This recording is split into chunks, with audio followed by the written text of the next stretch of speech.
presenting a paper on Iron Age and early historic settlement pattern in Mamundi River, Tamilnadu.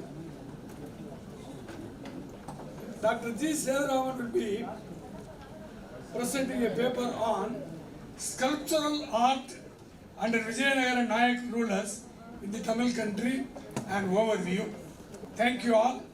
Now, the first paper will be by Dr. Muthamizh and his team.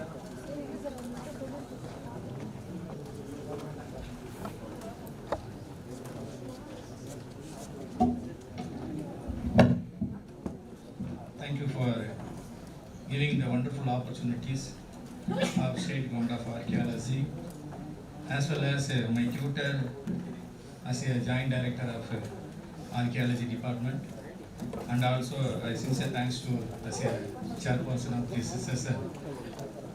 My area of research paper, the imprints of Muthamizh in early historic Tamilnadu on epigraphical perspective. Actually, this paper was written by the three authors. One is myself, I am Dr. Muthamizh as a curator of government museum. And next one person, through P. Sipaty as the archaeological officer of State Department of Archaeology. His role, this paper, as a how can the Muthamizhs who travelled from early period to until particularly the early Tamil Nadu, what is the role? Actually, he is doing a PhD in the area of Kaval system from Sangam age to Nayak period. In between the gap, so many Kaval communities were living the entire Tamil Nadu. As one among the ethnic group peoples, Muthamizhs also as a Kaval Karar during the period of Pandyas as well as Nayak's period. That's why he also contributed to this paper. Then again the next one person, Tirumadi D. Anandi as a assistant professor of Department of Tamil as a Madura College. Her role mainly occupied as a literary evidences. The Muthamizhs who were, what are the references are available in literary, as well as comparative study between the literary sources as well as the contemporary period. So she occupied that role. Actually, this is covered only for three persons written this paper. The first of all, who is the Muthamizhs? The Muthamizhs, so many views are available. So many persons were defined Muthamizhs as they came from different stock.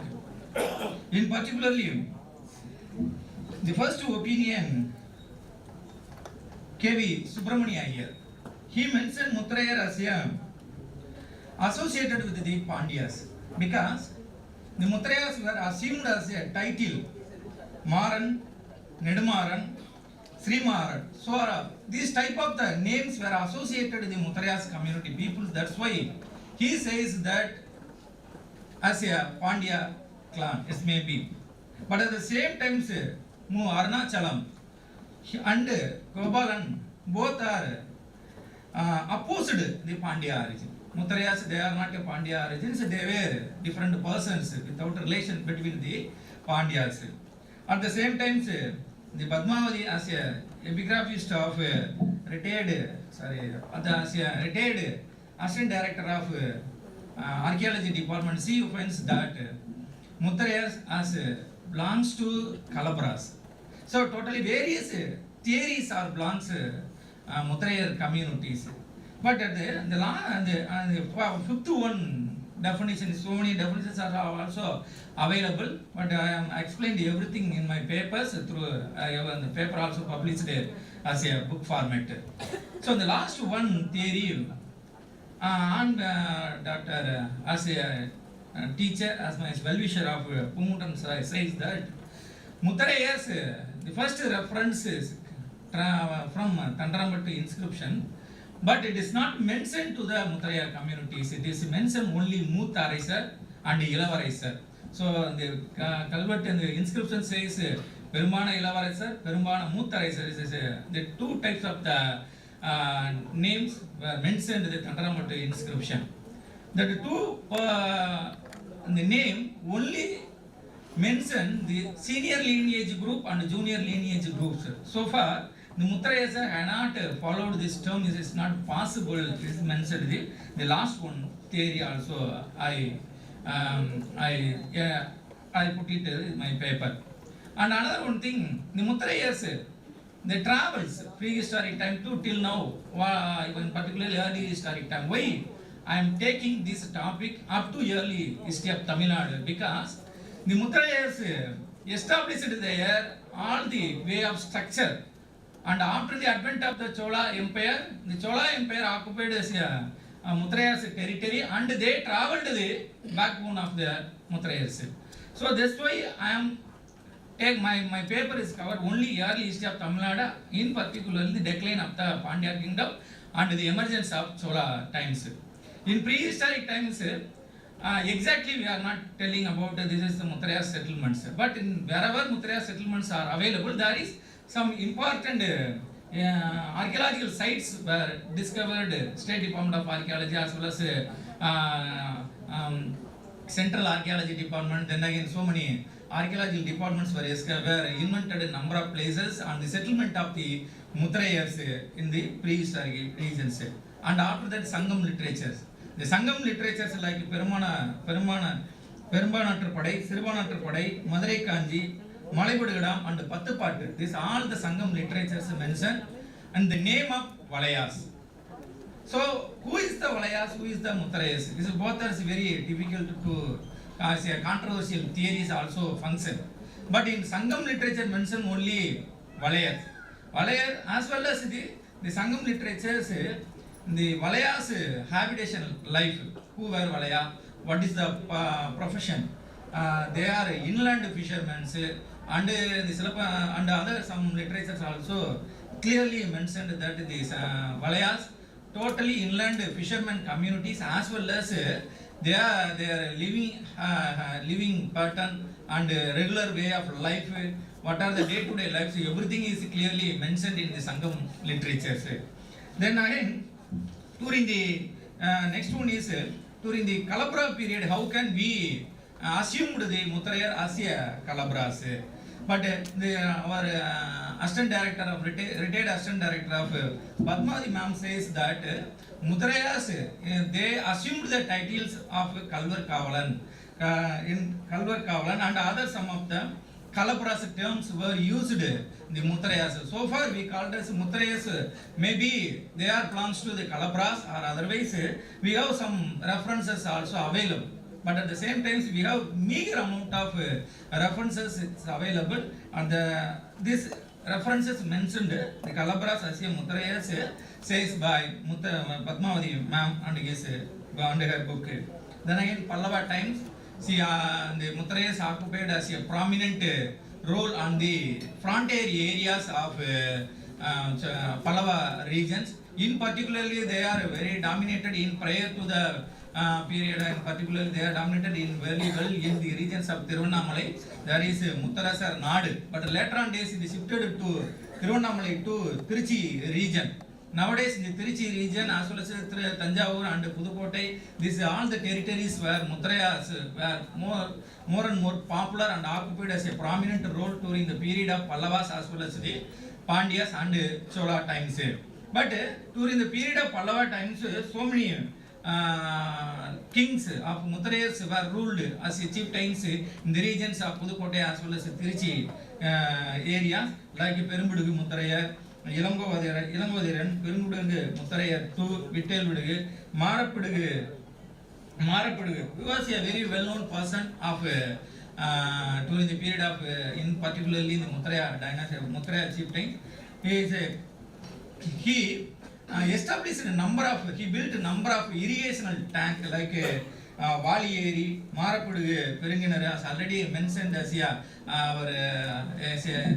my Guruji, Vedathalam sir has already wrote published a book at Thiruvallarai and there is one of the biggest area, Marapudu Peringan also established by the Marapudu, Allies Peradirayan, and Marapudu area and other some of the important irrigational systems were established by the Mutharayas during the period of nearly 7th century AD. And again, Govan Satan Budi, even the Satan Budi who built the Nathamalai temple, but unfortunately after the decline of the Chola dynasty, after the decline of Mutharayas, the Nathamalai temples were assumed as a title of Vijayalaya Choliswaram, built by the Vijayalaya. This is the platform of Chola dynasty as an emergency during the period. Then again, so many references also available in the early Pandya kingdoms as a Kadungun times, Arayan Kalvan, Nakkan Kutri. Then again, Tirkodikaval temple inscription mentioned the number of Tirkodikaval inscription mentioned as Mutharayas, their role and their donation and their gift, everything is mentioned there in the Tirkodikaval inscription. Then again, Chaturbayangar Mutharayan, Srimara Srivallavan. So many persons of Mutharaya persons were mentioned. All the number of inscriptions are also available as Pallavas as well as Pandyas, then again Cholas dynasties. As my conclusion of this paper, only I focused to the platform of Chola dynasties established by the Cholas, Mutharayas establishment. The Mutharayas when they declined, or Mutharayas when defeated by the Chola dynasty, the Chola empire were established on the foot of the Mutharayas contribution. Thank you.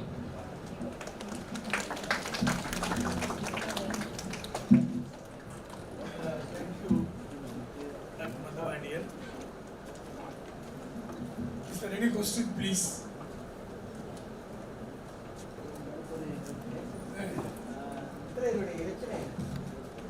As simply, இப்போ இருக்கக்கூடிய முத்திரைகளுக்கான லட்சணைன்றதை வந்து எனக்கு compare பண்ணோம்னா அது problem ஆகும். But அவங்க அப்ப இலக்கியத்துல வந்துட்டு actually I am not saying that this aspect, but Chandrasekhar as a professor of Tirunelveli University Department of History who mentioned Mutharayas who mostly like the fish of Valai. வாழை மீனின் ஊனை தின்றவர்களே வருகை என்ற வரவழைத்து காட்சியை கொப்பளத்தை வாயில் ஊற்றினார்கள் என்ற செய்தி வந்து சிலப்பதிகாரத்துல mention, Silappatikaram literature mentioned. This வாழை மீன் mostly likes to Mutharayas. But the professor of Chandrasekhar who mentioned the Pandya emblem or Pandya fish called as Valai. That's why the Valai fish eaten by the Mutharaya community. That's why it may be as a symbol of a Pandya country. It may be. Yes, I am not saying that. This is said by Chandrasekhar as a professor. Is there any other question? Please. No question? So, thank you very much. Thank you, sir. Now I request Thiru Armuga to present his paper.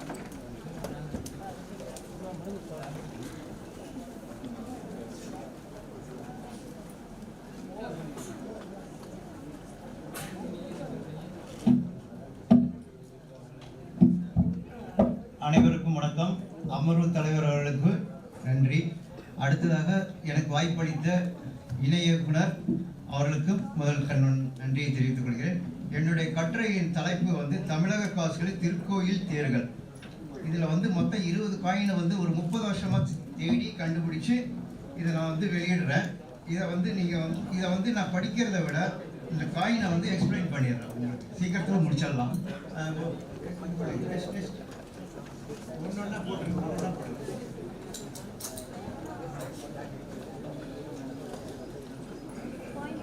படம்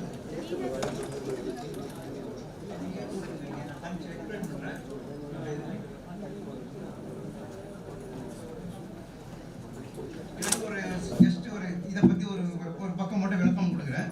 தேர் என்று தமிழிலும் ரதம் என்று வடமொழியிலும் அழைக்கப்படும் இந்த ஊர்தியானது பயன்பாட்டின் அடிப்படையிலும் அமைப்பு ரீதியிலும் மனிதர்களுக்கான தேர், மன்னர்களுக்கான தேர், போருக்கான தேர், கடவுளுக்கான தேர் என்று வேறுபடுகிறது.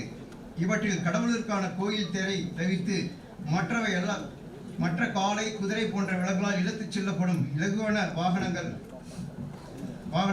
ஆனால் கோயில் தேரானது ஊர் கூடி ஆயிரக்கணக்கான மக்கள் ஒன்றிணைந்து வடம் பிடித்து நகர வீதிகளில் மெதுவாக நகர்த்தி செல்லும் வாகனம். இதனை பெருந்தேர் என்றும் அல்லது மகாரதம் என்று கூறலாம். தமிழகத்தில் மரத்தினால் மிகப்பெரிய அளவில் தேர்களை அழகுற அமைத்து அதன் மீது தெய்வ திருவுருவங்களை வைத்து வீதிகளில் பவனி வரச் செய்வது பெருவிழாவாக எடுக்கும் மரபு தொன்று தொட்டு இருந்து வந்திருக்கிறது. சோழ மன்னர்கள் பின்னர் வந்த விஜயநகர நாயக்கர் அரசர்களும் பல பெருந்தேர்கள் செய்து அளித்ததை இவர்களது கல்வெட்டுகள் கூறும். பழமையான தேர்கள் எவ்வாறு இருந்தன என்பதற்கு திருக்கோடிக்காவல் தஞ்சை மாவட்டம் திருக்கோபுரத்து தேர் சிற்பங்கள் துணை நிற்கின்றன. சுமார் 250 ஆண்டுகளுக்கு உட்பட்ட தேர்கள் தான் தற்போது தமிழகம் எங்கும் உள்ளன. தமிழக்கியத்தில் தேர்கள் பற்றிய செய்திகள் பல இடங்களில் காணப்படுகின்றன. பெரிய திருவிழாவில் இரவினின் தேர்பவனி வருவதும் தேரில் சிற்பங்கள் மிகவும் நுண்ணிய கலைகள் வடிவமைக்கப்பட்டுள்ளதாக காணலாம். தமிழகத்தில் பல திருக்கோயில்களில் உள்ள தேர்கள் மிகவும் சிறப்பு வாய்ந்ததாக கருதப்படுகின்றன. அவற்றுள் திருவாரூர் திருக்கோயில், நெல்லையப்பர் கோயில், அண்ணாமலையார் கோயில், திருவரங்கம் கோயில், மதுரை மீனாட்சி சுந்தரேஸ்வரர் கோயில், ஸ்ரீவில்லிபுத்தூர் ஆண்டாள் கோயில், காஞ்சிபுரம் வரதராஜர் கோயில் ஆகியவற்றின் திருத்தேர்கள் மிகப்பெரிய அளவிலும் நுட்பங்கள் மிகுந்து காணப்படும்.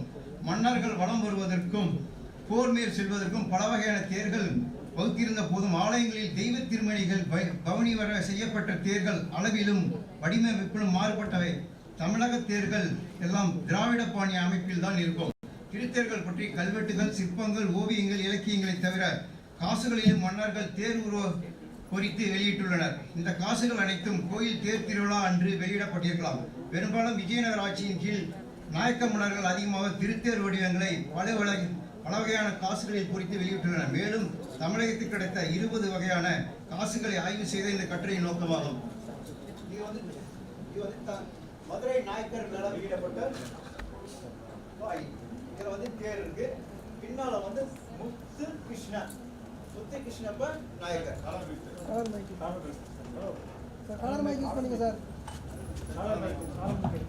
ஓகே,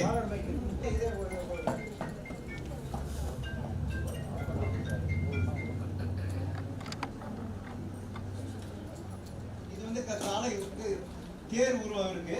பின்பக்கத்துல முத்து கிருஷ்ண தெலுங்குல இருக்கு. இது முத்து கிருஷ்ணப்ப நாயக்கனால வெளியிடப்பட்ட காசு. நெக்ஸ்ட் இது தேர். பின்னால ஸ்ரீவீரா. இந்த ஸ்ரீவீரான்றது மதுரை நாயக்கருடைய காசு. இதுல ஒரு 500 வெரைட்டி கிட்டத்தட்ட மதுரை நாயக்கர்கள் காசு வெளியிட்டிருக்காங்க.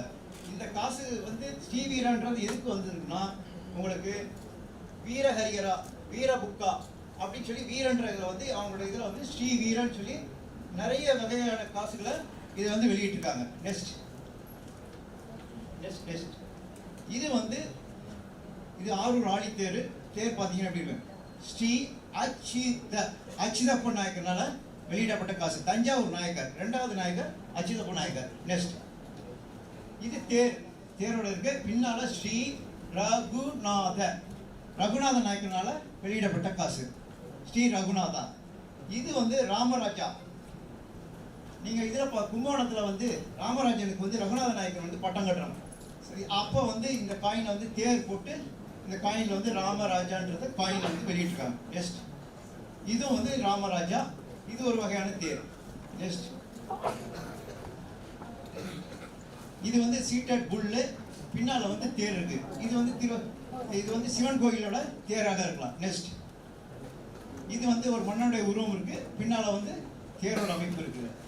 தேர் இருக்கு. இது விஜயராக செவ்வப்ப நாயக்கர் அவருடைய மனைவி 2 பேரும் மணங்கர தெய்வத்தை வணங்கிய நிலையில இருக்காங்க. பின்னால தேர். நெக்ஸ்ட் இது ஒரு வகையான தேர். ராஜகோபால சுவாமியோட தேர் இருக்கு. இது எப்படி ராஜகோபாலன் பார்த்தா, இது கையில ராஜகோபால சுவாமி கையில செண்டு இருக்கும். செண்டு இது சூரியன் சந்திரன். நெக்ஸ்ட் இது கணபதி. பின்னால தேர். நெக்ஸ்ட் இது சிங்க யாழி. பின்னால தேர். இதுல ஒரு தேர்.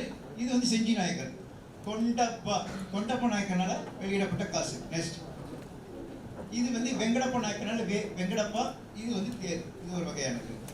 இது வந்து ஆமை இருக்கு, ஆமை, இது வந்து தேரோட அமைப்பு. எவ்வளோ அழகான தேரெல்லாம் எப்படி பண்ணியிருக்காங்க பாருங்க காயினில். இது ராமானுஜர், பின்னால் வந்து தேர்.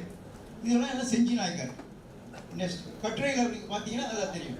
இது அன்னத்தின் மேலே பெண் தெய்வம் உட்காந்துருக்கிறது, பின்னால் தேர்.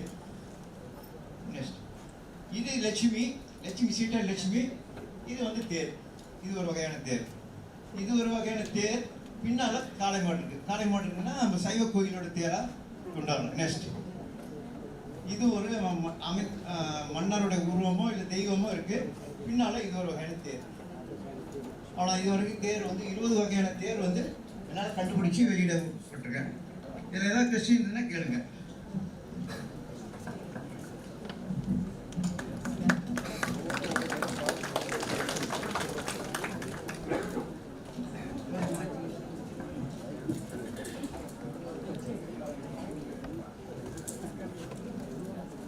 யாராவது வினாக்கள் கேட்கலாம். Is there any question?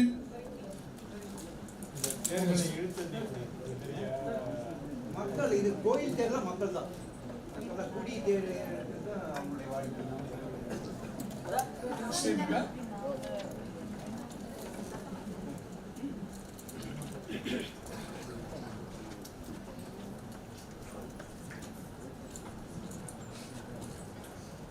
Sir, good evening, sir. Sir, Selvappanayakkar coin ஒன்று காமிச்சிங்களா சார்? ஆமாம் சார். எப்படி சார் உங்களோட பேர் அதில் ஐடென்டிஃபை பண்ணுங்க? அதோட போர்ட்ரைட் இருக்குது 2 பேர், ஹஸ்பண்ட் அண்ட் ஒய்ஃப் 2 பேர், மூர்த்தி மாமாவும் செல்வப்பநாயக்கர் 2ஓட உருவம் வந்து நம்ம கோயில் சிற்பத்தில் இருக்குது. அதை வச்சு நாங்கள் இது பண்ணுறோம். இந்த தஞ்சை நாயக்கர் காசுகள்னு சொல்லி ஒரு 350 வகையான வெரைட்டி காயின்ஸ் வெளியிட்டிருக்கேன். அதெல்லாம் கம்பேர் பண்ணி பார்க்கும்போது இது நீங்கள் வந்து ஈஸியாக கண்டுபிடிச்சலாம். நான் சும்மா ஒரு தேருக்காக தான் ஒரு ஐடென்டிஃபிகேஷன் கொடுத்துருக்கேன். Thank you sir. நெக்ஸ்ட்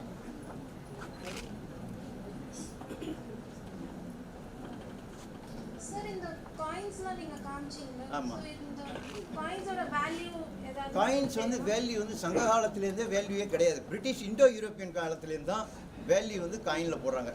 ஆனால் சங்க காலத்தில் காசில் கூட பார்த்தீங்கன்னா 1 ரூபா 8 அணா 4 சொல்கிறோம்ல, அதேமாரி பெருசு சின்னது நடுத்தரம் கடைசின்றவரை ஒரு 5 வகைகளில் வந்து வெரைட்டி சைஸில் இருக்குது. சைஸில் தான் கிடைக்கும். ஆனால் இலக்கிய ஆதாரமோ தொல்லியல் ஆதாரமோ எந்த விதமான ஆதாரமும் நமக்கு கிடைக்கல. ஆனால் சோழர் காலத்தில் அரை களஞ்சி, 1/4 களஞ்சி, 1 களஞ்சி எடை உள்ளது, அதெல்லாம் வந்து 3.8 கிராம். அந்த வெயிட்டை வச்சு அரை களஞ்சினா 1.9 கிராம், இதேமாதிரி வெயிட்டை வச்சு சொல்லலாம். ஆனால் வந்து இப்போ இண்டோ யூரோப்பியன்ஸ் இதில் நாயக்கர் பிரிவில் ஒரே டைப் ஆஃப் 2 காயின் கிடைச்சா கூட 2மே வந்து வித்தியாசம் இருக்கும். இது 3.2 கிராம்ஸ் இருந்ததுன்னா அதே சேம் டைப் ஆஃப் காயின் 3.1 இருக்கும், இல்லை 3 கிராம் இருக்கும். அது மெட்டலோட இதுதான். அவன் கரெக்டாக வந்து எடையை போட்டு அவன் கட் பண்ணல காயினை. சோ இது வந்து லைக் அந்த மெட்டல் சொல்றீங்க. சோ அது காப்பர், எல்லாமே காப்பர் தான். காப்பர். சோ இது வந்து வாட்டர் சிஸ்டம் மாதிரி அவங்க யூஸ் பண்ணாங்களா? இது கோயிலுக்காக போட்டது, கோயிலுக்காக மக்கள் இதுக்காக விசேஷ நாட்கள்ல, விசேஷ நாட்களில் போடுறது. இப்போ புதுக்கோட்டை அம்மன் காசுக்கு போடுறாங்க, நவராத்திரி சிவராத்திரி எப்போ இது பண்ணுவாங்க, அந்தமாதிரி ஒவ்வொரு விழாவுக்காக போடுவாங்க. கணபதி சதுர்த்தி அன்னைக்கு கணபதி வெரைட்டி போடுவாங்க. Ganapati different variety. இப்போ எல்லா கணபதி பார்த்தீங்கன்னா கிட்டத்தட்ட 100 வெரைட்டி போட்டிருக்காங்க காயினில். சோ ஃபெஸ்டிவல்ஸ் கணபதி சதுர்த்தி அன்னைக்கு, விநாயகர் சதுர்த்தி அன்னைக்கு காயின் இஷ்யூ பண்ணியிருக்கோம். ஓகே. அதுல நீங்க பேர் போட்டு இருக்கு, பேர் போட்டு இருக்கு, பேர் போடாமலும் இருக்கு. அவங்களுடைய இலட்சணையை வந்து அவங்களுக்கு இது கூட போட்டு இது பண்ணியிருக்காங்க. அது என்ன ஸ்கிரிப்ட் சார் அதுல இருக்கு? எல்லாம் தெலுங்கு கன்னடம் எல்லாமே இருக்கு. இப்போ நம்ம தமிழ்நாடு காயின்ஸை பற்றி நம்ம தெரிஞ்சுக்கணும்னா எல்லா லாங்குவேஜும் இருக்கணும். தெலுங்கு கன்னடம், கன்னடத்தில் வந்து பார்த்தீங்கன்னா ஹலே கன்னடா, ஓல்டு கன்னடா, அந்த ஓல்டு தெலுங்கு இதெல்லாம் தெரிஞ்சால் தான் வந்து நம்ம வந்து தமிழ்நாட்டு காசுகளை வந்து ஆய்வு பண்ண முடியும். சாதாரணமாக வந்து இப்போ நீங்கள் வந்து பர்ஷியனில் கூட கணபதி உருவம் போட்டு காயின் இருக்குது. ஆமாம், அனுமன் எல்லாம் புக்கில் எழுதியிருக்கேன். ஆர்காட் நவாப் காசுகளில் நான் வந்து ஒரு 480 வெரைட்டி போட்டிருக்கேன் காயின். இப்போ அவங்க அந்த கேட்ட வேல்யூ தான், காசோட வேல்யூ தான் அவங்க வந்து கேட்குறது. இப்போ மதுரை பக்கம்லாம் ஒரு வழக்கம் ஒன்று வச்சிருக்கு இல்லையா? இப்போ எங்கள் ஊரில் வந்து திட்டும்போது என்ன சொல்கிறாங்கன்னா, அம்மன் ஜல்லிக்கு பிரயோஜனம் இல்லை. அம்மன் ஜல்லின்னு சின்ன காயின் லேட்டர் பீட், அது வந்து 19ஆம் நூற்றாண்டில் தான் அது புழக்கத்தில். அந்த வேல்யூ சொல்கிறாங்க, அம்மன் ஜல்லின்ற வேல்யூ கூட நீ வந்து மதிப்பு இல்லாமல் பிரயோஜனம் அப்படின்ற அந்த மதிப்பு கூட பழமொழி, அதுக்கு ஒரு வேல்யூ கொடுத்துருக்காங்கல்ல. அம்மன் ஜல்லின்றதுக்கு ஒரு வேல்யூ கொடுக்குறாங்க. அது சும்மா அந்த சின்ன காயின், அது 1 ரூபாய்க்கு இத்தனை தம்படின்னு வரும். அது வந்து ஒவ்வொரு மாற்றம் மாறும் ஒவ்வொரு காயினுக்கும். Okay, thank you. Now I request Dr. V. Vedasalam to present his paper on modern Kulakil Madurai.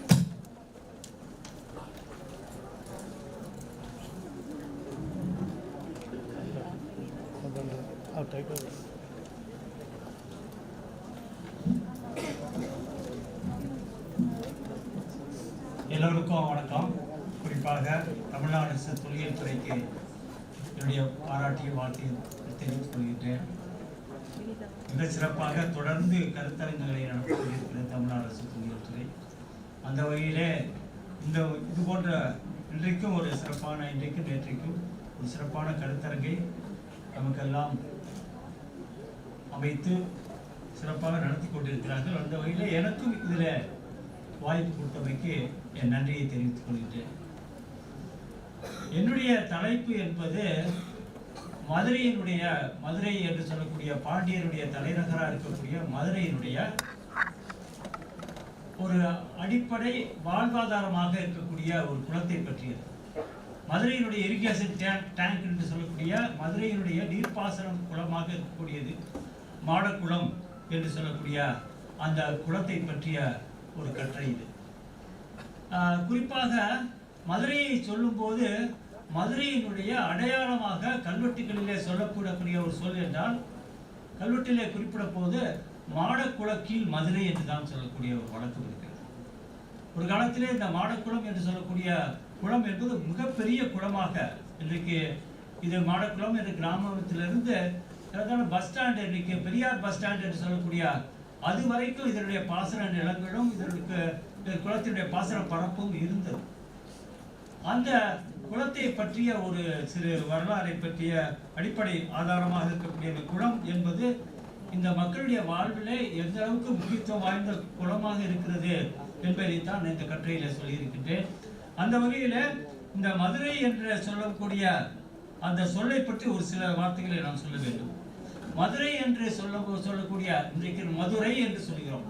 ஆனால் இதற்கு ஒரு கிமு 3ஆம் நூற்றாண்டிலிருந்து 10ஆம் நூற்றாண்டு வரை தொடர்ந்து கல்வெட்டுகளிலே தவறாது மதுரை என்றுதான் குறிப்பிடப்பட்டிருக்கிறது. அதாவது இன்றைக்கு தமிழ் பிராமி கல்வெட்டு என்று சொல்லக்கூடிய அழகர்மலை கல்வெட்டிலும் அணைப்பற்றி என்ற இடத்துல இருக்கக்கூடிய ஒரு தமிழ் பிராமி கல்வெட்டிலும் 2600 ஆண்டுகளுக்கு முன்பாக அதை மதுரை என்றுதான் கல்வெட்டுகளிலே குறிப்பிடுகின்றார்கள். மதுரை அமணன், அத்திரன் உரை உதயனச, மதுரை உப்பு வணிகன், பொன் வணிகன் என்றெல்லாம் குறிப்பிடக்கூடிய ஒரு வழக்கம் இருக்கிறது. தொடர்ந்து சங்கம் அறிவிய காலத்தை சார்ந்ததாக கருதப்படுகின்ற இந்த கிபி 4ஆம் நூற்றாண்டை சார்ந்த அந்த பூலாங்குறிச்சி கல்வெட்டிலுமே மதுரை என்றுதான் வருகிறது. மதுரை உளவியத்தான் குளத்தின் வடபக்கத்து செய்வித்த தாவத பள்ளி மதுரை என்றுதான் வருகிறது. அதற்கு பிறகு 9ஆம் நூற்றாண்டை சார்ந்த சித்தன்னவாசல் கோயிலில் இருக்கக்கூடிய அந்த ஸ்ரீவல்லவன் என்று சொல்லக்கூடிய அந்த பாண்டியமன்னுடைய கல்வெட்டிலும் மதுரை என்றுதான் வருகிறது. மதுரை ஆசிரியன் இளங்கௌதமன் என்று வருகிறது. சோழர்கள் பாண்டிய நாட்டை கைப்பற்றி அதை குறிப்பிடும் போது குறிப்பாக சோழர்கள் பாண்டிய நாட்டில் முதல் பராந்தக சோழன் அவன் தான் முதல்ல பாண்டிய நாட்டை கைப்பற்றி தன்னுடைய கல்வெட்டுகளை பொறிக்கின்றான். அந்த நேரத்தில் ஆனைமலை போன்ற இடங்களில் இருக்கக்கூடிய கல்வெட்டுகளை தன்னை குறிப்பிடும் போது மதுரை கொண்ட கோப்பரகேசரி என்றுதான் குறிப்பிடுகின்றான். ஆனால் அதுவே தொடர்ந்து வருகிறது. அதற்கு பிறகு கண்டராயத்த சோழன் என்று சொல்லக்கூடிய சோழ மன்னுடைய கல்வெட்டு 10ஆம் நூற்றாண்டின் மையப்பகுதியில் இருக்கக்கூடிய அந்த கல்வெட்டுகளில் அவனது கல்வெட்டுகளிலே மதுரை என்றுதான் வருகிறது. அதனால ஒரு 2200 வருஷத்துக்கு முன்னாடி இருந்து 10ஆம் நூற்றாண்டு முடிய பார்த்தீங்கன்னா மதுரைக்கு தவறாது கல்வெட்டுக்கள்ல தொடர்ந்து மதுரை என்றுதான் சொல்கிறார்கள், மதுரை என்று சொல்லப்படவில்லை என்பது ஒரு முக்கியமான செய்தியா இருக்கிறது. ஆனால் 11ஆம் நூற்றாண்டுல பாண்டிய நாட்டை கைப்பற்றிய சோழர்கள் இந்த பகுதியில் சோழ பாண்டியர்கள் என்ற பெயரிலே ஆட்சி செய்கிறார்கள். சோழ அரசர்களுடைய பிரதிநிதிகள் மதுரையில் தங்கி ஆட்சி செய்கின்றார்கள்.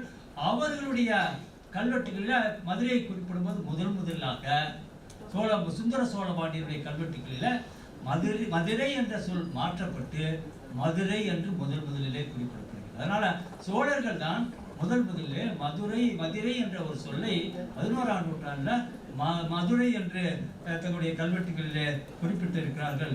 அதனால் இந்த மாடக்குளம் என்று சொல்லக்கூடிய அந்த குளத்தை சொல்லித்தான் இதை சொல்கிறார். அது ரொம்ப முக்கியமான ஒரு விஷயம். அந்த மாடக்குளத்தை குறிப்பிட்டு தான் இந்த மாடக்குளம் என்ற பெயர் முதலிலே 10ஆம் நூற்றாண்டில் தான் வருகிறது. மாடக்குளம் என்று அதுக்கு முன்னாக இருந்திருக்கணும். இந்த மாடக்குளம் என்பது ஒரு சங்க காலத்திலிருந்தே இருந்த ஒரு குளமாக இருந்திருக்கு. இதை எப்படி சொல்றேன்னா, அந்த குளத்தின் அருகிலே ஆண்பரிகள் என்று சொல்லக்கூடிய முதுமக்கள் தாளிகள் ஏராளமாக கிடைக்கின்றன அந்த குளத்தினுடைய புறப்பகுதியில. அதனால இந்த குளம் மிக பழமையான ஒரு குளமாகத்தான் இருந்திருக்க வேண்டும் என்று சொல்லலாம். ஒரு 360 ஏக்கர் இதனுடைய பரப்பளவு இருந்திருக்கிறது.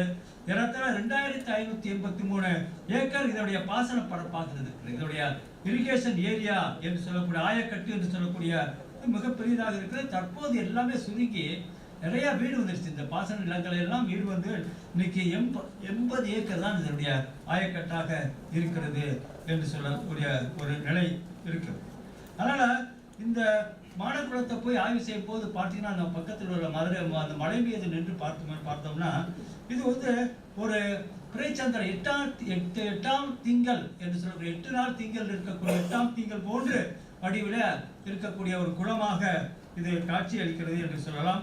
இதை சங்க இலக்கியத்திலேயே இந்த குளங்களை பற்றி சொல்லும்போது அதனுடைய கரையை வந்து இந்த கொடுக்கரையை வளைந்த கரையை சொல்லும் போது 8ஆம் நாள் திங்கள் போன்று இது வளைந்திருக்கிறது என்றெல்லாம் குறிப்பிடப்படுகின்ற ஒரு காட்சியை இந்த குளத்தையும் அமைய பார்க்கலாம். இந்த குளத்துல பார்க்கலாம். இந்த குளத்தை பொறுத்தளவுல இந்த குளத்துல வந்து முற்கால பாண்டியர் காலத்துல நிறைய ஒரு மாற்றங்கள் ஏற்படுகிறது. குறிப்பாக சங்க காலத்திற்கு பிறகு 6ஆம் நூற்றாண்டிலிருந்து முற்கால பாண்டிய மன்னர்கள் 10ஆம் நூற்றாண்டிற்குள் ஏராளமான நீர்ப்பாசன குளங்களை ஒரு வடிவமைக்கிறார்கள். நீர்ப்பாசன குளங்களை வடிவமைத்து ஏற்கனவே செங்கல் கட்டுமானமாக இருந்த மடைகளை எல்லாம் கல்லால் கட்டி புதிய நீர்ப்பாசன முறையை வந்து கொண்டு வர்றாங்க. அது அவருடைய செப்புப்பட்டைகள் எல்லாம் கல்வெட்டுகள் நிறைய குறிப்பு வருகிறது. அதனால வந்து இந்த நிலவுடைமை வளர்ந்து ஒரு காலகட்டத்தில் இதற்கு வந்து ஒரு சிறப்பு வந்து பாண்டிநாடு எங்கும் இந்த நீர்ப்பாசன குளங்கள் பெருகுகின்றன. அந்த வகையில் இந்த மாடக்குளமும் ஒரு பெரிய குளமாக பிரிவடைகிறது. இதை வந்து 5 மடைகள் உடைய ஒரு குளமாக முற்கால பாண்டியன் காலத்தில் செஞ்ச 5 மடைகள் இதுல இருக்கிறது. அதுல வந்து இந்த மடை எவ்வளவு பழமையானது என்பதை தெரிவிக்கின்ற வகையில இதுல வந்து இந்த தெற்கு பக்கத்தில் இருக்கும் மடையும் அது வடக்கு பக்கத்தில் இருக்கும் மடையும் ரெண்டுமே முற்கால பாண்டியர் காலம் என்று சொல்லக்கூடிய அந்த பாண்டியர் காலத்தை சார்ந்த 8 நூற்றாண்டு என்று சொல்லுகின்ற ஒரு குறிப்பிட்ட வீர கணத்தவர்கள் வணிகருடைய அந்த படை வீரர்கள் இந்த குளத்தை காக்கட்டும் என்று சொல்லக்கூடிய ஒரு கல்வெட்டு இருக்கிறது. அதே மாதிரி வடபுறத்தில் இருக்கக்கூடிய அதாவது வடக்கு இந்த வடக்கு பக்கத்தில் முடிவில் இருக்கக்கூடிய ஒரு குளம் வந்து பிற்காலத்தில் அந்த குளத்தில் அந்த மடைக்கல் வந்து கீழே விழுந்துருச்சு. அதை வந்து 18ஆம் நூற்றாண்டுல அதை திரும்ப எடுத்து கட்டுறாங்க. அப்போ வந்து அந்த மடைக்கு பேரு திரு ஆலவாயன் மடை என்று அது வருகிறது. திரு ஆலவாய் என்பது மதுரையில் இருக்கக்கூடிய அந்த மீனாட்சி அம்மன் கோயில் என்று சொல்லக்கூடிய அந்த பகுதியை குறிக்கக்கூடிய இடத்தை தான் ஆலவாய் திரு ஆலவாய் என்று குறிப்பிடுகிறார்கள். அதனால இவர் இந்த மடைக்கு வந்து திரு ஆலவாயன் மடை என்று சொல்கிறார்கள். இந்த மடையை வந்து இந்த எடுத்து அந்த கல்லை கீழே விழுந்த கல்லை எடுத்து நட்ட ஒருவன் ஆரியபுத்திரன் கணக்கு நாயகன். கிருதுமால் நதி என்று ஒரு நதி வந்து மதுரையை சுற்றி மதுரையுடைய மேல் பக்கத்திலே ஓடுகிறது. இது வந்து அந்த துறைமான் என்று சொல்லக்கூடிய அந்த பகுதியிலிருந்து வருகிறது. அந்த பகுதியிலிருந்து வந்து இந்த மாடக்குளத்துக்குள்ள நுழைஞ்சு அந்த மாடக்குளம் நிறைஞ்சு அதனுடைய எக்ஸஸ் ஆஃப் வாட்டர் என்று சொல்லக்கூடிய அந்த கழுங்கி என்று சொல்லக்கூடிய ஒரு பகுதி, அதாவது அந்த குளம் நிறையும் போது ஆட்டோமேட்டிக்காக அந்த குளத்தில் இருந்து தண்ணீர் வந்து வெளியேறிவிடும். அதுக்கு வந்து சொல்லி கழுங்கி என்று சொல்வார்கள். அந்த கழுங்கி என்றால் மிகுதி நீர் வெளியேறக்கூடிய பகுதி என்று அர்த்தம். ஆனால் அந்த கழுங்கு வழியாக அந்த நீர் வெளியேறி நேர மதுரை கோட்டைக்கு போய் அந்த அகழியை சுற்றி அந்த அகழிக்கு நீரை கொண்டு சொல்லக்கூடிய ஒரு மடையாக இது இருந்தது. ஒரு கலிங்காக இந்த மாடக்குளம் கண்மாயில் இருக்கக்கூடிய கலிங்கு இருக்கிறது என்பது ரொம்ப முக்கியமான ஒரு செய்தி. அதற்கு பிறகு இந்த மாடக்குளக்கீழ் என்று சொல்லக்கூடிய ஒரு சொல் வருகிறது. மாடக்குளக்கீழ் என்று கல்வெட்டுகளை சொல்லும் போது மாடக்குளக்கீழ் மதுரை என்று சொல்லும் போது இது ஒரு முக்கியமான வரலாற்றிலே அதாவது நீர்ப்பாசன அமைப்புகளை அடிப்படையாக வைத்து அதாவது குடியிருப்புகளை அது ஒரு டெரிட்டோரியல் டிவிஷன் என்று சொல்லக்கூடிய அந்த குடியிருப்புகளை ஒன்றாக சேர்த்து சொல்லக்கூடிய ஒரு மரபு இருக்கிறது. அதாவது இடைக்கால தமிழ்நாட்டில் சங்க காலத்துக்கு பிறகு இந்த வேளாண் சமூக குடிகள் ஊர்கள் எல்லாம் ஒன்றாக இணைந்து தொகுதியாக சோழ நாடு, பல்லவ நாடு, பாண்டி நாடு என்று சொல்லக்கூடிய அந்த பகுதிகளில் சிறு சிறு நாடுகளாக நிறைய நாடுகள் உருவாகின்றன. இந்த நாடுகள் வந்து அரச நிர்வாகத்திற்கு உரிய அரச நிர்வாகத்தால் உருவாக்கப்பட்ட நாடுகள் இல்லை. இது சமூக பிரிவை குறிக்கக்கூடிய, அதாவது எத்னிக் யூனிட் என்று சொல்வார்கள். அந்த மாதிரி ஒரு 10 ஊர், 15 ஊர், 20 ஊர் ஒன்றாக இணைந்து நிறைய நாடுகள், உள்நாடுகள், இதை குறுநாடுகள் என்று சொல்வார்கள்.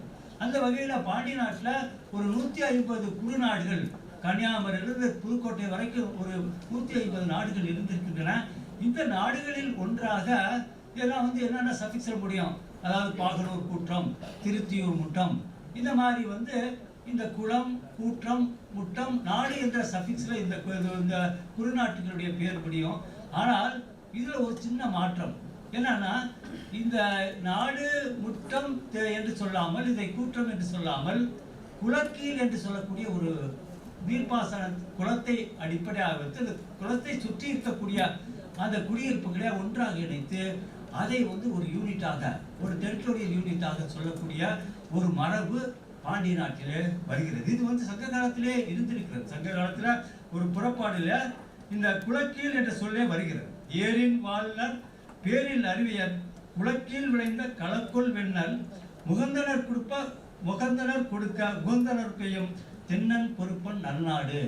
ஆனால் அந்த தென்னன் பொறுப்பன் நல்நாடு என்று சொல்லக்கூடிய பாண்டி நாட்டிலே குளத்தின் கீழ் விளைந்த அந்த வெண்ணலை அவர்கள் உணவாக கொள்வார்கள் என்று சொல்லக்கூடிய கொள்வார்கள், பிறருக்கும் கொடுப்பார்கள் என்று சொல்லக்கூடிய ஒரு புறநாட்டில் ஒரு பாடல் இருக்கிறது. அதனால இந்த குளக்கீழ் என்ற ஒரு சொல் இருக்கு பாருங்க, பிடிச்சிருக்கேன். அந்த குளக்கீழ் என்ற ஒரு சொல் வந்து ஒரு டெரிட்டோரியல் யூனிட்டை குறிக்கக்கூடிய சொல். அதில் வைகை கரையில் வந்து பார்த்தீங்கன்னா அந்த மதுரை யூனிவர்சிட்டியிலிருந்து அங்கே திருப்பாச்சி வரைக்கும் நிறைய குளக்கீழ் நாடுகள் இருந்திருக்கின்றன. வீரநாராயண குளக்கீழ், மாடக் குளக்கீழ், அதே மாதிரி மணலூர் குளக்கீழ், வேலூர் குளக்கீழ், ராஜசிங்க குளக்கீழ், அழகிய பாண்டியன் குளக்கீழ் என்றெல்லாம் நிறைய குளம் இருக்கிறது.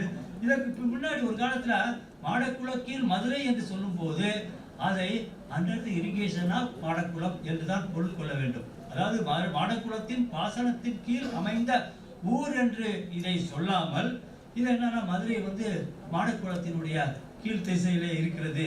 கீழ் என்ற சொல்லுக்கு திசை என்ற அர்த்தத்தை வந்து தவறாக சொல்லியிருக்கிறார்கள். இது ஒரு இது. அதே மாதிரி மாடக்குளம் என்று சொல்லும்போது இன்னொன்று, இதனுடைய கீழ் திசையிலே இருக்கக்கூடிய கீழ், அதாவது அதனுடைய கீழே அது பாசன பரப்பில் இருக்கக்கூடிய குளங்களை மட்டும் குறிக்காம, இடங்களை மட்டும், ஊர்களை மட்டும் குறிக்காம மொத்தம் ஒரு 20 ஊர்கள் இந்த மாடக்குள கீழ் இருந்திருக்கின்றன. இந்த மாடக்குளத்துக்கு வரக்கூடிய அந்த வரத்துக்கால் என்று சொல்லக்கூடிய அந்த இன்லெட் என்று சொல்ல, இன்லெட் சேனல் என்று சொல்வார்கள். அந்த காலில், அந்த வரத்துக்காலில் மேலக்காலில் இருந்து வருது தண்ணி. அந்த கால் பகுதியில் இருக்கக்கூடிய ஊர்களை கூட, மேற்கு பகுதியில் இருக்கக்கூடிய ஊர்களை கூட மாடக்குளக்கீழ் என்று சொல்வார்கள். அதாவது கொடிக்குளம் என்ற ஊர் மாடக்குளத்தினுடைய வடமேற்கு திசையில் இருக்கிறது. அதை கூட மாடக்குளக்கீழ் கொடுமங்கலம் என்று தான் சொல்கிறார்கள். அதனால இந்த மாடக்குளம் என்று கீழ் என்று சொல்ல ஒரு சொல்லுக்கு வந்து under the irrigation of Madakkulam என்றுதான் கொள்ள வேண்டும். மாடக்குளத்தின் பாசனத்தின் கீழ் அமைந்த ஊர்கள் என்றுதான் இதற்கு பொருள் கொள்ள வேண்டும். அந்த மாடக்குளத்தின் பாசனத்தின் கீழ் இருந்த ஒரு ஊராக மதுரை இருக்கிறது என்று சொல்லி இந்த நல்ல வாய்ப்பை நல்கிய உங்கள் அனைவருக்கும் என் நன்றியை கூறி விடைபெறுகிறேன். நன்றி.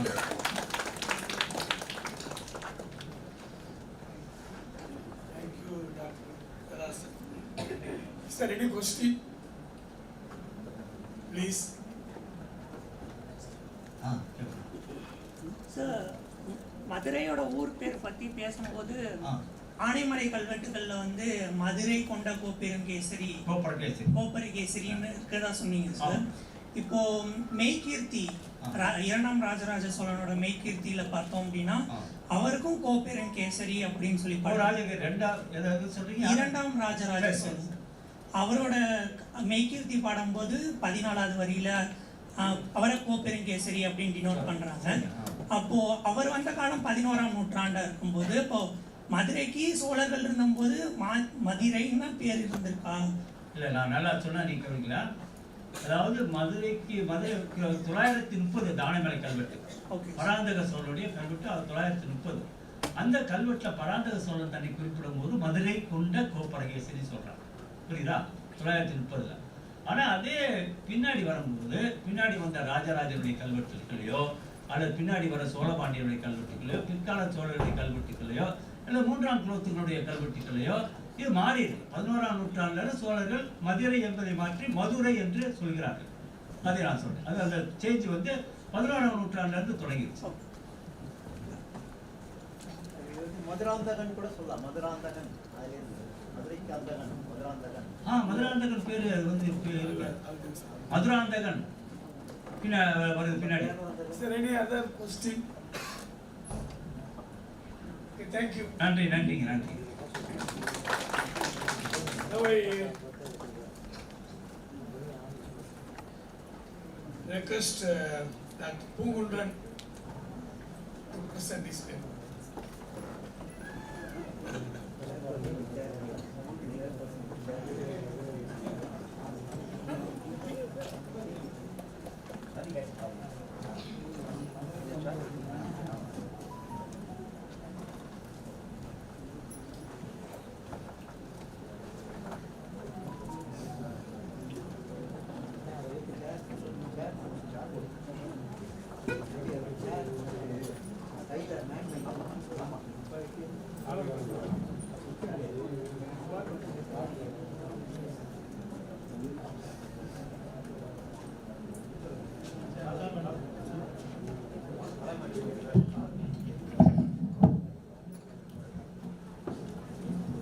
அனைவருக்கும் வணக்கம். இந்த கட்டுரை எழுதி ஓராண்டு ஆகின்றது. அந்த ஓராண்டு காலத்திலே இதில் உள்ள சில பிரச்சனைகளை பற்றி தெளிவு பெறுவதற்காக முயற்சி செய்தேன், கிடைக்கவில்லை. இந்த அவையில் இந்த கட்டுரையை வாசித்தால் குறைநிலை அல்லது வேறு ஆலோசனைகள் கிடைக்கும் என்ற அடிப்படையில் தான் இந்த கட்டுரையை நான் வாசித்தேன். இந்த வாய்ப்பளித்த சம்பவ துறையினுடைய இணை இயக்குனர் சிவானந்தம் அவர்களுக்கு என்னுடைய நன்றியை தெரிவித்துக் கொள்கிறேன். ஏனென்றால் இதை யாருக்கும் அனுப்பாமல் வைத்திருந்ததை வற்புறுத்தி ஏதாவது கற்றுக் கொடுக்கணும் என்பதற்காக இந்த கட்டுரை அனுப்பினேன். இதில் முழுமையான ஒரு முடிவு கிடைத்தது என்று நான் சொல்ல மாட்டேன். இருக்கிற செய்திகளை நான் கூறுகிறேன். அதை வைத்து நீங்கள் கேள்வி கேட்கலாம். அதாவது இது பண்ணுவோம். அந்த என்ற சொல் பல கட்டங்களில் அது வருது. பிராமி கல்வெட்டில் வருது, ஓட்டு பொறிப்பில் வருது, இன்னும் பல இலக்கிய இதுலேயும் வருது. அதில் முக்கியமானது சங்க இலக்கியத்தில் ஒரே இடத்துல தான் அருவந்தை என்ற ஒரு சொல் வருகிறது. அதுவும் கூட அடிக்குறிப்பில் வர்றது தான் என்னுடைய எண்ணம். சங்க இலக்கிய பரப்புக்குள்ளே போனீங்கன்னா அந்த என்ற சொல் வரல. அதனால் ஒருவேளை இந்த சொல் வழக்கில் இருந்ததோ, பிராமி கல்வெட்டில் வர பல சொற்கள் வழக்கில் இருந்த சொற்களாக இருப்பதை நாம் பார்க்கின்றோம். சங்க இலக்கியத்தில் அதுக்கான சான்றுகள் குறைந்து இருப்பதை பார்க்கின்றோம். அந்த அடிப்படையில் இந்த சொல் வழக்கில் இருந்ததோ என்று கருத வேண்டி இருக்கிறது. அடுத்தது தொல்காப்பியரை பற்றி சொல்லும்போது ஆதந்தந்தை ஆந்தை, பூதந்தந்தை பூந்தை என்றெல்லாம் விகுதியெல்லாம் போட்டு சொல்லுவாங்க. அந்த சொல் எப்படிலாம் வந்தது என்பதை பற்றி சொல்லும்போது ஈழத்தை சேர்ந்த வேலுப்பிள்ளை என்ற பேராசிரியர் வேலுப்பிள்ளை அவர்களிடம் இதை பற்றி உரையாடிய போது அவர் சொன்னார், இந்த சூத்திரமே தப்பு என்ற ஒரு கருத்தை அவர் வெளியிட்டார். அதன் பிறகு அதை கைவிட்டு விட்டேன். அதிலிருந்து வந்திருக்குமா என்ற எண்ணத்தை கைவிட்டு விட்டேன். அதன் பிறகு பிராமி கல்வெட்டுகளில் ஓட்டு பொறிப்பில், அதுவும் கொடுமணல் ஓட்டு பொறிப்பில் ராஜன் வெளியிட்ட புத்தகத்தில் அதை கொடுத்துருக்காரு. அதில் ஒரு நன்மை என்னன்னாக்கா, எது முன்ன எது பின்ன என்பதை நாம் உறுதிப்படுத்திக் கொள்வதற்கு ஒரு சான்றாக அதில் நம்ம பார்க்கலாம். 100வது சென்டிமீட்டர் வரையில் வந்த ஓடுகளில் தான் இந்த சந்தை என்ற சொல் இந்த மாதிரிலாம் வருவதை பார்க்கின்றோம். சந்தை வேள் என்று ஒரு ஓட்டில் பொறிக்கப்பட்டிருக்கின்றது, சாத்தந்தை என்று ஒரு ஓட்டில் பொறிக்கப்பட்டிருக்கின்றது. இப்படி 100 சென்டிமீட்டருக்கு மேலே தான் இந்த சந்தை என்பதும் சகரத்தை முன் கொண்டிருக்கின்ற சொற்களும் நமக்கு கிடைக்கின்றன. அதிலே வடமொழி சரஸ்வதி சா என்ற ஒரு எழுத்தையும் பயன்படுத்தி இருக்கின்றார்கள். நம்முடைய தமிழ் சா அந்த எழுத்தையும் பயன்படுத்தி இருக்கின்றார்கள்.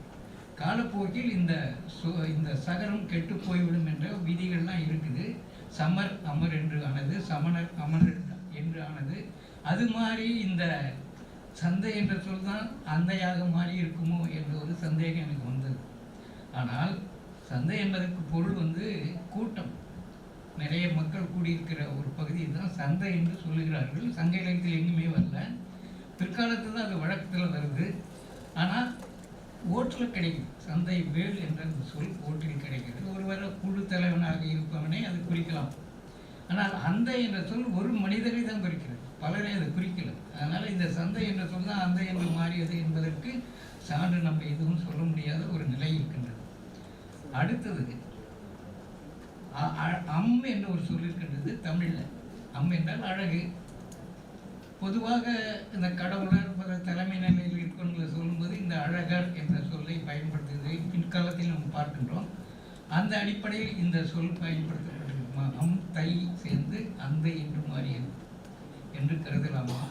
சங்க இலக்கிய அடிக்குறிப்பில் சில புலவர்கள் சாத்தந்தை, கீரந்தை இந்த மாதிரிலாம் வரத்தை நம்ம பார்க்குறோம். சாத்தந்தை என்றால் சாத்துக்கு தலைவன், கீரந்தை என்றால் கீரன் கூட்டம் என்ற ஒரு கூட்டத்துக்கு தலைவன் என்ற அடிப்படையில் தான் கீரந்தை என்ற சொல் பயன்பாட்டுக்கு வந்தது. சூடாமணி நிகழ்ந்து ஒரு செய்தியை கொடுக்கின்றது. அதில் முக்கியமானது அந்த என்ற சொல்லுக்கு அவங்க பொருள் சொல்லும்போது அழகு என்று பொருள் சொல்லியிருக்காங்க.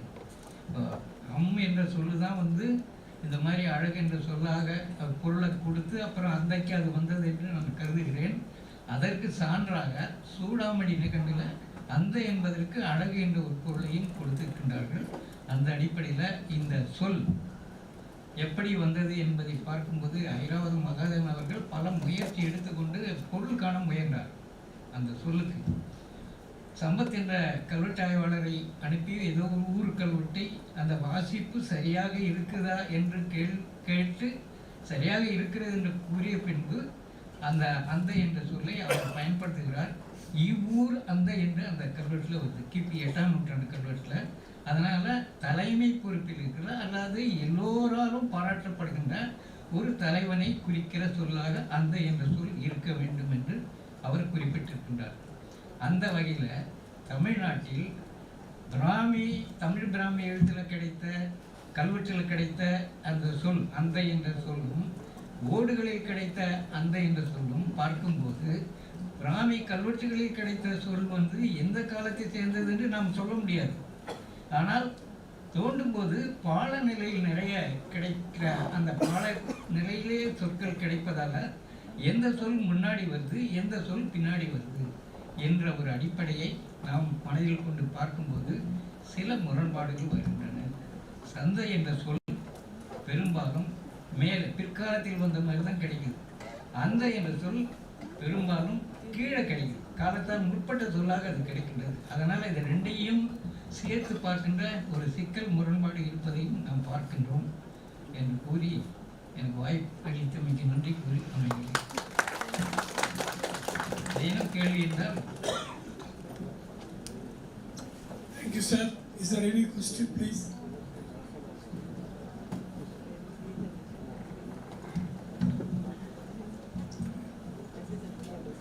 ஐயா ஒரே ஒரு கேள்வி இல்லை ஐயா கிட்ட ஒரு ஐயம் தான். இப்போ இந்த அம் என்றால் அழகு, அது தை அப்படின்னு சொல்லும்போது இந்த அழகுன்றதுக்கு சூடாமணி நிகழ்ந்து வந்து நம்மளுக்கு அழகுன்ற ஒரு பொருள் தருது அப்படின்னு சொல்றீங்க. இப்போ நம்மளுக்கு வந்து சந்தை அல்லது அந்தையா மாறுகிற பொழுது நம்மளுக்கு சகரம் அகரமாக மாறுவதற்கான வாய்ப்பு இருந்திருக்கிறது. சமண நமன்னு சொல்லி நம்ம எழுதுறோம். ஆனால் மகரம் நகரமாக மாறி இருக்குமா? இப்போ அம்கூட்டல் தைன்னு சொல்லும் பொழுது நம்மளுக்கு புணர்ச்சி விதிப்படி அது அம்தைன்னு தான் நம்ம வந்து எழுத தை வரத்தால நகரமாக மாறும். தை தன்னகரம் வரலாம். ஆனா மகரம் வந்து நகரமாக மாறுவதற்கான எந்த ஒரு புணர்ச்சி விதியிலும் நம்மளுக்கு வந்து அந்த மகரத்துக்கு சம்பந்தப்பட்டது இல்ல. ஆமா, நகரத்தோட அது இனமா இருக்கிறதால அது இன்னும் இந்த அது மாதிரி மாறுவதற்கான ஒரு வாய்ப்பு நம்மளுக்கு இலக்கண விதிப்படி நம்மளுக்கு அது வந்து வருவதற்கான இலக்கண விதியில பல விஷயங்கள். இப்போ உதாரணத்துக்கு அந்த ஒரு ஐயம் தான் தொல்காப்பியர்களுடைய அந்த இலக்கண விதிகளை பற்றி அண்மையில் ஒரு புத்தகம் வந்திருக்குது, தொல்காப்பியமும் சங்க இலக்கியமும் என்று. அந்த புத்தகத்தில் தொல்காப்பியர் ஐகாரத்தை ஒரு வேற்று உறுப்பாக சொல்றார். ஆனால் சங்க இலக்கியத்தில் 4 வேற்று உரிமைகள் 2ஆம் வேற்று உரிமைகள் குறிப்பிடப்படுவதை அவர் எடுத்து காண்பித்திருக்கின்றார். அது மாதிரி தொல்காப்பியத்தை சில நேரங்களில் நம்ம ஒரு இதுவாக வச்சுக்கிட்டோம், எல்லையாக வச்சுக்கிறதுல சில சிக்கல் இருக்குது. அதை பற்றி எல்வி ராமசாமி ஐயர் அவர்கள் கூட சங்க இலக்கியத்துக்கும் தொல்காப்பியத்துக்கும் ஒற்றுமை இருக்கிறது என்று நாம் பார்த்தால் சில சிக்கல்கள் வந்து சேரும் என்று அவர் குறிப்பிட்டிருக்கின்றார் அவருடைய நூலில். அந்த அடிப்படையில் இந்த என்ற அந்த இதுவும் தை என்ற இதுவும் சேரும்போது தைன்னு வரணும்னு நீங்கள் நினைக்கிறீங்க, அது தப்பாக நான் சொல்ல வரல. ஆனால் தை வரதால் அதுக்கான இனமாக நகரம் வரும். ஆமா, மகரம் வந்து நம்மளுக்கு கூடுதலா அந்த இடத்துல உடனே என்னால் நினைவுபடுத்தி சொல்ல முடியல. அந்த மாதிரி மகரமும் நகரமாக மாறியதுக்கு சான்றுகள் இருக்கு. நன்றி.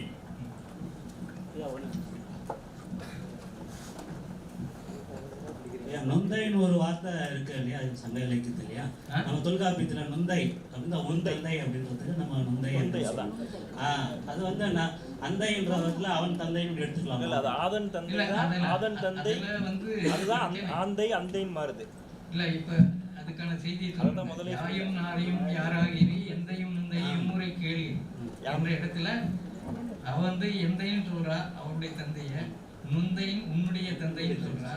இப்போ தந்தை என்ற ஒரு சொல்லி ஒரு கல்வெட்டுல புதுக்கோட்டை மாவட்டத்தில் கிடைச்சிருக்கு. இவ்வூர் தந்தை, இந்த இடத்துல என்ன பொருள் எடுப்பீங்க? இதுதான் பிரச்சனை. தந்தை அப்புறமா இதெல்லாம் வருது, தம்மப்பன், அப்பன் தம்மப்பன் அதெல்லாம் வருது, அது வேற. ஆனா கான்டெக்ஸ்டுவல் பார்க்கும்போது இதுக்கான அர்த்தம் வந்து வேறு விதமாக இருக்குன்னு தான் நான் சொல்ல வந்தது. வேற ஏதாவது நீங்க ஆலோசனை சொன்னீங்கன்னா எனக்கு மகிழ்ச்சியா இருக்கும்.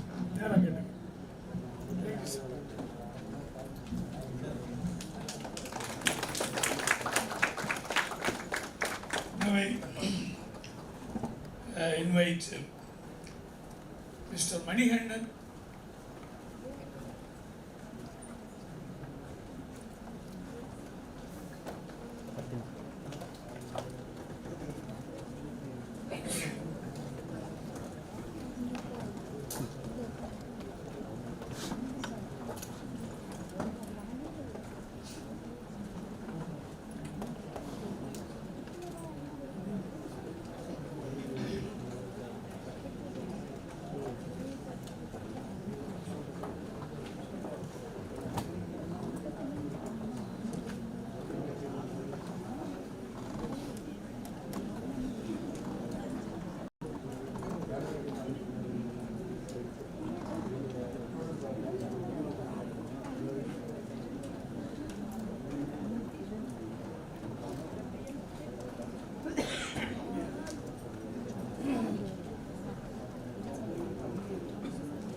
தலைப்பு வந்து நீங்கள் எட்டாயிரம் வட்டாரத்தில் கண்டறியப்பட்ட புதிய கல்வெட்டுகள் அப்படின்னு சொல்லி ஓகேவா? ஒன்றும் இல்லை, அந்த எட்டாயிரம் சொல்கிறோம், அது எங்கே இருக்குது அப்படிங்கிறதான் என்னுடைய இது. இப்போ எப்படின்னா தமிழ்நாட்டில் தென்கிழக்கு பகுதியில் தூத்துக்குடி மாவட்டம் அமைஞ்சுள்ளது. இதனை சிதம்பரம் மாவட்டம் என ஆவணங்கள் மூலம் அறியலாம். மாவட்டத்தின் எல்லைகளாக மன்னர் வளைகுடா, கிழக்கு மன்னர் வளைகுடாவும், தெற்கு மற்றும் மேற்கு திருநெல்வேலி மாவட்டமும், வடக்கு விருதுநகர் மற்றும் ராமநாதபுரம் மாவட்டமும் அமைந்துள்ளது. மாவட்டத்தின் முக்கிய நதிகளாக தாமிரபரணி, மலட்டாறு, வைப்பாறு மற்றும் கோரமல்லமாறு இப்படின்னு நிறைய நதிகள் உள்ளது. அது முக்கியமாக என்னன்னா எட்டாயிரம் தூத்துக்குடி மாவட்டம் வடபகுதியில் அமைந்துள்ளது. முக்கிய நதியாக இங்கே ஓடுற நதி வைப்பாறு. இது எப்படின்னா நம்ம விருதுநகர் கிராஸ் பண்ணி நம்ம போகிறோம். இருமுடிக்கு அடுத்தாலும் வந்தோம்னா அது வைப்பாறு அப்படின்னு சொல்லுவாங்க. ஸோ அந்த சிவப்பு பாயிண்ட் தான் வந்து உங்களுக்கு அந்த எட்டாயிரம் தாழ்வு வைப்பாங்க. ஸோ இது வந்து இந்த மேப்பில் வந்து காமிக்கிறது என்னன்னா, இது வரைக்கும் இந்த தூத்துக்குடி மாவட்டத்தில் வந்து கண்டறியப்பட்ட சைட்டில், அது வந்து பெரிய ஒரு நுண் கற்கால கருவிகள் கண்டறியப்பட்ட சைட்டில் வந்து அது பிற்கால அந்த நினைவுகள் வரைக்கான சைட்டில் என்ன மாதிரி இருக்குது அப்படின்னு இது நிறைய புக்ஸ், அது ஆவணமும் இருக்கட்டும், கல்வெட்டு ஜேர்னலாக இருக்கட்டும், அது கேட்டலாக் சின்னக்கப்போ அங்கேயும் சில அது நிறைய ஓடத்தான் செய்யுது, சீசன் செய்யுது. பட் அங்கேயே அந்த ஃபோக்கஸுங்கிறது அது கொஞ்சம் குறைவாக தான் இருக்குது. தூத்துக்குடி மாவட்டம் கொஞ்சம் குறைவானது தான். அந்த பர்டிகுலர் ஃபோக்கஸ்னால் தாமிரபரணி அது, ஏன்னா அதுதான் ஆரம்பத்துலேருந்து அந்த ஃபோக்கஸ் இருந்துகிட்டு இருக்கு. ஸோ இது வந்து என்னன்னா வேணுங்களா அதை நம்ம மேப் கிரியேட் பண்ணுறான ஆதாரங்கள் கரெக்ட் பண்ணது ஃபுல்லாகவே என்ன கல்வெட்டு பேசுகிறான ஆதாரங்கள் எல்லாமே இது. ஓகே, இப்போ இங்கே கேட்ட முக்கியமான கல்வெட்டில் இப்போ தமிழ் கல்வெட்டுன்னு சொல்கிறோம். இதே தூத்துக்குடி மாவட்டத்தில் பார்த்தோம்னா மருகல் தலை அப்படிங்கிற இடத்துல அப்படின்னா அந்த தமிழ் கல்வெட்டு நமக்கு கிடைக்குது. அதுக்கப்புறம் வட்டாரத்து கல்வெட்டு அப்படின்னு பார்த்தோம்னா நம்ம தூத்துக்குடியில் முக்கியமாக பார்த்தோம்னா அந்த கோல்பட்டி வட்டாரத்தில் பாலத்தில் கண்டுபிடிச்ச வெள்ளாளங்குட்டையில் நமக்கு ஒரு வட்டாரத்து கல்வெட்டு கிடச்சிருக்கு. அதே மாதிரி எப்படின்னா சூடங்குடி கிராமத்தில் வந்து நமக்கு ஒரு சுடுமண் முத்திரை ஒன்று கிடச்சிருக்கு வட்டாரத்தில் இருக்குது. அது மாதிரி நான் நிறைய தமிழ் கல்வெட்டு பார்த்தது மேலே இந்த இதில். இப்போ என்னன்னா இந்த மேப்பில் ஃபர்ஸ்ட் இந்த டாப் மேப் என்னன்னா கிரீன் கம்மியாக இருக்குது. ஏன்னா அந்த டாப்பில் உள்ள எல்லாமே எப்படின்னா விருதுநகர் மாவட்டத்தோடு சேர்ந்து வரும். இந்த விருதுநகர் மாவட்டத்தில் அங்கே வந்து என்னென்னா நிறைய ஆய்வுகள் வேளாண் சார்லாம் இருக்காங்க, அவங்க சமையல் சார் இவங்களாம் நிறைய ஒர்க் அவுட் பண்ணியிருக்காங்க. எனக்கு கீழே வர கொஞ்சம் அது கொஞ்சம் அந்த கொஞ்சம் கம்மியாக தான் பண்ணியிருக்கு. ஸோ அதில் படிக்கணும்னா அந்த ராஜேஷ் அப்படிங்கிறவர் வந்து ஒரே ஒரு சைட்டு மட்டும் அந்த தூத்துக்குடி, ஏன்னா அவர் என்டையர் வைப்பாறு வரை எடுத்துருப்பாப்புல. ஸோ அதில் வந்து தூத்துக்குடி மாவட்டத்தில் பண்ணுறப்போ கொஞ்சம் அவர் டைமில் இருந்ததுனால அது பண்ண முடியல. தென் அதனால் அது ஒரே ஒரு சைட்டு மட்டும் செக்குகள் மட்டும் அவர் ரிப்போர்ட் பண்ணியிருப்பாப்புல இங்கே மாவில்பட்டிங்கிற இடத்துல. ஸோ அதுக்கு அடுத்தப்பலன்னா இப்போ அந்த பக்கத்தில் உள்ள கீழே உள்ள மேப் பார்த்தீங்கன்னா அந்த மேப் உங்களுக்கு தெரியும், அந்த ஒரு கேள்விக்குறி இருக்கும். அதாவது எப்படின்னா அங்கே தான் வந்து உங்களுக்கு அந்த தாமிரபரணி ஃப்ளோவர் ஆடம், வைப்பர் ஃப்ளோவர் ஆடம், அந்த இடத்துல வந்து ஒரு கேள்வி. ஏன்னா அங்கே என்னடா எதுவுமே ரிப்போர்ட் ஆகலை அப்படிங்கிறது அப்படி நமக்கு ஒரு இது உண்டு. தென் இப்போ நம்ம சில சர்வே நம்ம என்னென்னா இப்போ ஆக்சுவலி நான் பிஹெச்டி பண்ணிக்கிட்டு இருக்கேன். ஸோ அது பேர் ரெஃபரன்ஸ் கலெக்ஷனாக போகிறப்போ நமக்கு அந்த மாதிரியான கேப்லாம் தெரிஞ்சு.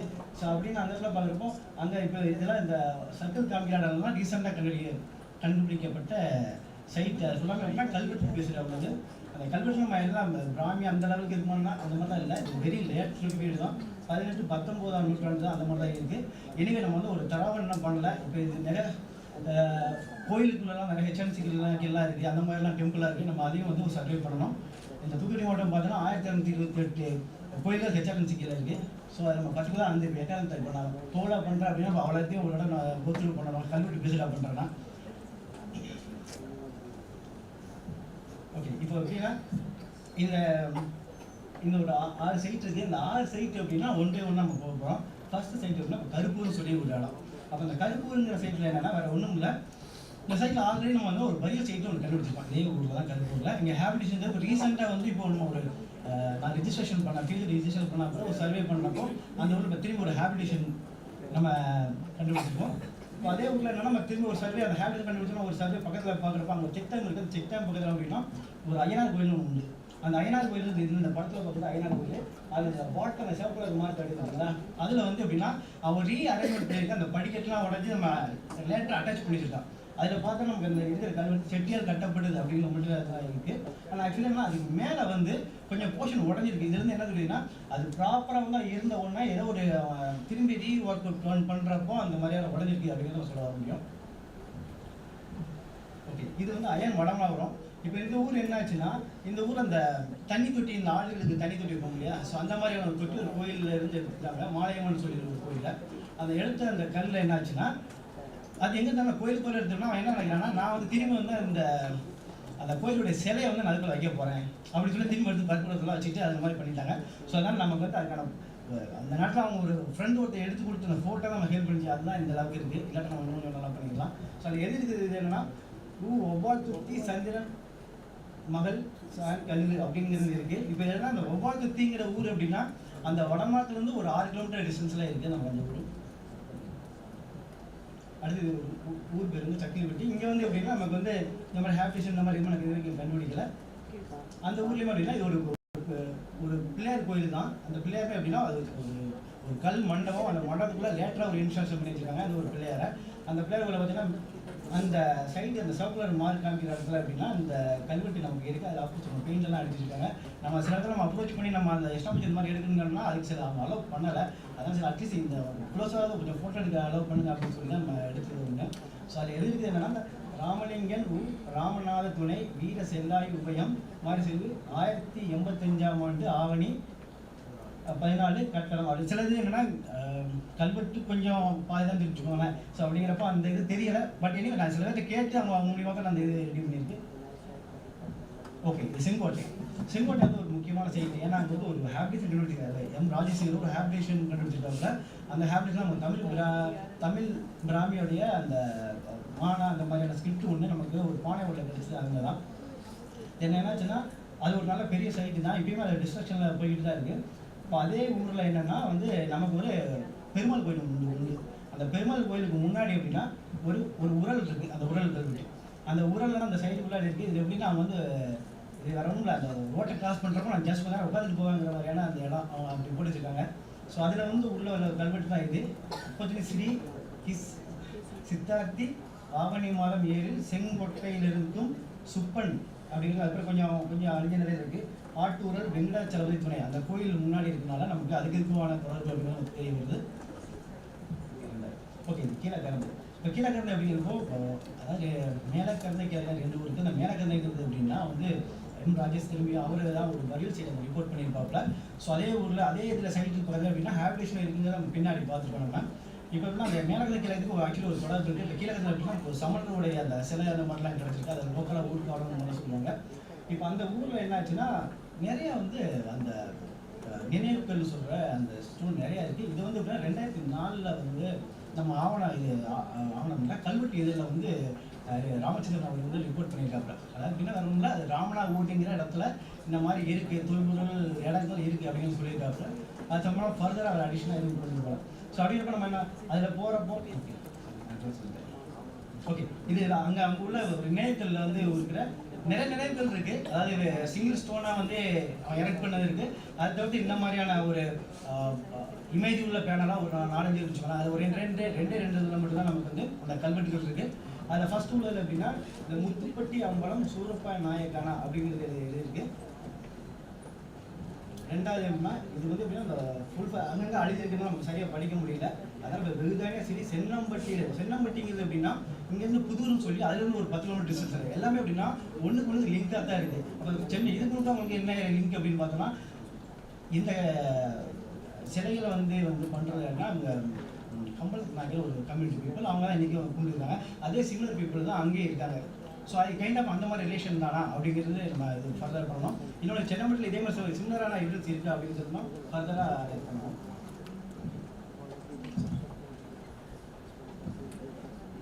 ஓகே, இங்கே வந்து ஒரு 2 திரும்பி உரலில் உள்ள இந்த கல்வெட்டு நமக்கு கிடச்சிருக்கு. இது வந்து ஊரில் உள்ள கிழக்கு பகுதியில் கிடச்ச கல்வெட்டு. இது வந்து ஓகே சரி வேறு ஒன்றும் இல்லை. இது வந்து அங்கே சுபக்கிருது ஸ்ரீ கார்த்திகை மாதம் அப்படின்னு எழுதியிருக்கு ஒன்று. அதே மாதிரி இந்த கல்வெட்டு ஊருக்கு நடுவில் கிடச்சிருக்கு. கார்த்திகை மாதம் சரி கீழே கறந்து அந்த ஊர் வேறு ஆக்சுவலி கீழே கறந்து தான். ஸோ அதே வந்து அவங்க சொல்லியிருக்காங்க. ஸோ அப்படிங்கிறப்போ அடுத்து நம்ம ஒரு 90 செஞ்சுருந்தால் இந்த பேர் வந்து இருக்குது அப்படி அதாவது ஊரின் பேர் இதுதான் அப்படிங்கிறது உங்களுக்கு ஒன்று தெரிய வருது ஒன்று. அப்போ அதே ஊரில் இங்கே ஒரு கிணறு இருக்குது, நந்தமலை கிணறு. அந்த நந்தமலை கிணறுல ஒரு செட்டியார் இருக்கக்கூடிய சமமான ஒரு கிணறு அப்படிங்கிறதுக்கான ஒரு இது. அடுத்து வேறு ஒன்று இது வந்து எப்படின்னா நீங்கள் கேட்கலாம் என்ன 1950க்கான கல்வெட்டு கொண்டு வந்துருக்கீங்க அப்படின்னு கேட்கலாம். இது என்ன மேட்ருன்னா இந்த கோயில் வந்து ஆக்சுவலி இந்த கோயில் இப்படி கிடையாது. இது ஒரு நல்ல கல்மண்டத்தால் செய்யப்பட்ட ஒரு கோயில் தான். அவன் பின்னாடி என்ன செய்கிறாங்கன்னா எல்லாத்தையும் இடிச்சிட்டு அவங்களுக்கு ஏற்ற மாதிரியான ஒரு ஃபார்மெட்டில் அவங்க கட்டி முடிக்கலாம். அப்படி கட்டி முடிச்ச எச்சங்கள் தான் இங்கே இருக்குது. ஆக்சுவலாக நமக்கு தெரியல அதோட மேபி இன்ஸ்டியூஷன் இருந்துக்கலாம். அந்த இப்போ அந்த கோயில் அவனுக்கு ஏற்ற இப்போ வேற ஒன்றும் இந்த பாருங்கன்னா அந்த இந்த சென்ட்ரல் பாயிண்ட் இந்த கஜலட்சுமி இந்த போர்ஷன்லாம் வந்து அவன் இப்போ கோயிலில் வச்சிருக்கான். ஆனால் இந்த வெளி இடம் பார்த்தீங்கன்னா இதெல்லாம் தூரம் போட்டால் இன்னும் என்னென்னலாம் கோயிலில் உள்ள செங்கல்குள்ளேயும் இதுக்குள்ளேயும் பாறைகள் வந்து நமக்கு தெரியாது பாயிண்ட் ஒன்று.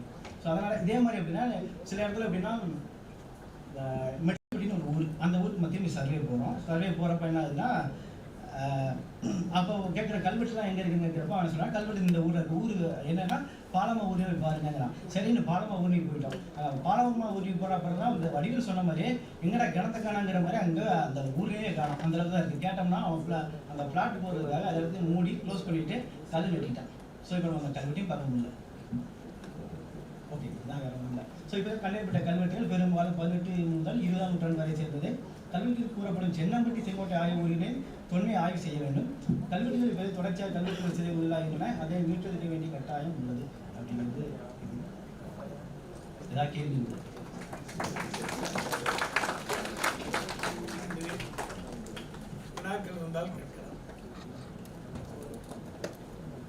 வட்டெழுத்து முத்திரைன்னு சொன்னீங்களா? ஆமாம் சார். அதில் என்ன வட்டெழுத்துல என்ன எழுதியிருக்கிறது முத்திரை? வட்டெழுத்துல இது வரைக்கும் நமக்கு கிடைக்கல. அதனால வட்டெழுத்து தான் இம்பார்ட்டன்ட். அது ஆமாம் சார். இப்போ அந்த மாவட்ட ஜேர்னல்ஸ் தான் பப்ளிஷ் ஆகிருக்குது. படத்தோட ஆமாம், படத்தோட தான் இருக்குது. நாங்கள் கண்டிப்பாக உங்களுக்கு ஷேர் பண்ணுறேன்.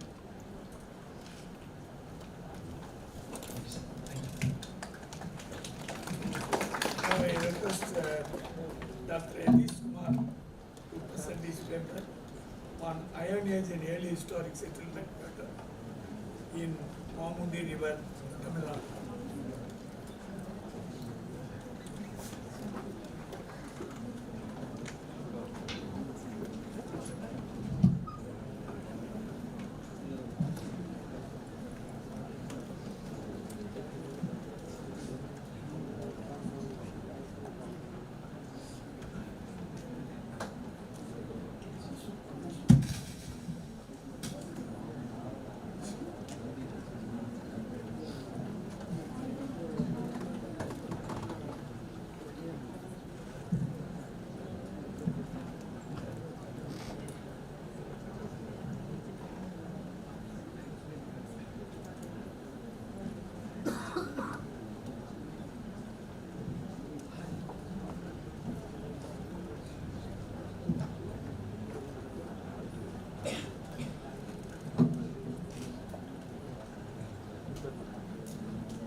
Good evening, all of you. First of all, I thank to State Department of Archaeology for giving this opportunity. My topic is Iron Age and early historic settlement pattern in Mamundi River. So this river is actually flows in the central part of Tamil Nadu, which is the one of the small tributaries of the Kaveri. Consider Kaveri having a lot of tributaries like Bhavani, Amaravati and Noyal. This Mamundi River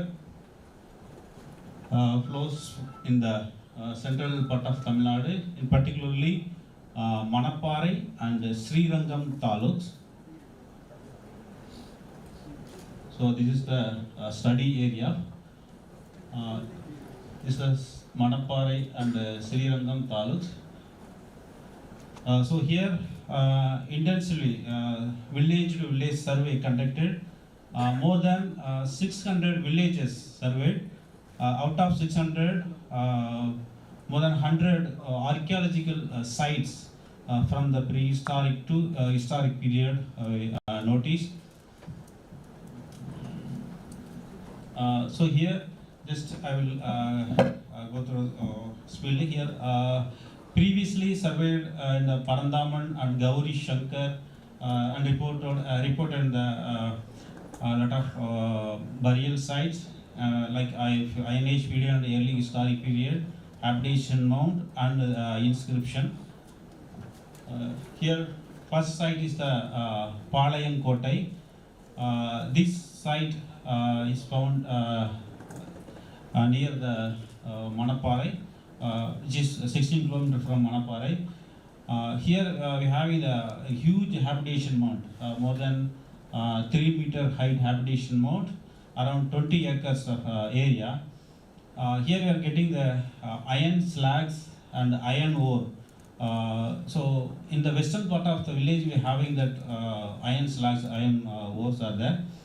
And adjoiningly we are having the burial site, such as cairns and stone circles are there. And next site is Kalingapatti. In the Kalingapatti also we are having the Iron Age burial. Now only more than 13 burials only remains. Actually this is a burial ground, more than 5 hectares area, but completely it destroyed. And another important site is Chittarnatham. This Chittarnatham is found Dindigul and Trichy bypass. While laying the bypass, this site completely destroyed, and we having the iron slags and glass slags also found in this area. Next is the Karyampatti. Here also we are having the Iron Age and early historic period, and historic period remains also there. This is the view of that Keela Kotakaranpatti. This is a very important site because this is a very huge and undisturbed site. This is suitable for the excavation study also, because we are having the continued cultural sequence from the Iron Age to historic period. Another important site, this is Mamundi. Actually in that Mondipatti is the one of the biggest site among the in the Sengudi river. The Sengudi is the which is the tributary of the Mamundi river. The most of the Iron Age and early historic sites are found in the stream and small rivulets area only. These sites having the number of iron and glass slags we are having. So you can see that shell bangles and a lot of black and red ware with graffiti marks we are having. So you can see that polishing stone and iron furnace tube and ceramics also we are having. And another thing is that black and red ware in the early form, from that thin variety to thick variety, and the rasa coated ware also we are having. So this site also very important. So you can see that crucibles of glass. In that mound we are having the western part only having the these kind of the furnace. So smoking industry is found very close to that rivers area. Like Kodamanal also we found the similar way, and you can see that iron slag and tabbed ore also we are having. So another important site is the Thoppalanayakan, which is very close to the Thuvaramkurichi. Actually, in my survey, I never seen like this kind of iron and glass debris. That means tubes and slags. So more than 7 huge mounds we are having. You can see that this is the from 5 kilometers from Thovaramkurichi only. See, you have lot of separate 3 mounds out of 7 mounds. So 3 mounds having the glass, and remaining are the iron slags materials are there. You can see that section of this in the photograph. You can see that the number of iron slags are found in this mound, and crucible also, and slags. So next is the important sites, the Pinnathur. In the Pinnathur having the Iron Age and early historic habitation mound in the western part of the villages, and burial site also the further western side of the villages is found. And another interesting is the iron slags further 1 kilometer from the burial site. You can see this Iron Age and early historic habitation. See in that 4 meter level, at the 4 meter level, we are getting the early historic brick structures. Just I will show here the early historic brick structures. You can see the bricks size area is 42, 20 and 10 centimeter. We are getting. And near that we are having that urn burial and cyst burial are found. And this is the iron slags are there. This is another site. This is where that Mamundi River's origin area. There we are getting that a lot of iron slags. More than 3 acres we are having the iron slags. So this is the maps of the Mamundi River. You can see that from that Iron Age and early historic and historic period continue cultural sequence are there. The most of the sites are found very close to the small streams. And this is another important site, Metalipatti. Here we are getting the pure Iron Age and early historic burials like simple cyst, transepted cyst, and another interesting is a menhir. Recently we found that a menhir with a cane packing with the stone circles also we having, and simple cyst and granite stone circles are there, and undisturbed transepted cyst burials are having the anthropomorphic figurine.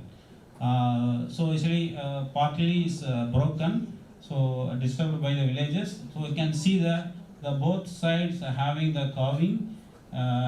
Just try to make the actual size. In the red color area is completely broken. So another site is the Talaviran Batti. This site also very important and undisturbed site.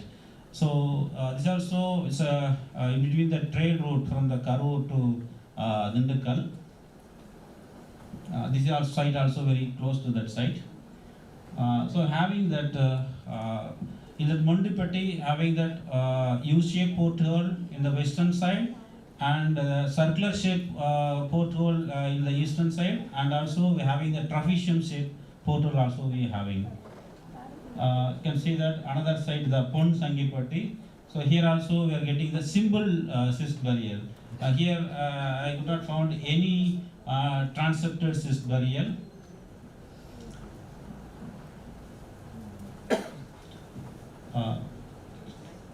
So in the historic period, continually having the inscription. This inscription recently we got. So this is the actually 8th century inscription. Important thing is the Sulis inscription, but completely unfortunately its top portion is broken. You can see a lot of Sulis inscription, similar like Pudukkottai have similarly having the Sulis inscription in the region also. And Rajapatti is also very important inscription we're having. And another thing is the oil press inscription and the trade guild inscription we are getting, and the hero stones like Kutra Nakkal, Sri Kutra Nakkal inscription. This inscription discovered by the Gauri Shankar. And the historic period temples from that. Actually here Rajaraja, Rajendra period, a lot of inscription are found here. So these are the temples, and lot of loose sculptures like Ayyanar, Jesta sculptures also found, and lot of like Nandi and Avada also found in that way, and hero stones, and lot of dilapidated temples also we are having of Chola period. So this is the complete the Iron Age early historic sites. And after that, the historic period, lot of settlements emerged in that early historic times. So the main thing is that in comparison the rivulets, the huge habitation mounds are located along the rivulets. The more than 10 hectares mound like Mondipatti, Palayangotai, Keelkota Karambatti and Pinnattur are having very among the 100 sites noted sites, and habitation cum burial sites like Mondipatti, Palayangotai and Karumbuliambatti, Keelapoihipatti and Pinnattur, Punsangapatti and other sites also very important. Among them is Mondipatti, Chittarnattam, Kariyambatti are having the glass and iron furnace also there. So these are the very important sites for the further excavation also. And thanks to everyone. Thanks, Dr. Akhilesh Kumar. Is there any question?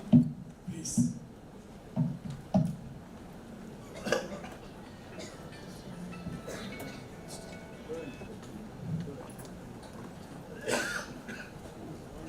Sir. I have a question. It's regarding the anthropomorphic figure you said. Whether it is anthropomorphic figure or it's a photo, double-side photo. Yes, sir. I feel like that also, sir. That like sometime in the ortho study we are having the double-side porthole, but I measured and just I fixed that measured the transceptor cyst and orthomorphic figure also, but it's not fit in the disturbed burial. So closely only one burial only disturbed. So it is not fit in the central part of the anthropomorphic. So possibly it's the anthropomorphic figure. So because both sides carving is there.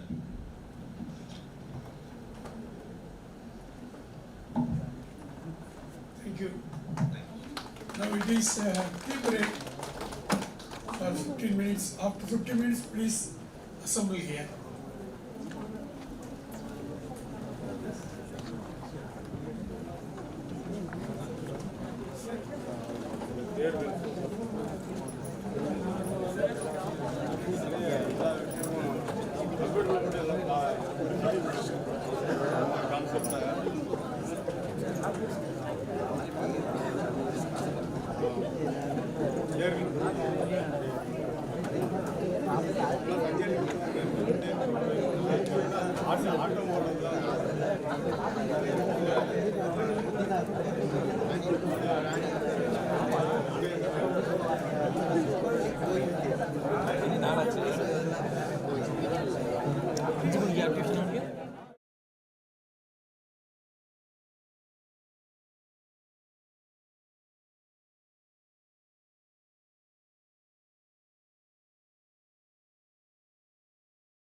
Thank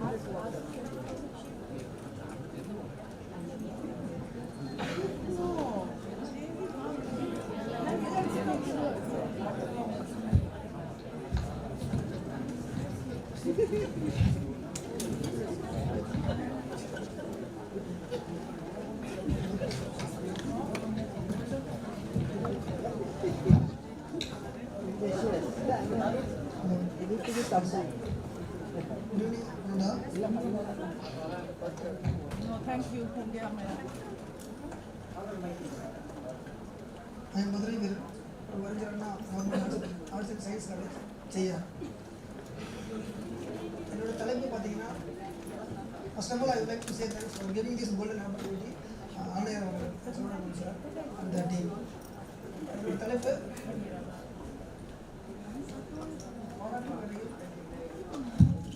பாலாற்றங்கரையில் அமைந்துள்ள பட்டை தீட்டுத்தனம் அப்படின்னு ஒரு concept.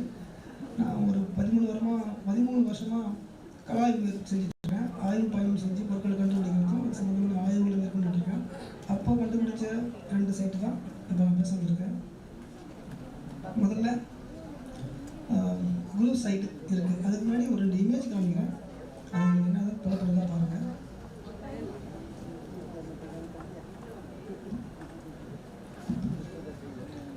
Anyone can identify this one?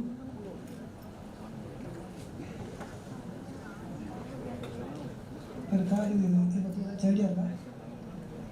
Engineering ஸ்டூடெண்டாக இருந்தீங்கன்னா அது கண்டுபிடிக்கிறாங்க.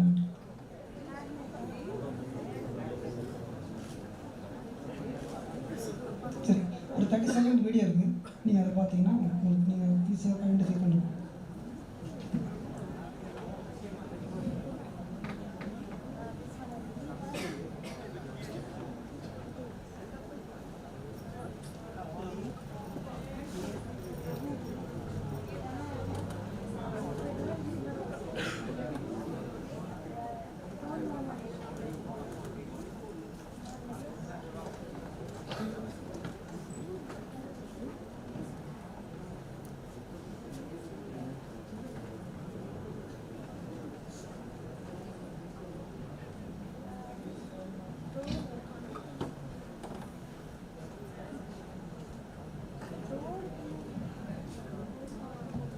ஆக்சுவலாக அது என்னென்னா அது ஒரு ஹப். 2 வீலர் 3 வீலர் 4 வீலர் இன்ஜினுக்குள்ளே சீக்கிரம் தேயாத ஒரு பார்ட். அதை கட் பண்ணுறதுக்கான டூல் தான் நான் காமிச்சிருக்கேன். இல்லை சார், டூல் நீங்கள் சொல்கிறது எதுக்கு சம்மந்தமே இல்லையே, கண்டிப்பாக இருக்குது. ஒரு ஆப்ஜெக்டை நம்ம கட் பண்ணணும்னா அதுக்கான டூல்ஸ் அந்த ஷேப்பில் தான் இருக்கணும் அப்படின்னு 10,000 பிசியில் இருந்து நம்ம 4 ஃபாதர்ஸ் சொல்லியிருக்காங்க. அந்த நீங்கள் சில்ட்டு பார்த்தீங்கன்னா உங்களுக்கு புரியும். நியோலித்திக் சில்ட்டில் அந்த ஷேப் இருக்கும்.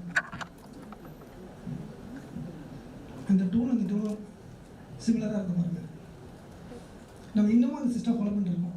ஹார்டு மெட்டீரியல் கட் பண்ணணும் அப்படின்னா இந்த வகையான டூல் தான் இன்னமும் ஃபாலோ பண்ணிருக்கோம். இதை அப்போவே அவன் என்ன பண்ணியிருக்கான், அழகாக ஜட்ஜ் பண்ணியிருக்கான். அந்த டூலை க்ரூப் பண்ண இடத்து தான் நான் பேச வந்திருக்கேன். 2 சைட் இருக்குது. 2 சைட்டுமே பிசைட் த பாலார் ரிவர். ஒன்று வந்து ஆனூர், இன்னொன்று ஈசூர். 2மே செங்கல்பட்டு ஸ்ட்ரீட்டில் இருக்குது. எங்கள் வீட்டு பக்கத்தில் இருக்குது. நான் உங்களுக்கு மேப் காமிக்கிறேன், உங்களுக்கு அதை புரியும். இதான் என்னுடைய ஸ்டடி ஏரியா. இது எங்கள் வீடு. இங்கே தான் எங்கள் வீடு இருக்குது. இங்கே ஒரு சைட் இருக்குது, இங்கே ஒரு சைட் இருக்குது. நான் இதை ஸ்டடி பண்ணி 2ஆக பிரிச்சிருக்கேன். There is primary side and secondary side. இது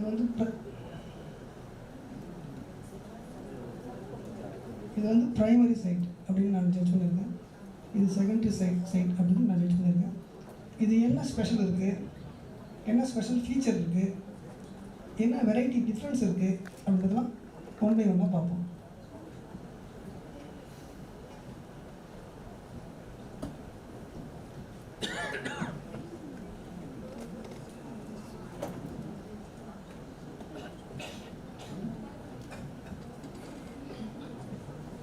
நம்ம செய்கிற ஒவ்வொரு செயலையும் திருக்குறளோட சிங்க் பண்ணலாம். அதனால தான் அது உலக பொதுமறைன்னு சொல்கிறோம். அந்த வகையில் இந்த ஒரு குறள் அதுக்கு பொருந்தும். அறிவு ஆற்றம் காக்கும் கருவி சிறுவார்க்கும் உழைக்கல் ஆகாரம். நம்மக்கிட்ட இருக்கிற எல்லா பொருளையும் எல்லா ஆப்ஜெக்டையும் திருட முடியும், கொண்டு செல்ல முடியும், அபகரிக்க முடியும். ஆனால் அறிவு அப்படி இல்லை. இந்த மனிதனுடைய நாகரிக வளர்ச்சியில் அறிவு வளர்ந்தது அப்படின்னு சொல்லப்படுறது நியோலித்திக் பீரியடில் தான். ஏன்னா நிறைய விஷயங்கள் இயற்கைகிட்டேருந்து கற்றுக்கிறான். டூல்ஸ் நிறைய விஷயங்கள் பார்த்தீங்கன்னா நிறைய இன்ட்ரெஸ்டிங் விஷயங்கள் அதில் மறைஞ்சிருக்கு நியோலித்திக் பீரியடில். அந்த காலத்தை சேர்ந்த மனிதர்கள் எங்கள் ஏரியாவில் வாழ்ந்துருக்கிறாங்கன்றது சிறப்பான ஒரு விஷயம். பொதுவாக நியோலித்திக் சைட்டுன்றது பார்த்திங்கன்னா தமிழ்நாடகத்தை பொறுத்த வரைக்கும் வடமேற்கு பகுதியில் தான் அதிகமாக பேசப்படுது. எங்கள் ஏரியா, அதாவது கிழக்கு பகுதியிலையும், தமிழகத்தினுடைய கிழக்கு பகுதியிலையும் இவங்க வாழ்ந்துருக்கிறாங்கன்றத சொல்கிறது தான் இந்த ரிசர்ச். முதல்ல அமைவிடத்தை சொல்லிடுறேன். செங்கல்பட்டு மாவட்டம் மதுராந்தகம் தாலுக்கா லட்சுமி நாராயணபுரம் ஊராட்சியில் அமைந்திருக்குது ஈசூர். அது செகண்டரி சைட். அதே சேம் செங்கல்பட்டு மாவட்டம் திருக்கழுக்குன்றம் தாலுக்கா பொன்னுவிழுந்த கழுத்தில் ஊராட்சியில் அமைந்திருக்குது ஆனூர் சைட். ஆனூர்ன்றது பொன்னுவிழுந்த கழுத்தில் பக்கத்தில் இருக்குது. ரெண்டுமே ரிவர் பெட்டு தான். எப்படி கண்டுபிடிச்சேன்னு நான் சொல்கிறேன். ஜஸ்ட் ஒரு 6 லைன் தான் இருக்குது, ரொம்ப நேரம் ஆகாது. 1995 2015 வரைக்கும் பாலாத்தில் மணல் எடுத்தாங்க. அது கவர்மெண்ட்டுக்கு சப்போர்ட் இல்லை. அப்போது it's fully depend upon the village control. கவர்மெண்ட்லாம் போய் டேக்கப் பண்ணல. கிராமத்தில் இருக்கிறவங்க தான் லாரியில் மணலை அள்ளிட்டு போக சொன்னாங்க. ஒரு லாரி மணல் 70 rupees 1995. அப்போ நான் 5th படிக்கிறேன். அதனால ஞாபகம் இருக்குது. 20 அடிக்கு கீழே மணல் எடுத்தாங்க.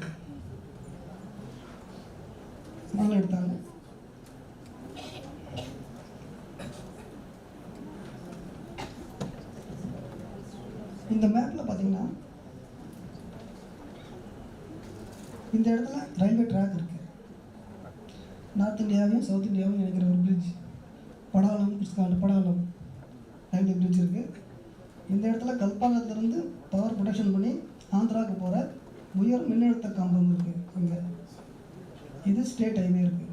இந்த இடத்துல இங்கெல்லாம் மணல் எடுக்க அலோவ் பண்ணல. இந்த இடத்துல மணல் எடுக்க அலோவ் பண்ணல, இங்கே மணல் எடுக்க அலோவ் பண்ணல. என்ன ரீசன் அப்படின்னா உங்களுக்கு தெரியும், அங்கே டிரான்ஸ்போர்ட்டேஷன் இருக்குது.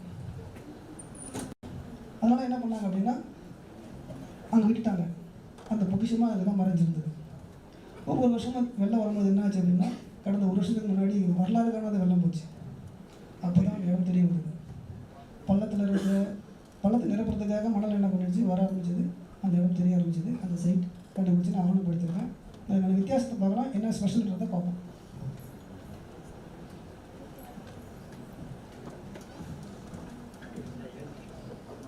நிறைய ஸ்பெஷல் ஃபீச்சர் இருக்குது. நிறைய விஷயங்கள் சொல்லலாம். நிறைய விஷயங்கள் மறைஞ்சிருக்கு புதைகர் காலகட்டத்தில். நான் ஒன்று கூட சொல்கிறேன், இன்ட்ரெஸ்டிங் ஃபேக்ட். இப்போ குடும்ப நிர்வாகம்ன்றது பார்த்திங்கன்னா பெண்கள்கிட்ட இருக்குது. அதாவது இனிஷியல் ஸ்டேஜில் பார்த்திங்கன்னா வேட்டையாடுறதுன்றது ஆண்களும் பெண்களும் செஞ்சாங்க. இந்த குடும்ப நிர்வாகம் எப்படி பெண்கள்கிட்ட போச்சு அப்படின்னா, வேட்டையாடிட்டு கொண்டு வர பொருட்களை ஒய்ஃப்கிட்ட கொடுத்து பிரித்து கொடுத்தாங்க. அப்படி பிரித்து கொடுத்த கான்செப்ட் தான் இன்றைக்கி குடும்ப நிர்வாகம் பெண்களுக்கு வந்திருக்கு. வேட்டையாடுறது ஆண்களும் வேட்டையாடினாங்க, பெண்களும் வேட்டையாடினாங்க. நான் வயலன்ஸ் பெண்கள், வயலண்ட் வந்து ஆண்கள். அதாவது மான், ஆடு, இந்த மாதிரியான விலங்குகளை வேட்டையாடுறது. பெண்கள் பார்த்திங்க அப்படின்னா கிழங்குகள், கீரை, பழங்கள், இந்த மாதிரி சேகரித்து வருது. அதுவும் அந்த மாதிரி கான்செப்ட் தான். 2 டூல் கொண்டு வந்திருக்கேன். 2 டூலுமே அங்கே கிடச்சது தான். சில்க் மட்டும் நான் செஞ்சுருக்கேன். அது இது நீங்கள் ஒன்று வந்து விமன் சொல்லலாம், இன்னொன்று வந்து ஜென்ஸ் சொல்லலாம். ஏன்னா அது கிழங்குகளை அகழுறது சாஃப்ட்டு, அது வந்து பார்த்திங்கன்னா வயலண்ட், அடிக்கிட்டு உடைக்கிறது.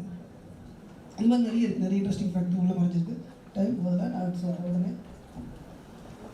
ஆணையில் அமைந்துள்ள பட்டத்திட்டம் தளமானது முதல் தளமாக திகழ்கிறது.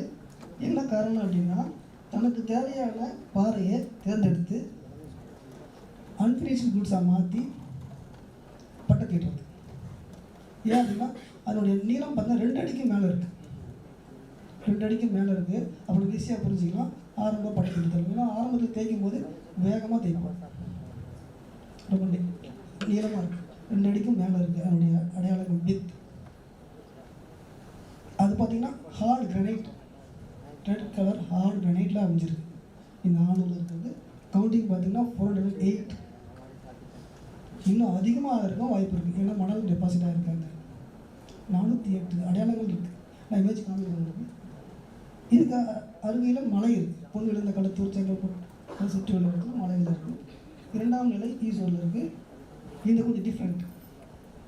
இது சாண்ட்ஸ்டோன். தஞ்சை கைலாசநாதர் கோவில் கட்டுறாங்க அந்த வகை பாறையில் அமைஞ்சிருக்குது சாண்ட்ஸ்டோன். இது என்ன வித்தியாசம்னா யூஸ்டு டூலை ஷார்ப் பண்ணியிருக்காங்க. வித் கம்மியாக இருக்குது, டெப்த் இருக்குது. இந்த மாதிரி இருக்கிற டூல் ஷார்ப்னஸ் போயிடுச்சு அப்படின்னா தேய்க்கிறது. இது அங்கே கிடச்சது தான். கொஞ்சம் வித்தியாசமாக வந்து இப்போ கீழே இருக்குது. இது பார்த்திங்கன்னா ஓல்டு. 2 வகையான தேர் இருக்குது. ஒன்று பெண்டன்ட் யூஸ் பண்ணியிருக்கலாம், இல்லைன்னா இந்த மாதிரி கட்டத்தை யூஸ் பண்ணியிருக்கலாம். இதனோட சைடில் குழி இருக்குது. ஏன்னா டூல்ஸ் தேய்க்கும் போது கை ஹீட் ஆகும். ப்ளஸ் அதை குறைக்கிறதுக்காக குழியை வச்சு யூஸ் பண்ணிக்கலாம். இமேஜ் அவங்க கடைசி முடிஞ்சிருச்சு. இந்த இமேஜ் மட்டும் பாருங்கள். இது வந்து Anur primary side, full granite.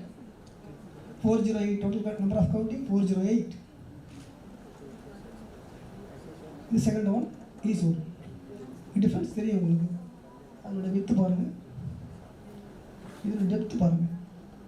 இது செகண்டரி க்ரூஸ் சைட் சாண்ட்ஸ்டோன்.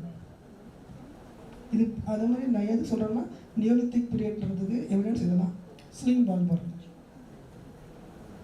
அங்கே சைடில் 70+ கிடச்சது. இந்த 2 கிடச்சது, இதெல்லாம் கிடச்சது. அந்த நான் சொல்கிறது எல்லாம் குழிகள் தேய்க்கும் போது ஏன்னா நீர்நிலையை பேஸ் பண்ணி தான் அமைஞ்சிருக்கும் அந்த க்ரூ சைட். இங்கே பார்த்தீங்கன்னா நீர்நிலை இல்லை, அதனால் குழி அமைச்சு அந்த குழியில் தண்ணியை போட்டு அதுக்கப்புறமா அதை தேய்ச்சிருக்கோம். அதுதான் ஆனூர். இது use. Thank you.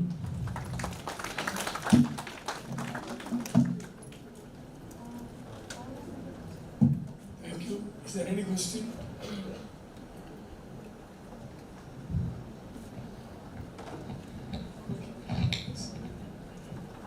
Now I request Mrs. Bhagyalakshmi to present her paper.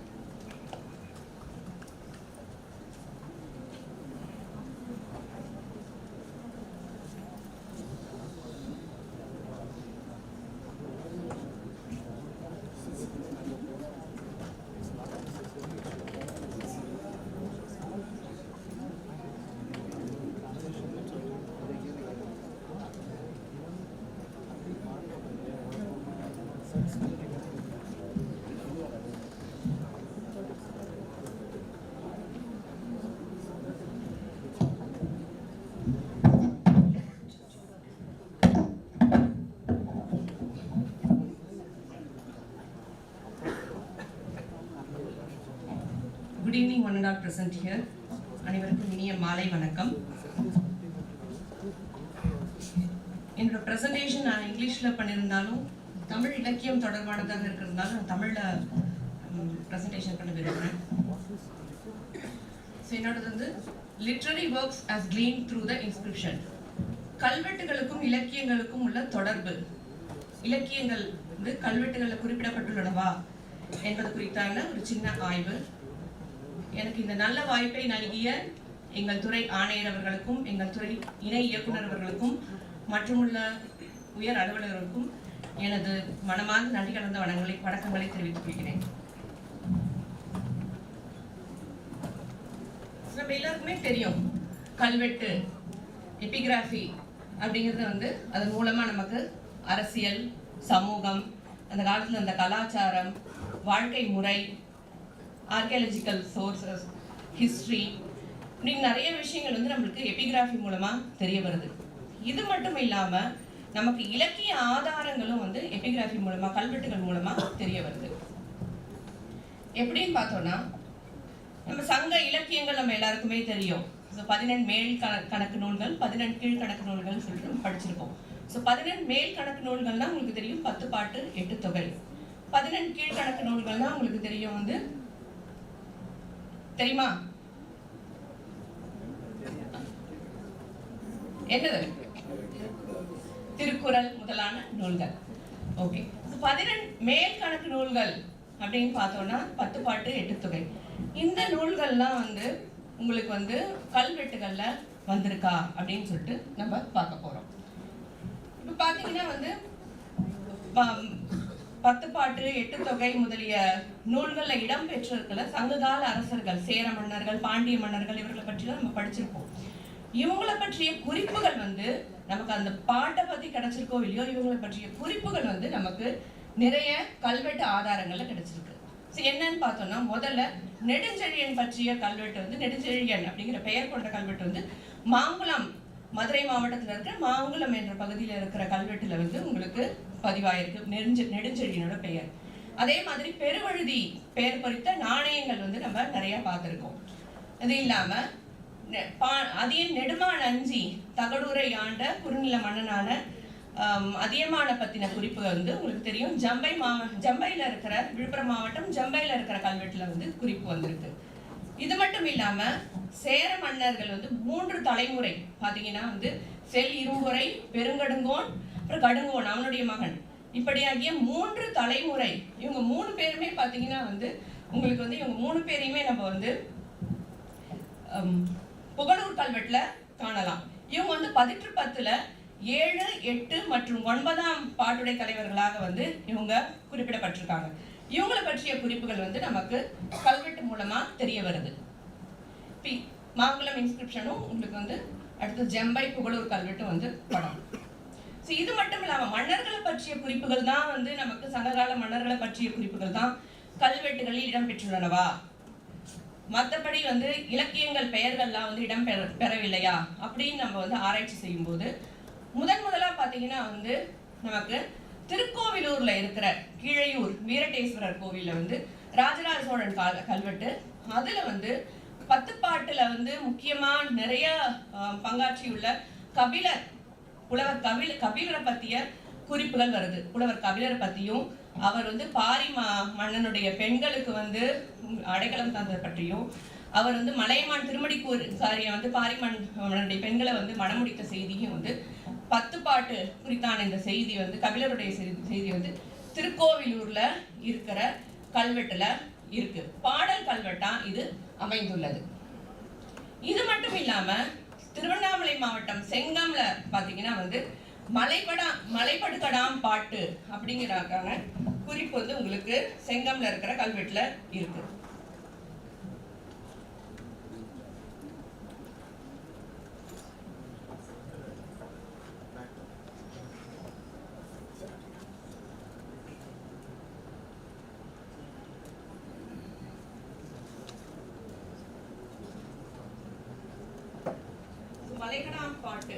மலைகடாம் பாட்டுன்னு சொல்லிட்டு இந்த குறிப்பு வந்து செங்கத்துல உங்களுக்கு இருக்கிற ரிஷபேஸ்வரர் கோவில்ல இருக்கிற கல்வெட்டுல குறிப்பு வருது.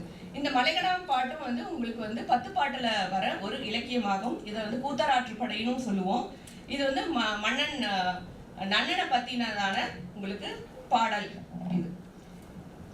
இது இல்லாம பாத்தீங்கன்னா இப்ப நம்ம சங்க காலம், சங்கம் மருவிய காலம் அப்படின்னு பார்த்தோம். அதுக்கப்புறம் வந்து இவன் சிற்றிலக்கிய வகைகள்லாமும் வந்து நமக்கு வந்து கல்வெட்டு மூலமா தெரிய வருதான்னு சொல்லிட்டு அடுத்ததா பார்க்க போறோம். இப்ப அதுக்கு முன்னாடி வந்து பாத்தீங்கன்னா வந்து இந்த சிற்றிலக்கிய வகைகள் பின்னாடி காலத்துல வரதுனால அதுக்கு முன்னாடி வந்து நம்ம வந்து பல்லவர் காலம் பார்த்தோம்னா வந்து நம்மளுக்கு மத்த விலாச பிரகசனம், பகவதர்ஜுகீயம், இந்த 2 நூல்களும் பாத்தீங்கன்னா வடமொழி நூல்கள். நம்ம இலக்கியங்கள் அப்படின்னு பார்த்தா நமக்கு வந்து வடமொழி இலக்கியங்களும் சரி, தமிழ் இலக்கியங்களும் சரி, இரண்டுமே வந்து கல்வெட்டுகள்ல காணப்படுகின்றன. இந்த மத்த விலாச பிரகசனம், பகவதர்ஜுகீயம், இந்த 2 நூல்களும் வந்து மகேந்திரவர்மனால இயற்றப்பட்டன. மன்னனே வந்து ஒரு சிறந்த ஆசிரியன், அவனுக்கு வந்து சித்திரக்கார புலி, நிறைய பெயர்கள் வந்து அவனுக்கு பட்டங்கள் இருக்கு. அவனோட அந்த பகவதர்ஜுகீயம், மத்த விலாச பிரகசனம் ரெண்டுமே வந்து பிரகசனம் அப்படிங்கிற ரச வகையை சார்ந்தது. அது வந்து ஒரு காபாலிகர்களை பத்தி, பாசுபத மதத்தை பத்தி உண்டான ஒரு கேலி செய்யும் விதமாக வந்து அந்த பாட்டுகள் அமைந்துள்ளன. இது வந்து மாமண்டூர்ல, திருவண்ணாமலை மாவட்டம் மாமண்டூர்ல இருக்கிற கல்வெட்டுகளை காணப்படுகின்றன. இப்ப இது மட்டுமல்லாம திருவெள்ளரையில ஒரு பாடல் கல்வெட்டு காணப்படுகிறது. இது வாழ்க்கையின் நிலையாமையை பத்தி குறித்து இருக்கு. அடுத்து பாத்தீங்கன்னா வந்து நம்ம சிற்றிலக்கிய வகைகள்ல தூது, உலா, பிள்ளை தமிழ், கலம்பகம் இதெல்லாம் நம்ம படிச்சிருக்கோம். இதுல வந்து பாத்தீங்கன்னா நந்தி கலம்பகம் முக்கியமா இது வந்து 3ஆம் நந்திவர்மன், நமக்கு தெரியும் பல்லவ மன்னன் 3ஆம் நந்திவர்மன். அவனை பத்தி தெல்லாரி எறிந்த நந்திவர்மன் சொல்லிட்டு அவனுக்கு பட்டம் உண்டு. அவனை பற்றியதான நூல் தான் இது நந்தி கலம்பகம். பாடல் ஆசிரியர் யாருன்னு நமக்கு தெரியல. இது வந்து ஆனா கல்வெட்டுல குறிப்பிடப்படவில்லை. பொதுவா வந்து மன்னனை பத்தின இது ஒரு இலக்கியம் அப்படிங்கிறது நமக்கு தெரிய வருது. இப்ப இது இல்லாம நம்ம பார்த்தோம்னா பிற்காலத்துல நந்திவர்மன் காலத்திலிருந்து சோழர்கள் காலம் வரைக்கும் இன்றளவும் வந்து கோவில்களில் வந்து தேவாரம், திருவாய்மொழி போன்ற இலக்கியங்கள் வந்து உங்களுக்கு பாடப்பெற்று இருக்கு. இதெல்லாம் வந்து உங்களுக்கு பக்தி இலக்கியம் அப்படின்னு சொல்லிட்டு நம்ம பக்தி இலக்கிய வகையை சார்ந்தவை. இது வந்து பார்த்தீங்கன்னா முதல்ல வந்து இந்த தேவாரம் படிப்பவர்கள், தேவாரம் அப்படிங்கிற வார்த்தை வந்து பிற்காலத்துல தான் நம்ம சொல்லிட்டு இருக்கோம். நம்ம கல்வெட்டுகளை பார்த்தோம்னா தமிழ் படி திருப்பதியம் விண்ணப்பம் செய்வோர் அல்லது பிடாரர் அப்படிங்கிற வார்த்தை வந்து கல்வெட்டுல குறிப்பிடப்பட்டிருக்கு. இவர்கள் வந்து பார்த்தீங்கன்னா 8ஆம் நூற்றாண்டிலிருந்து 16ஆம் நூற்றாண்டு வரைக்கும் வந்து இருக்காங்க. கல்வெட்டு ஆதாரங்கள் இருக்கு நம்ம தேவாரம் பாடினவர்கள். இது வந்து முதல் ஆதாரம் அப்படின்னு பார்த்தோம்னா நம்ம வந்து 3ஆம் நந்திவர்மன் காலத்துல திருவள்ளம் அப்படிங்கிற இடத்துல இருக்க வில்வநாதேஸ்வரர் கோவில், அங்க வந்து முதலா வந்து நம்ம இன்ஸ்கிரிப்ஷனல் எவிடன்ஸ்ங்கிறது கிடைக்குது தேவாரம் பாடியவங்க பத்தி.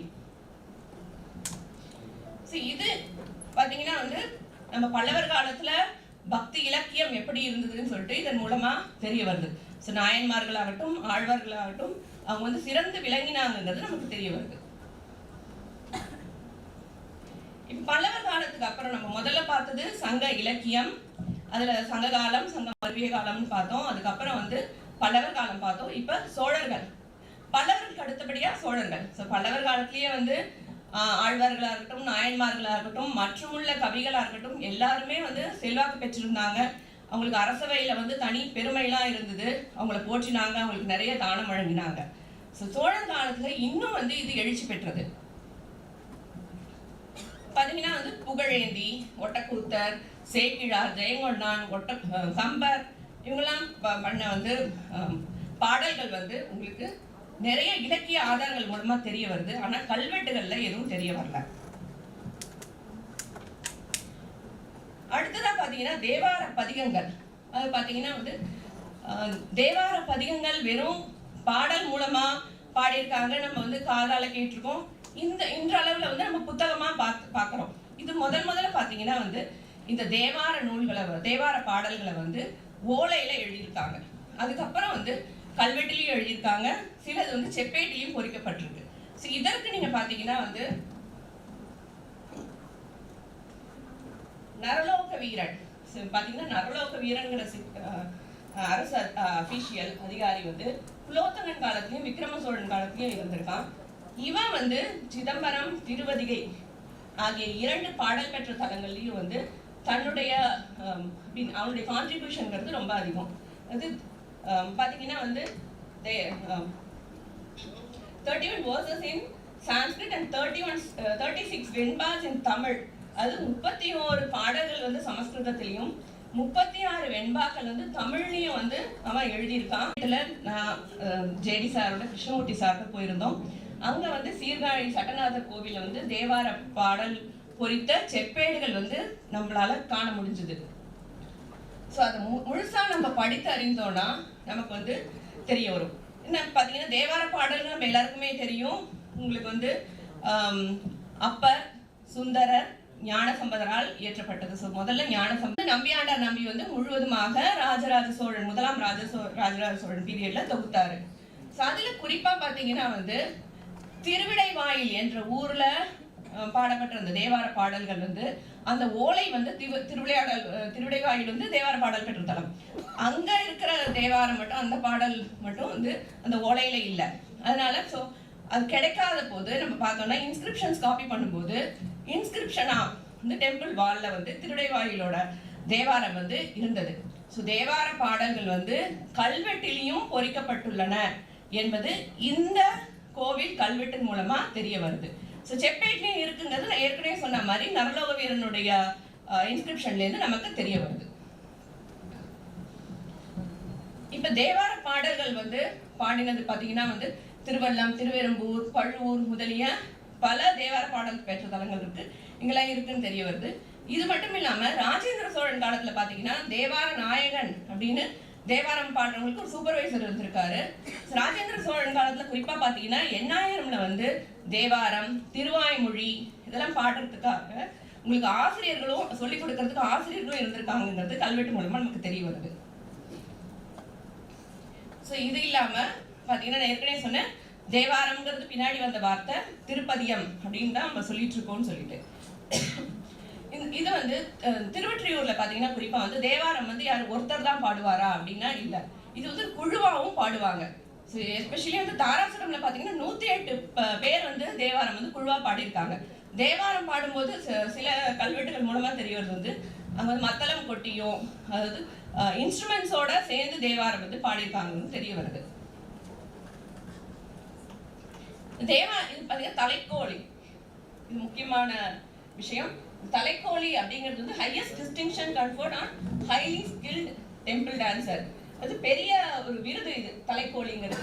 இது வந்து ஒரு ஃபீமேல் டான்சருக்கு, அதாவது நாட்டியத்துல வந்து சிறந்த ஒரு நங்கைக்கு வந்து Gnanasambanda Thevaram got the title of Thirugnana Sambandha தலைக்கோழி. ஞானசம்பந்த தேவாரருக்கு நாட்டியமாடிய நங்கைக்கு வந்து திருஞான சம்பந்த தலைக்கோழி அப்படிங்கிற பட்டம் கொடுக்கப்பட்டுள்ளது. இது மட்டும் இல்லாம முக்கியமான விஷயம் என்னன்னு பாத்தீங்கன்னா, திருவாமத்தூர், உங்களுக்கு விழுப்புரம் மாவட்டம் திருவாமத்தூர்ல கோவில்ல பாத்தீங்கன்னா வந்து கல்வெட்டு இருக்கு. அதுல வந்து பாத்தீங்கன்னா கண் தெரியாதவங்க கூட தேவாரம் பாடியிருக்காங்க. Visually challenge people also recited Thevaram அப்படிங்கிறதுக்கான இன்ஸ்கிரிப்ஷன் எவிடன்ஸ் இருக்கு. இதுல பாத்தீங்கன்னா கண் தெரியாதவங்களுக்கு உதவி செய்பவராக 2 பேர் வந்து கண் காட்டிகள் இருந்திருக்காங்க பாத்தீங்கன்னா. இது முக்கியமான விஷயமாக கருதப்படுகிறது. தேவாரம் பாடுறவங்க வந்து குரூப்பா பாடியிருக்காங்க. அப்புறம் visually challenge people also recited தேவாரங்கிறது நமக்கு சோழர் காலத்து இன்ஸ்கிரிப்ஷன் மூலமா தெரிய வருது.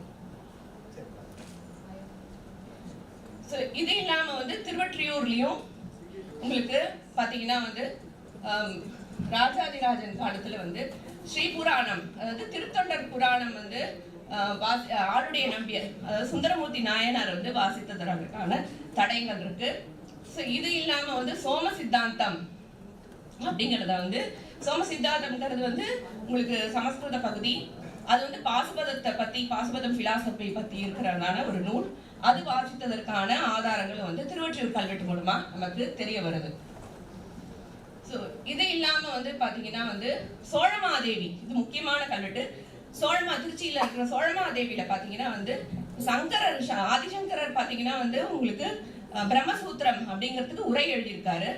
அந்த பிரம்மசூத்திரம் உரைக்கு நம்ம வந்து தமிழ்ல படிக்கும் போது வந்து பதவுரை, பொழிப்புரை அப்படிலாம் படிப்போம். அதே மாதிரி பிரம்மசூத்திரம் உரைக்கு வந்து ஆதிசங்கரோட உரைக்கே வந்து பிரதீபகம் அல்லது வார்த்திகம் அப்படிங்கிற மூலமா வந்து உரை வந்து சித்தாந்த பட்டாரர் அப்படிங்கிறவர் எழுதியிருக்காருங்கிறது இதுவும் நமக்கு கல்வெட்டு ஆதாரம் மூலமா தெரியுது. இதே மாதிரி வந்து நம்ம தேவாரம் மாதிரி திருவாய்மொழியும் வந்து கோவில்களை வந்து பாடப்பெற்று வந்தது அப்படிங்கிறதும் நமக்கு கல்வெட்டு மூலமா தெரிய வருது. இது இல்லாம ராஜராஜ விஜயம், ராஜேஸ்வர நாடகம், குலோத்துங்க சோழ சரிதை முதலான நூல்கள், அது முதலான காம்போசிஷன்ஸ் இருந்தது அப்படிங்கிறது வந்து நமக்கு கல்வெட்டு ஆதாரங்கள் மூலமா தெரியுது. ராஜராஜ விஜயம் அப்படிங்கிறது என்னன்னா வந்து முதலாம் ராஜராஜனை பத்தின புகழாரங்கள் வாய்ந்த ஒரு நாடகம். இது வந்து திருப்பந்துருத்தி டெம்பிள்ல இருந்திருக்கு. Okay sir. இது மாதிரியான பல தரவுகள், அது இலக்கிய சான்றுகள் வந்து நமக்கு கல்வெட்டுகள் மூலமாகவும் கிடைக்கிறது அப்படிங்கிறது தான் என்னுடைய இது. நம்ம முதல்ல பார்த்தோம் சங்க இலக்கிய நூல்கள், அதுக்கப்புறம் சங்கம் அறிவிய காலத்துல, அப்புறம் வந்து உலா, பரணி முதலியான சிற்றிலக்கியங்களுக்கு உண்டான ஆதாரங்கள். முக்கியமா வந்து பக்தி இலக்கியம், அதாவது தேவாரம் மற்றும் திருவாய்மொழி, திருப்பதியம் தான் சொல்லியிருக்காங்க. அதுவும் வந்து கோவில்கள்ல வந்து வாசித்திருக்காங்க. அதன் மூலமா வந்து இலக்கியம் வளர்ந்தது என்பதற்கான சான்றுகள் வந்து நமக்கு கல்வெட்டுகள் மூலமா கிடைக்குது அப்படிங்கிறது தான் வந்து என்னுடைய ஆய்வு. நன்றி sir.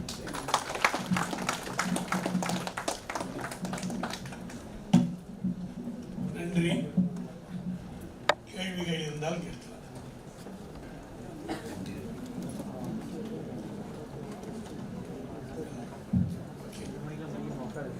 I invite Dr. Sasikala.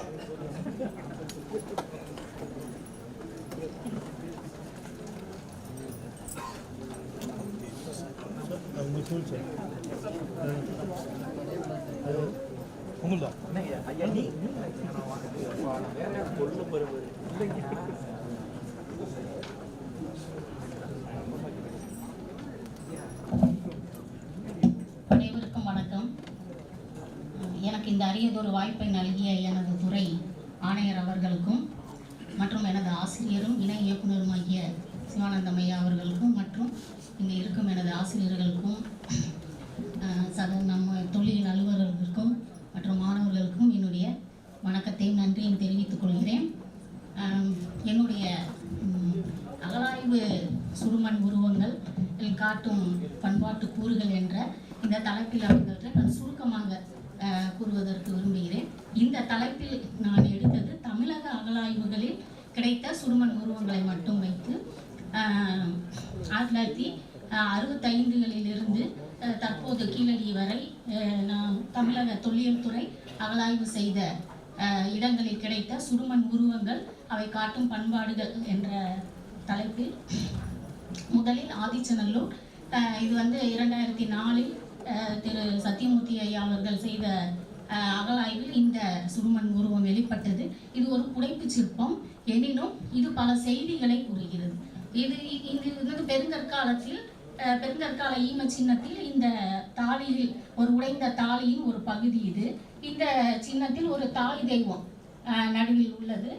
இந்த பக்கம் இதை பற்றி பல கட்டுரைகள் வெளிவந்துள்ளன. நானும் இதை பற்றி ஒரு கட்டுரை எழுதியுள்ளேன். இது ஒரு பெருங்கற்கால ஈம சின்னத்தில் இப்படியான ஒரு முதல் நிலையில் ஒரு கொற்றவை உருவம் என்று சொல்லக்கூடிய, ஏனென்றால் மான் இருக்குது, இந்த பக்கம் அந்த வேளாண்மை தாய் தெய்வத்துக்குரிய அந்த வேளாண்மைக்குரிய இந்த கரும்பு, அதுக்கு மேலே ஒரு கொக்கு, கீழே இருப்பது முதலை.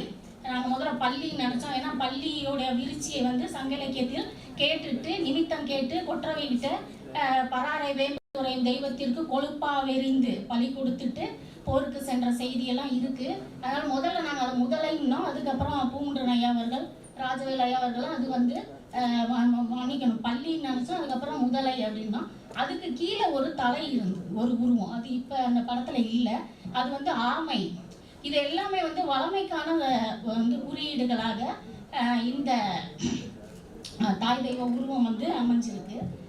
அடுத்து பார்த்தீங்கன்னா இது வரலாற்று காலத்தை சேர்ந்தது. இது கோயம்புத்தூர் கோயம்புத்தூர் மாவட்டத்தில் போலுவாம்பட்டியில் கிடச்சிது. இது எங்களுடைய மேனாள் அறிஞர் ஐயா அவர்கள், நாகசாமி ஐயா அவர்கள் இதை இயக்கம் உருவம் என்று அப்போ அவர் சொன்னார். இப்போ இந்த வாய்ப்பின் மூலமாக நான் சொல்ல வரும் கருத்து, இந்த சிற்பங்களை பற்றியெல்லாம் நான் ஒன்றும் வர்ணிக்கணும்னு ஒன்றும் நினைக்கல.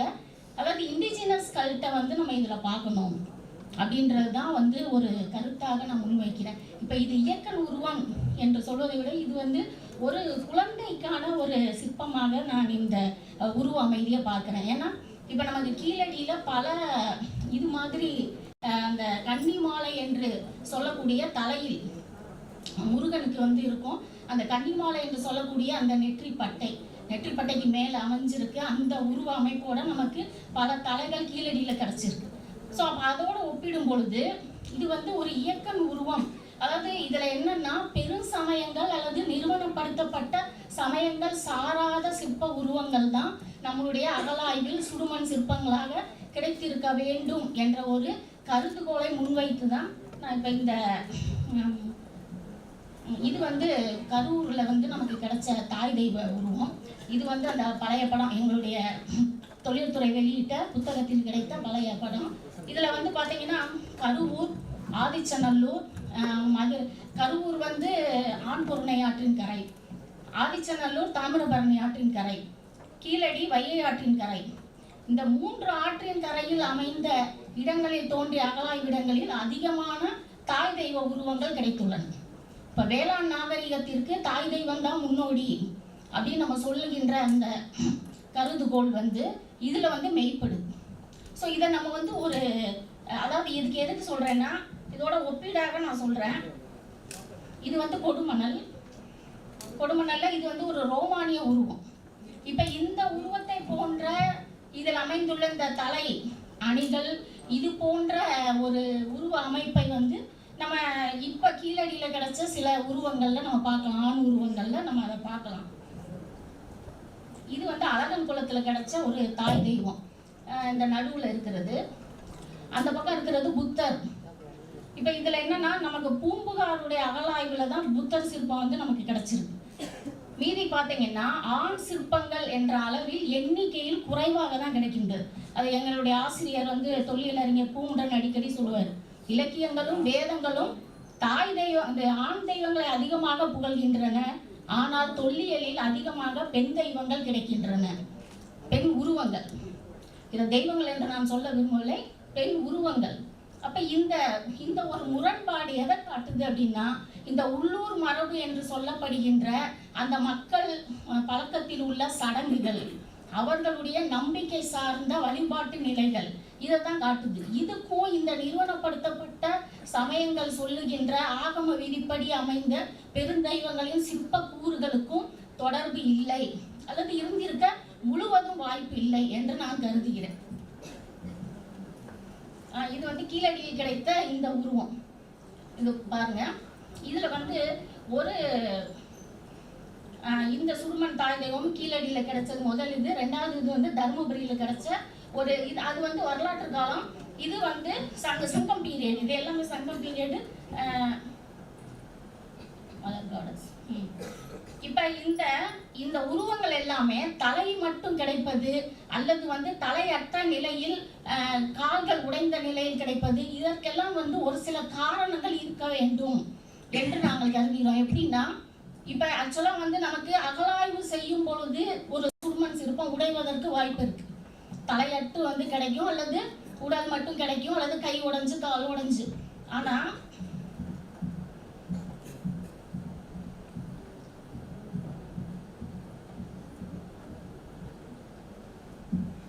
இப்ப இது ஒரு முக்கியமான ஒண்ணு. வெம்பக்கோட்டையில நமக்கு இப்ப ரீசென்ட்லி நடந்துட்டு இருக்கு.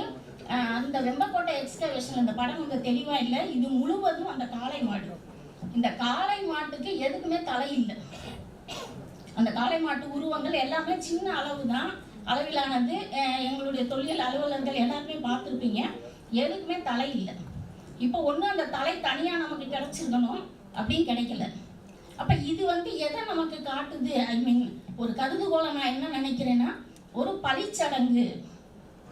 ஏன்னா வந்து பழிச்சடங்குகள் வந்து நம்மளுக்கு வந்து எப்படின்னா, வளமை சார்ந்து அந்த இனம் பெருக வேண்டும் என்று தான் நம்ம வந்து பழிச்சடங்குகளை நடத்தியிருக்கோம். அப்ப இந்த மாடுகள் என்ற இந்த பொருளாதாரத்திற்கு உட்பட்ட, விருதுநகர் மாவட்டம் என்பது முழுக்க முழுக்க சிறு குன்றுகளும் முல்லைத்திணையும் அமைந்த பகுதி. அதனாலதான் வந்து ஆண்டாள் வந்து கிருஷ்ணரை பாடுறாங்க, முல்லைத்திணை பாடல். அப்ப அந்த பகுதியில இந்த மாடுகள் வந்து நமக்கு இந்த சிற்பங்களா கிடைச்சிருக்கிறது ஒரு முக்கியமான ஒரு கருதுகோளா நான் நினைக்கிறேன். அதை எப்படின்னா, ஆண் தெய்வம்னு பார்த்தீங்கன்னா, இங்கே வெம்பக்கோட்டையில் வந்து நிறைய ஆண் உருவம் தான் கிடைச்சிருக்கு.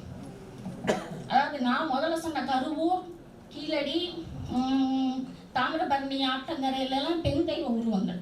இப்போ இந்த பகுதி முல்லைத்திணைக்குரியது. அது ஆட்டோமேட்டிக்காக கால்நடை மேய்ச்சலில் வந்து ஆண் தெய்வம் தான் உயர்வானது. ஆண்களுடைய பொருளாதாரத்தை அது அடிப்படையாக கொண்டது. ஆனால் அதில் பார்த்தீங்கன்னா இங்கே கிடைக்கிறது பெண் உருவம் கம்மியாக இருக்கு, பர்சன்டேஜ் வைஸ் பார்த்தா. அதோட வந்து இந்த மாடுகளுடைய உருவமும் நமக்கு இந்த கால்நடை பொருளாதாரத்தை மையமாக கொண்ட ஒரு சூழல், சமூக சூழல், பண்பாட்டு சூழல் அங்க இருந்திருக்கு அப்படின்றத இது காட்டுது. இந்த மாதிரி உருவங்கள் இப்ப இது வந்து இருக்குதுன்னா, இப்ப நேற்று கூட வந்து அந்த எலும்பு வந்து கட்டி அப்படின்னு நம்ம பார்த்தோம். காவியா கூட தொழிலாளர் காவியா கூட கேட்டுட்டு இருந்தாங்க. ஆக்சுவலாக இதுவும் வந்து உறுப்பு குறைத்தல் என்னும் சமூக சடங்கு. ஆக்சுவலாக வந்து ஏதாவது ஒரு உறுப்பை வந்து குறைத்து கொள்ளுதல், அதனுடைய எச்சம் தான் நமக்கு வந்து அந்த காது குத்துதல். அது போக வந்து இந்த மொட்டையடிக்கிறது. அப்புறம் வந்து இந்த முஸ்லீம்கள்லாம் அந்த சுன்னத் என்று சொல்லப்படுகின்ற உறுப்பு குறைத்தல். இது வந்து இறக்கும் பொழுதும் இறந்த பின்பும் அவர்களுக்கு, ஏன்னா நமக்கு வந்து ஐயா வேதாச்சல ஐயா தான் வந்து கோவலன் பட்டில் பண்ணாங்க. அவங்களுக்கு ஒரு கை இல்லை சார், ஒரு கை வந்து இடது கையோ ஏதோ ஒன்று வெட்டுண்டு இருக்கு. அதுக்கப்புறம் கால் வெட்டுண்ட நிலையில நேற்று காவியா சொல்லிட்டு இருந்தாங்க. ஸோ இதெல்லாம் என்னன்னா, உறுப்பு குறைத்தல் சடங்கு என்பது அந்த குளவி பிறப்பினும், அதாவது குளவி இறந்தாலும் சரி, அல்லது ஊன்தடி பிறப்பினும் குளவி இறப்பினும் ஆளென்று கருதி வாளால் அறுத்து புதைத்தல், இந்த மரபுப்படி இந்த உறுப்பு குறைத்தல் சடங்கு வந்து நடந்திருக்கு அப்படின்றத தான் வந்து இந்த உருவங்கள் காட்டுகின்றன அப்படின்றத ஒன்று முன்வைக்கிறேன். இன்னொன்று வந்து என்னன்னா, இன்ன வரைக்கும் நமக்கு நாட்டார் வழக்கில் இருக்கின்ற சடங்குகளை நாம் பின்தள்ள முடியாது. ஏன்னா இப்போ எனக்கு கண்ணு கோளாறு அப்படின்னா நான் கண் கோளாறு வாங்கி வைக்கிறேன் அப்படின்னு இன்ன வரைக்கும் வேண்டுறாங்க. அதே மாதிரி அந்த உறுப்புகள் குறைபாடு என்றால் அந்த தெய்வத்திற்கு அந்த உறுப்புகளை செய்து மண்ணாலோ அல்லது ஏதோ ஒரு உலோகத்தினாலோ செய்து வைக்கும் பழக்கம் தென் மாவட்டங்களில் மிக அதிகமாக உண்டு. ஸோ இந்த பழக்கமாக இவர்கள் இந்த சிற்பங்களை அந்த மேலே வந்தாலே கொஞ்சம்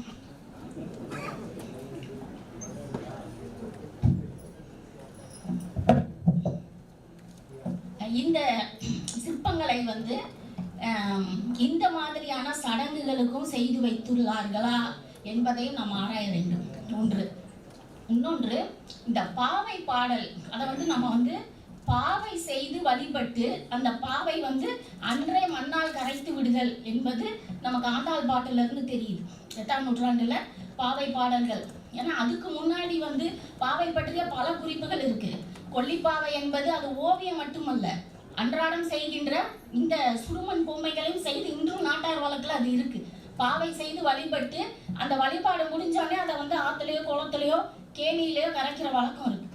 அப்போ இந்த பாவை செய்து வழிபட்டு அது சடங்கு சார்ந்து தான். நான் சொல்றது வந்து என்னன்னா, இந்த வழிபாடு அல்லது இந்த வணக்கம் இது வந்து இன்றைய ஆகம விதிகளுக்கு உட்பட்டு வேதங்கள் சொல்கின்ற மரபுக்கு உட்பட்டெல்லாம் இங்கே நடந்த மாதிரி தெரியல. அதுக்கான எவிடன்ஸும் இல்லை. ஸோ அதனால நம்ம என்ன பண்ணோம், இந்த உள்ளூர் மரபு என்னவாக இருந்தது நம்ம அதை புறந்தள்ளக்கூடாது.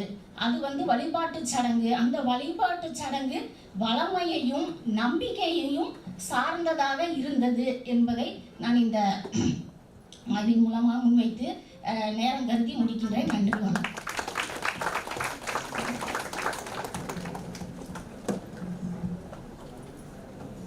நன்றி. யாராவது கேள்வி கேட்குறீங்க?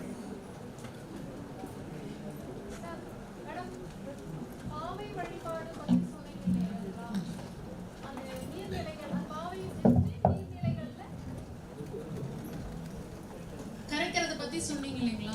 இப்போ அதோட பிரதிபலிப்பா வந்து இப்போ விநாயகர் சதுர்த்தி செலிப்ரேஷன் சொல்லலாமா? ஆமாங்க, அந்த பிள்ளையாருன்றதே வந்து அப்படிதான். ஏன்னா எனக்கு இந்த தடுமாற்றமே என்னுடைய ஆசிரியர்கள்லாம் முன்னாடி உட்கார்ந்துருக்கிறதா பிரச்சனை. ஏன்னா நான் வந்து அவங்களுக்கு நாடுறேன், வேற ஒன்றும் இல்லை. நிறைய விஷயங்கள் சொல்லலாம். உண்மை அதுதான். பிள்ளையார் என்பவர் வடக்கிலிருந்து வந்தவர் அல்லது வந்து அது வந்து நமக்கு 7ஆம் நூற்றாண்டில் தான் வந்தது. அந்த கதையே இல்லை. காலையில் கூட ஒரு மேடம் சொன்னாங்க, அந்த பிளவான்ற இதுல இருந்து வந்த அது எதுவா கூட இருக்கட்டும், இங்கே வந்து பிள்ளை அப்படின்னா குழந்தைன்னு தான் அர்த்தம். அது வந்து ஏன்னா இங்கே வளமை முழுவதும் குழந்தையை பொறுத்து தான் இருக்கு. குழந்தை பேரு மக்கள் பேரு தான் வளமை. அது எந்த இனமா, மனித இனமாக இருக்கட்டும், பறவை இனமாக இருக்கட்டும், கால்நடையாகட்டும், வளமைனா குழந்தை. ஸோ அதை வந்து வழிபடுதல் அப்படின்ற முறையில தான் இது வந்திருக்கு. இதுக்கு வந்து யானை தலை வர்றது இதெல்லாம் வந்து புராணம் இது சேர்ந்துருக்கலாம். ஆனால் உள்ளூர் கல்ட்டு வந்து என்னன்னா, நம்ம வந்து அந்த உருவம் கூட நமக்கு பெருசு இல்லை, நமக்கு ஒரு பிண்டம் ஒரு மஞ்சள்ல பிடிச்சி வச்சு வழிபடுவாங்க. ஸோ அப்போ இந்த இது வந்து என்ன எதை குறிப்பிடுதுன்னா, இந்த சுடுமண் இல்லாத ஒரு தன்மையில வீட்டில் இருக்கக்கூடிய ஒரு சில பொருட்களை வச்சும் நம்ம வந்து ஒரு வழிபாட்டு நிலையை சடங்கு நிலையை உருவாக்கி இருக்கோம் அப்படின்றது தான் அது காட்டுது.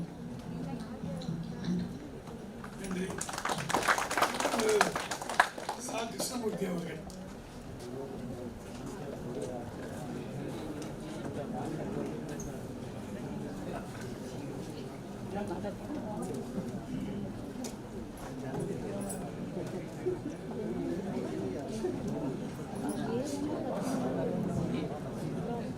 அறிஞர் பெருமக்களே, மாணவர்களே, என்றைக்கும் புன்னகை சொல்லுகின்ற தொல்லியத்துறை இணை ஆணையர் சிவானந்தம் அவர்களே, உங்கள் அனைவருக்கும் என்னுடைய நன்றியினையும் வணக்கத்தினையும் முதற்கண் தெரிவித்துக் கொள்கின்றேன்.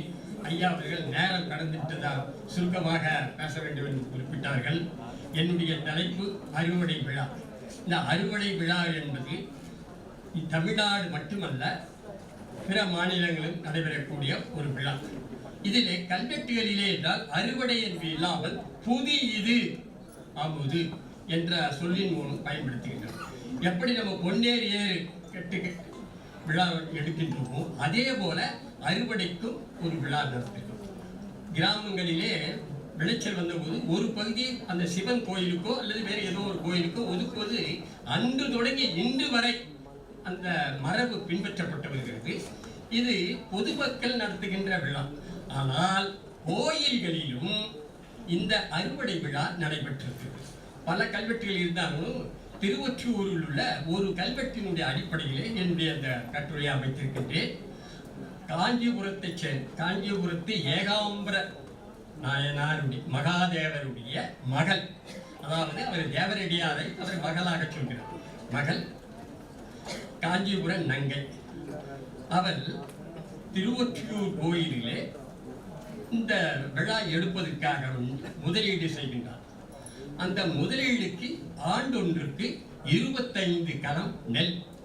அந்த 25 கலம் நெல்லை வைத்துக்கொண்டு அந்த அறுவடை நாளில் என்னென்ன செய்ய வேண்டும் என்பதற்கு பங்கு போட்டுருக்காங்க. இப்போ நம்ம பார்த்தீங்கன்னா அந்த வரவுக்கு செலவுக்கு சரிசமமாக பண்ணுறோம்.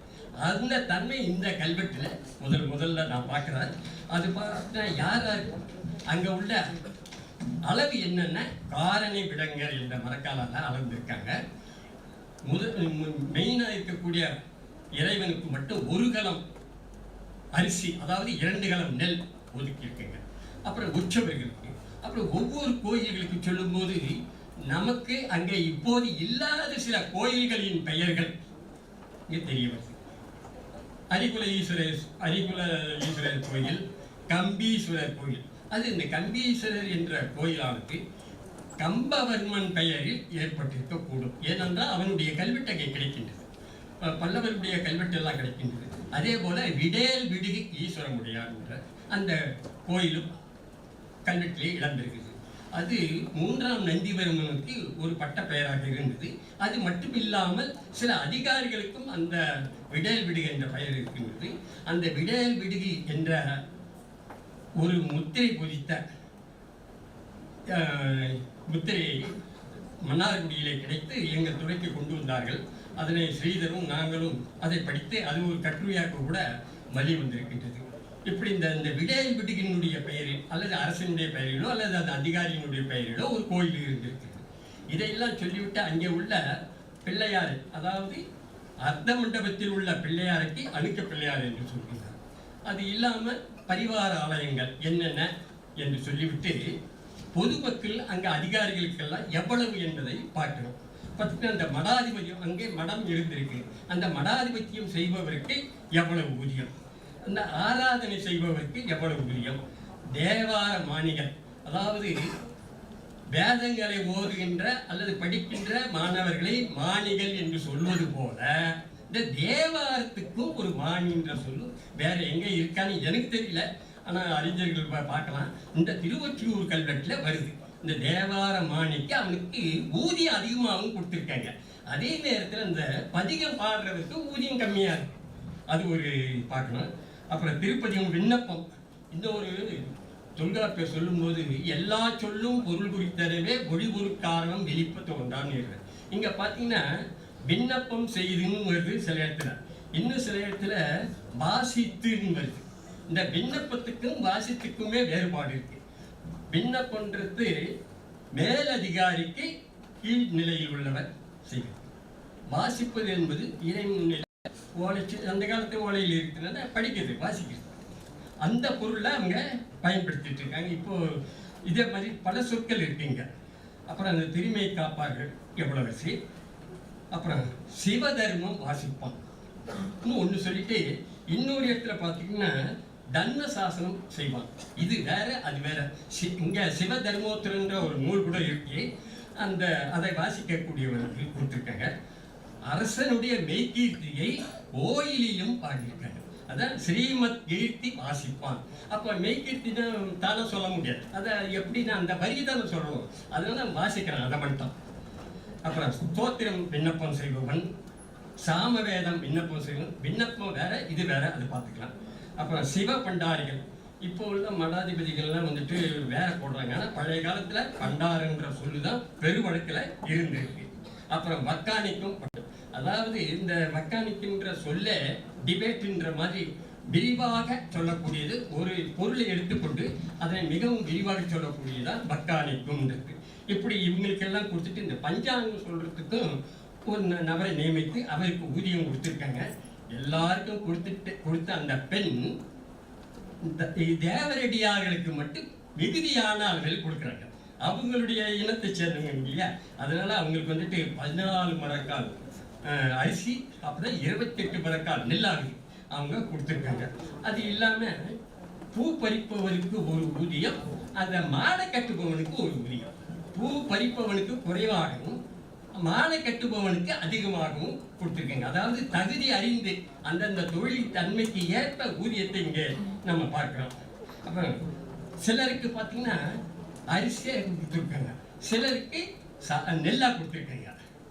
இதுதான் இந்த கல்வெட்டில் அரிதோடு அறியாமை கண்டற்றான்ற மாதிரி கல்வெட்டு திருப்பி பார்க்கும்போது தான் எவ்வளோ நுட்பமாக பண்ணியிருக்கான். சில பேருக்கு நெல்லாக கொடுக்குறான், சில பேருக்கு அரிசியாக கொடுக்குறான், சில பேருக்கு அங்கே உள்ள உணவு அந்த திருவம்பது கொடுத்துட்டு போயிட்டு வாங்கன்னு சொல்கிறேன்.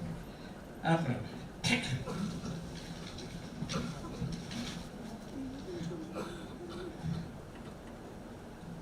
தானம் செய்த தேவரடியார் சிவபெருமானின் மகளிர் சொல்றதுக்கு ஏற்ற மாதிரி அந்த அம்மா இது மட்டும் இல்லை, ஒரு 10 கல்வெட்டுகள் இந்த திருவொற்றியூர் கோயிலில் தேவரடியார்கள் செய்து தானங்களை செய்து. அப்படி சொல்லும்போது தேவரடியார்னா நம்ம பொதுவாக நினச்சிட்டு இருக்கோம், அதுலேயும் பாகுபாடு இருக்கு. பதியிலார், ரிஷபத்தலியிலார், தேவரடியார், இந்த 3 பேரில் வந்துட்டு பதியிலார் தான் உயர்ந்த நிலையில் சிவனுக்கு பூஜை செய்கிறதா இருக்காங்க. அந்த பதியிலாரனுடைய எண்ணிக்கை குறைகிற நேரத்தில் புதிதாக ரிஷபத்தலியிலாரை நியமிச்சிருக்காங்க. அவங்களுடைய தகுதி என்ன, அவங்களுக்கு ஊதியம் என்ன, அவங்களுடைய இது எந்தெந்த இடத்துல என்னென்ன செய்யணுன்ற விவரங்களை எல்லாம் இந்த கல்வெட்டில் மிக விரிவாக சொல்லியிருக்கு. இந்த பாட்டில் பல செய்திகள் கல்வெட்டில் இருக்கு. நேரம் கருதி இத்துடன் என்னுடைய உரையை முடித்துக் கொள்கிறேன்.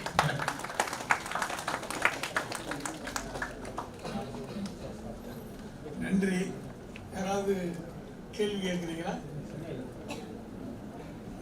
Thank you.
Good evening to all. First of all, I thank Dr. Sivanandam and his team in their department for having given this opportunity to me. We all know that this is the last paper of the final session. I understand your mind also, how you feel about because you are sitting from 9:30 to now the time is 5:20. Anyhow, we are accustomed to speak in such a situation as teachers, because when I joined as lecturer in this, I recollect in this university in the year 1977, my seniors used to assign only last class for me. So I have to control my students. So I have been trained in such a way to control the mass also. My topic is not any archaeological, is not based on any archaeological findings or discoveries. It is based on my observations and my own interpretations on some of the sculptural motifs produced during the Vijayanagar and Nayak period, particularly in the Tamil country. Because when the Vijayanagar empire was established in the year 1336 CE, they followed the Tamil tradition in Tamil country in their art production, and in the northern zone they followed Kannada and Telugu traditions. And we all know that the Vijayanagar Nayak rulers, they were not hailed from ruling families. They were the commoners. They were like us. But what happened to them? They were working under the Hoysalas as army generals or army officers. Fortune favored them. So, they got an opportunity to establish a Hindu kingdom in the year 1336. So, they were very much concerned about their origin also. Even if when they became very popular rulers in southern India, they did not forget that they hailed from commoners. That was one of the reasons why in their art production they deviated from the traditional ruling families. They deviated from the Pallava art tradition.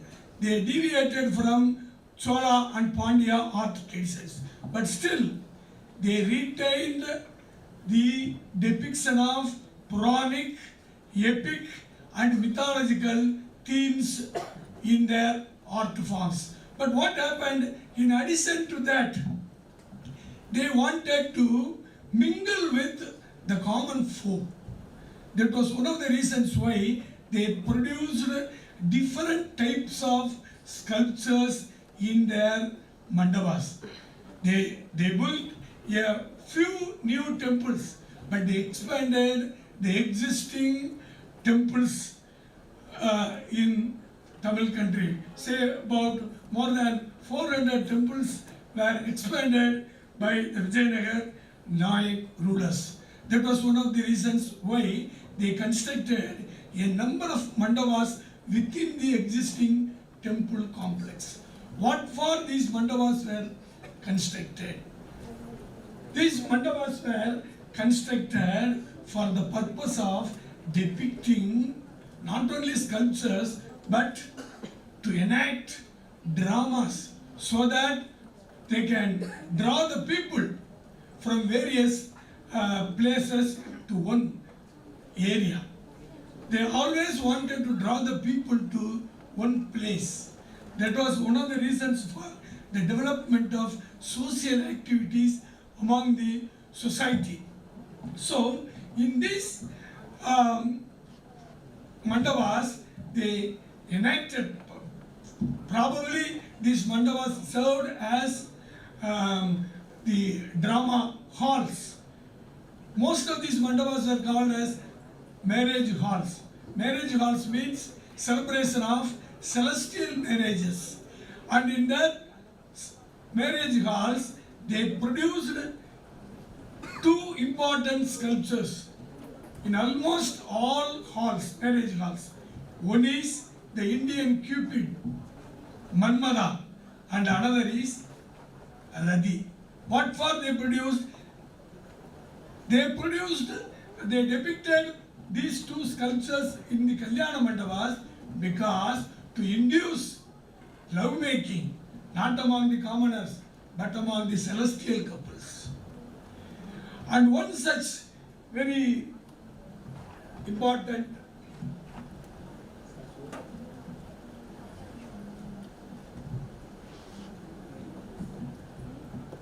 there is a place called Tirumogur near Madurai, and in the mandava there is a sculptural panel in which you can see Rama and Sita are standing.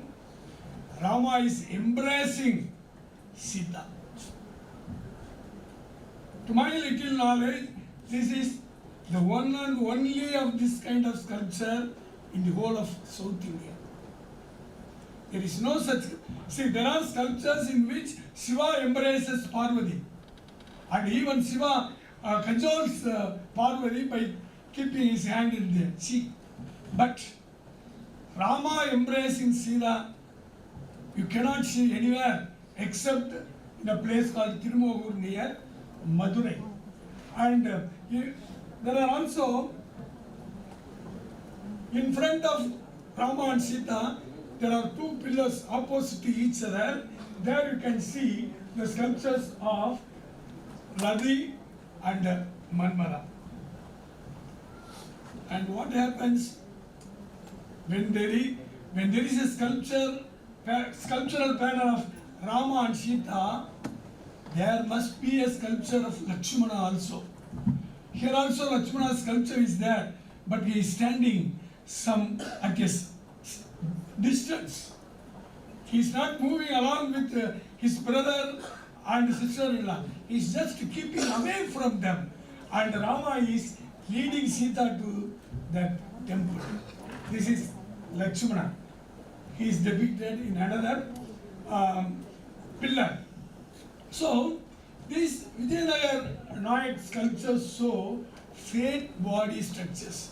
Not only the king's portrait sculptures are also there, but even the sculptures, the body of the gods and goddesses are also fate body structures with heavy ornaments, unlike simple, lean, less ornamental sculptures of the Pallavas, early Pandyas and the Cholas. And one of the scholars on Indian art, his very famous book is Art and Architecture of the Indian Subcontinent by J.C. Hall. He is of the opinion that those sculptures do not tally with the measurement prescribed in the Shilpa Shastras. It is true. They were not bothered about measurement. They were bothered about the contemporary society. Almost all these sculptures reflected the social activities of the contemporary society. So, however, in our view, one cannot simply set aside the Vijayanagar Nayak sculptures as lacking beauty and aesthetics. Aesthetics and even beauty is a relative term. For a Negro man, Negro woman is very beautiful. But we cannot say that a Negro woman is so beautiful, because she is very dark skinned. So just like that, one cannot assume or presume that these sculptures are lacking beauty and aesthetics. Those sculptures are adorned with the dress and ornaments which were in vogue during the contemporary period. So the artists must have struggled hard with the material that they used for making those beautiful sculptures. They used very hard granite stone, block granite stone for making these sculptures. So one has to look into an art object on the basis of the period and the circumstances under which the particular work was produced. So the sculptures which depict Puranic and mythic themes are found on the pillars of the mandavas. I told that these pillars, the mandavas, served as the drama halls.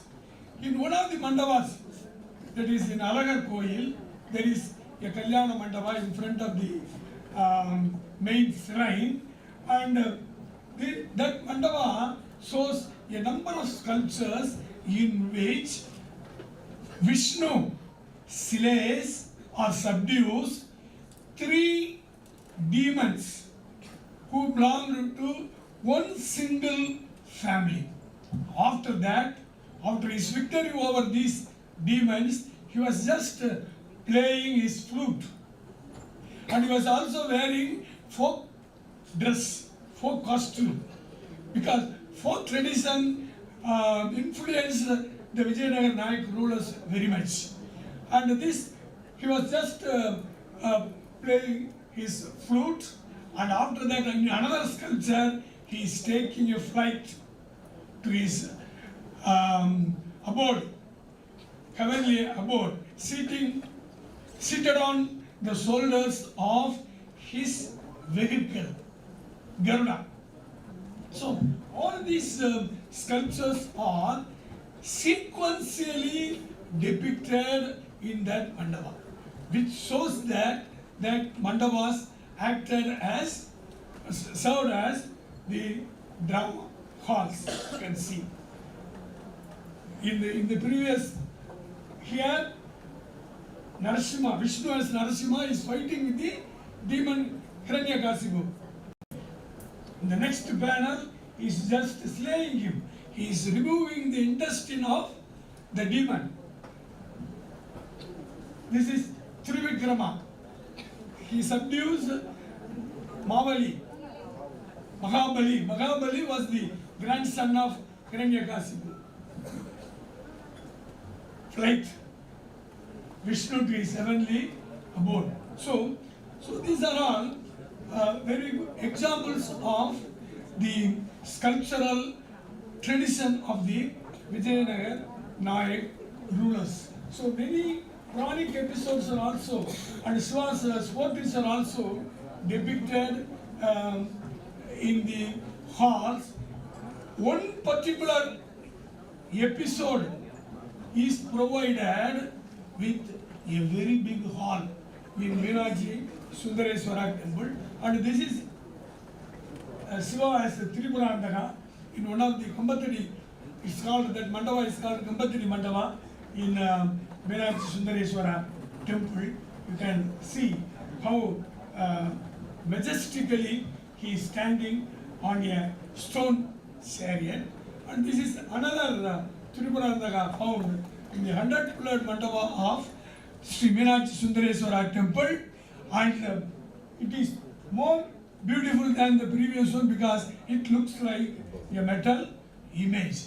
And there are many Bhikshadana images in the Kambatadi Mandapa, 1000-pillared Mandapa, and there is another Mandapa called Mudali Pillai Mandapa. Mudali Pillai Mandapa itself is considered as a Dwarkavana, where the Bhikshadana myth believed to have been taken place. You can see here Shiva stands majestically, and there are figures of Rishipatinis and even Vishnu as Mohini in this mandapa. So this particular mandapa is built for this, to depict this particular episode of Dwarkavana episode or Bhikshadana episode. And there are some 25 sculptures in the Kambatadi Mandapa and Yagapada Murti, and so many sculptures are seen. And epic scenes are also found in one of the Kilikudu Mandapa. It's called, you can see. And this is marriage scene. This is a marriage scene of Meenakshi, that is Parvati and Sundareswara. There are two sculptural panels in Madurai temple itself. One is in the Kambatadi Mandapa and another is in Pudu Mandapa. So here you can see the goddess, the face of the goddess. It shows shyness of a bride. And Shiva looks very majestically. And Vishnu pours water, Kandigadana. It is performance of Kandigadana.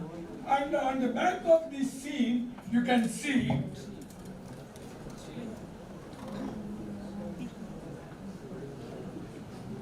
this is Garpagavraksha. This is called Garpagavraksha, which was given or presented by Indra to Meenakshi during her Digvijaya. So,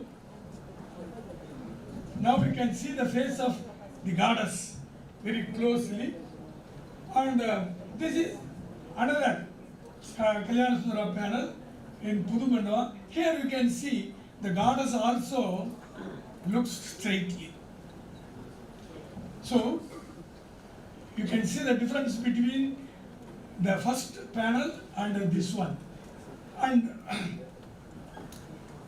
in addition to mythical, Puranic, epic themes, the Vijayanagar Nayak rulers gave much importance to produce sculptures related to social activities.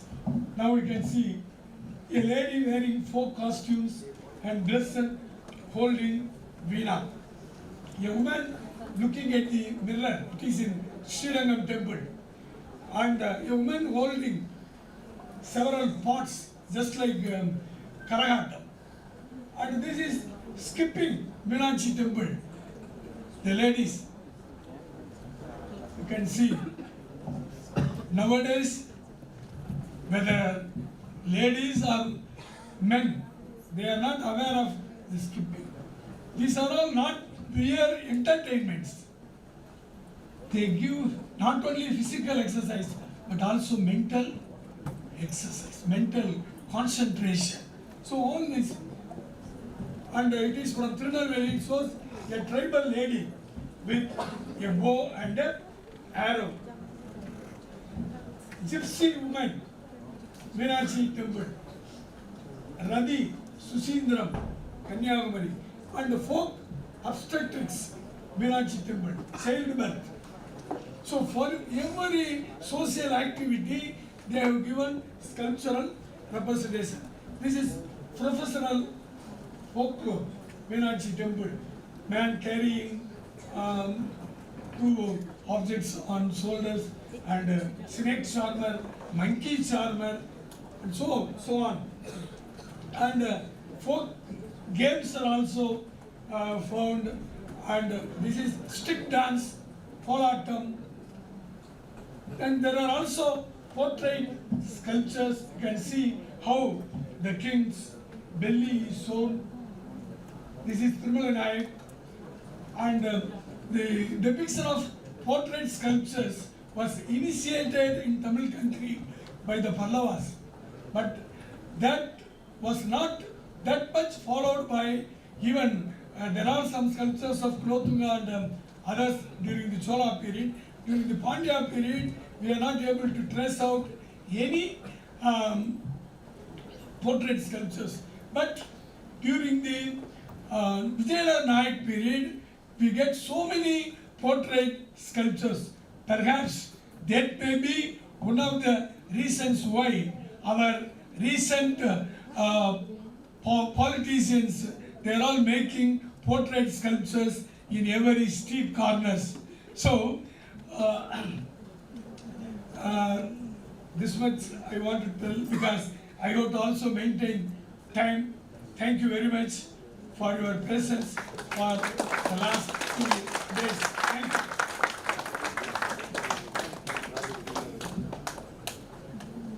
Is there any question? Please ask.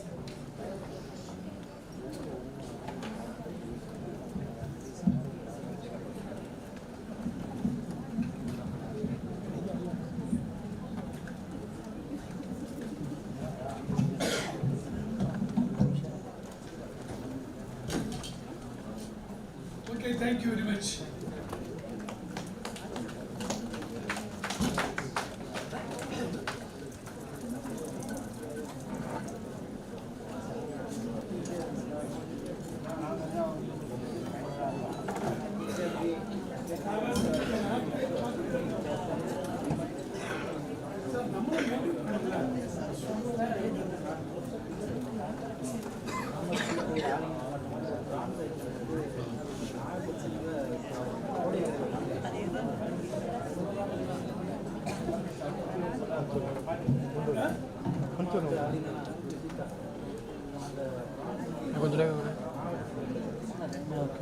Ramar ஆலிங்கனம் பண்றாங்க.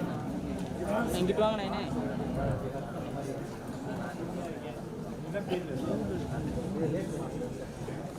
இப்போ இருக்கும். இப்போ 18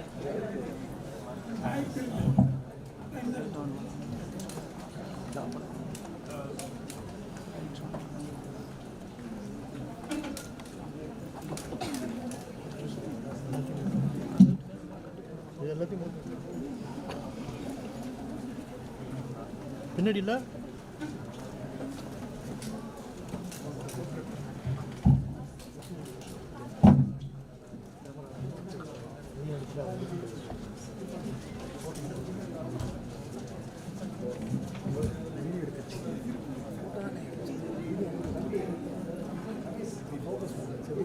பார்த்து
Good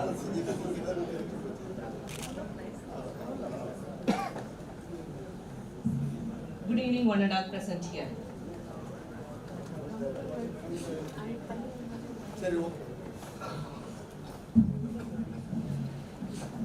We are gathered here for the valedictory ceremony of the session of the national seminar. In commemoration of Muthamizh Arignar Kalaignar Centenary celebration, Tamilnadu State Department of Archaeology has been conducting various events such as essay writing competition for school students, state, national and international seminar for scholars, reflection on cultural developments and archaeological perspective is the topic of the national seminar. Nearly 41 articles were received and 39 articles were presented by the scholars of the forum in these 2 days. Now, we invite Dr. Kumar sir to deliver the welcome address. So, very good evening to all the participants of this national seminar. First, I would like to welcome our Honorable Vice Chancellor, and he has really given a lot of support, and then because he spent a lot of time on the day before yesterday morning, today, and then also he took the pain of organizing the meeting since minister and then so many higher officials came. Sir has extended his support in all possible forms for the betterment of the university and also for the smooth conductance of this conference. So on behalf of this organizing team from Department of Archaeology, I welcome our Honorable Vice Chancellor, and I would like to welcome Dr. Kumar sir, the Superintendent of Archaeology of Trichy Circle, ASI, because I think many of the students very well. The excavations are done by State Department of Archaeology in one aspect, and also Archaeological Survey of India throughout India. And it's very good to see that in Tamil Nadu there is a very good understanding between these two departments, and they are working in a synergistic way in so many contexts. So I welcome you, sir, for this meeting. And Dr. Sivanandam, the Commissioner of Archaeology, the Joint Director of Archaeology, and he has put a lot of efforts, and then he is here throughout the day, yesterday, and then he has interacted with all of you. I welcome you, sir. And we have a lot of scholars today, and 37 scholars have presented their work, and this was a wonderful event. And also the participants, you all interacted very well, and you were here throughout the all the talks, and it's a wonderful opportunity that there were a lot of cross interactions, and we could see that there are a lot of new collaborations emerging because of this seminar, and it's a good opportunity. I welcome you all for this valedictory event. Thank you.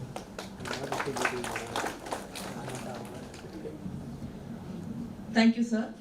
This is the time for honoring the guests of the day. I request our Joint Director to honor the guests of the day.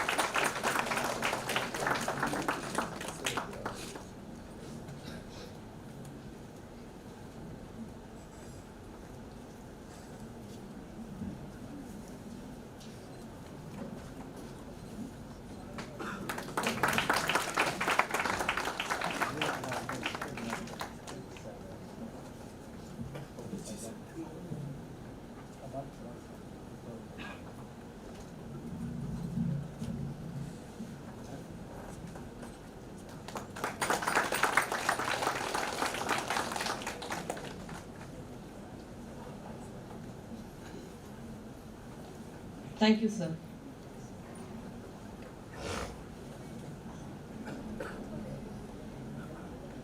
We hope the scholars, professors, students, and other enthusiasts will be benefited with the seminar. We invite the students to render their feedback. I would like to call Thiru Dravid Prasad for giving feedback from Tamil Nadu Institute of Archaeology and Museology.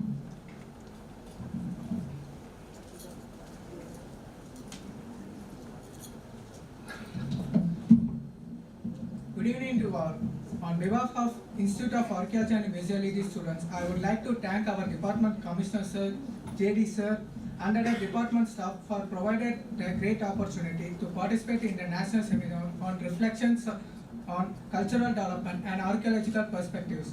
Various papers presented by vibrant scholars such as Prehistory of Tamil Nadu and Deccan regions, settlements of Sangam age and urbanization in South India, archaeobotany and archaeological studies have widened our views.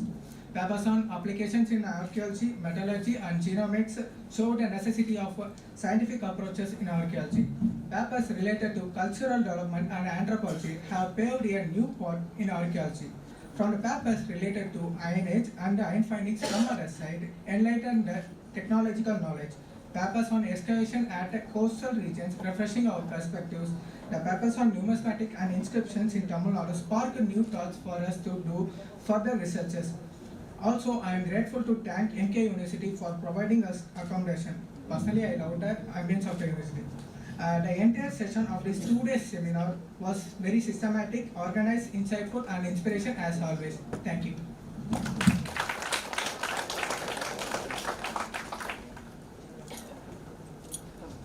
Selvi Sultana from Tamilnadu Institute of Archaeology and Museology.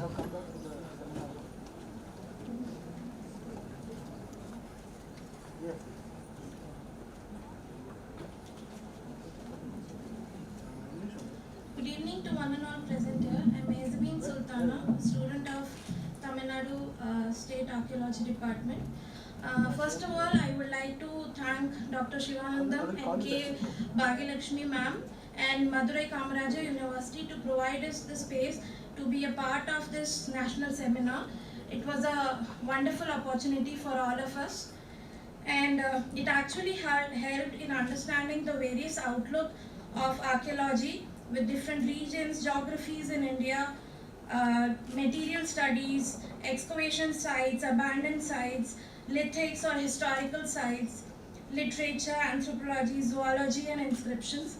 So these widespread topics were tied with the scientific techniques, graphical data, mapping, and connected us with further archaeological work and researchers, including the 3D techniques, NDTs at various level of studies.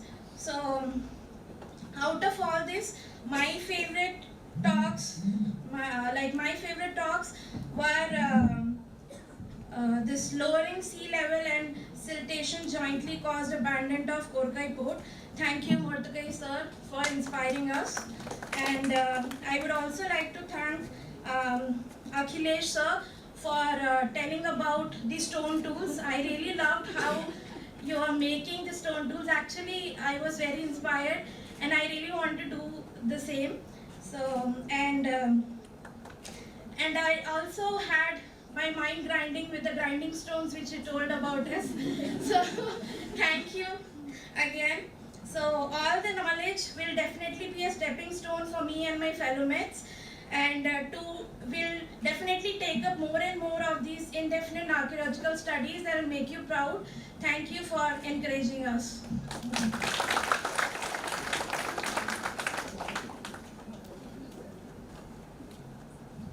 Next, Selvi Dirgadarshini from Madurai Kamaraja University.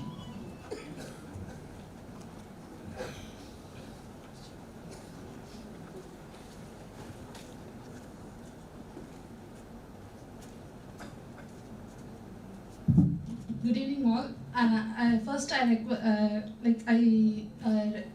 say thanks to the organizers. It is a very good opportunity. We work on the biological side of these samples, and this seminar is just helpful to know about the background and the details and the work which are going on the excavation sites and the other perspectives of work that have been going on in this field. And since we are just we are connected towards the biological side, in the future seminars, I would also like to hear some of the biological perspectives of the talks. So this will be very useful for our studies. And even though this seminar is also has given us many ideas, and also we have got some new ideas, and another perspective will be we got some ideas on other perspective to work with. Thank you.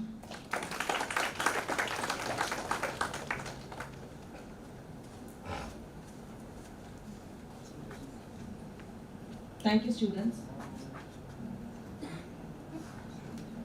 we would like to invite the Vice Chancellor of Madurai Kamaraj University to honor the delegates of the last session.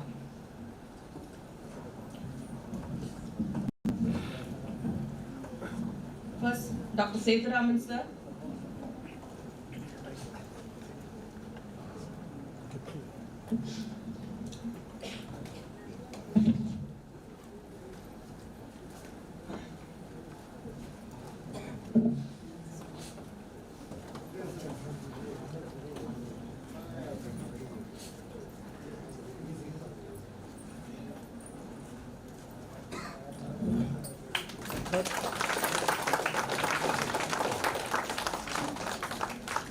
Dr. Maruthu Pandiyan and their team.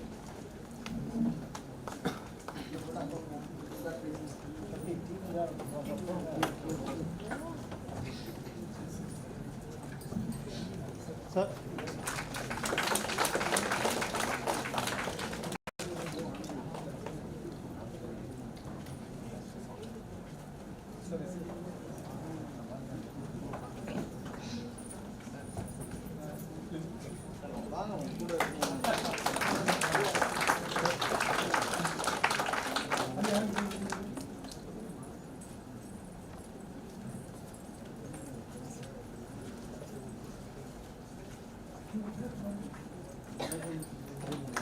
Dr. R. Sitaraman sir.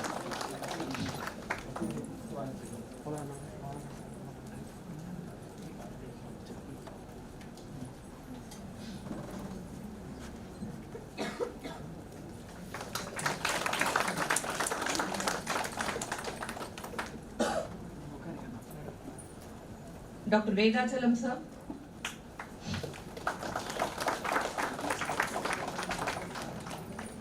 Dr. Poomundan sir.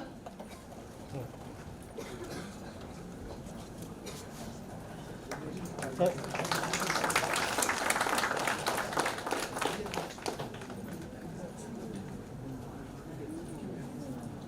Thiru Manikandan.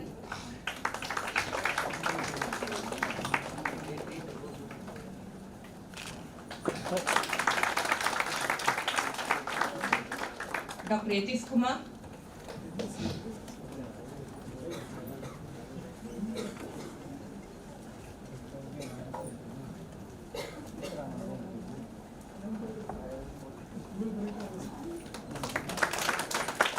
Dr. Madurai Veeran.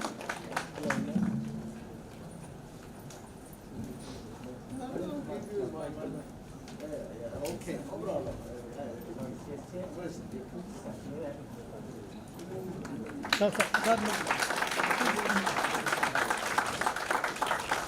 Dr. Shashikala.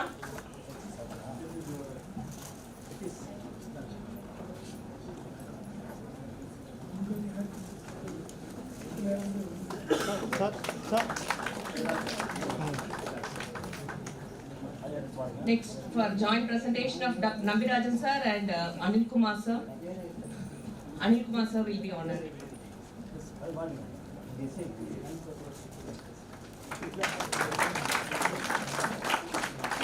Dr. Krishnamurthy sir.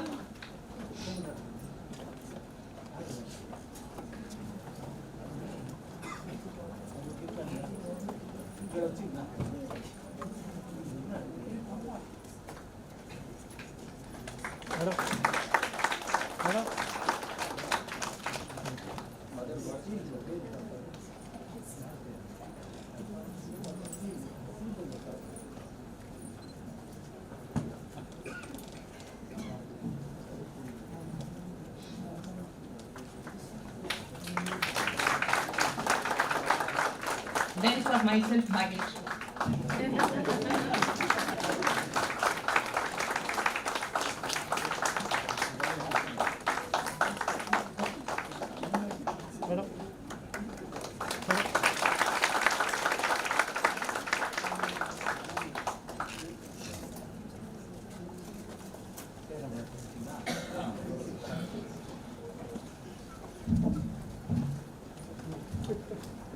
Now we request Dr. Anil Kumar sir, superintending archaeologist of ASI, to deliver the felicitation address.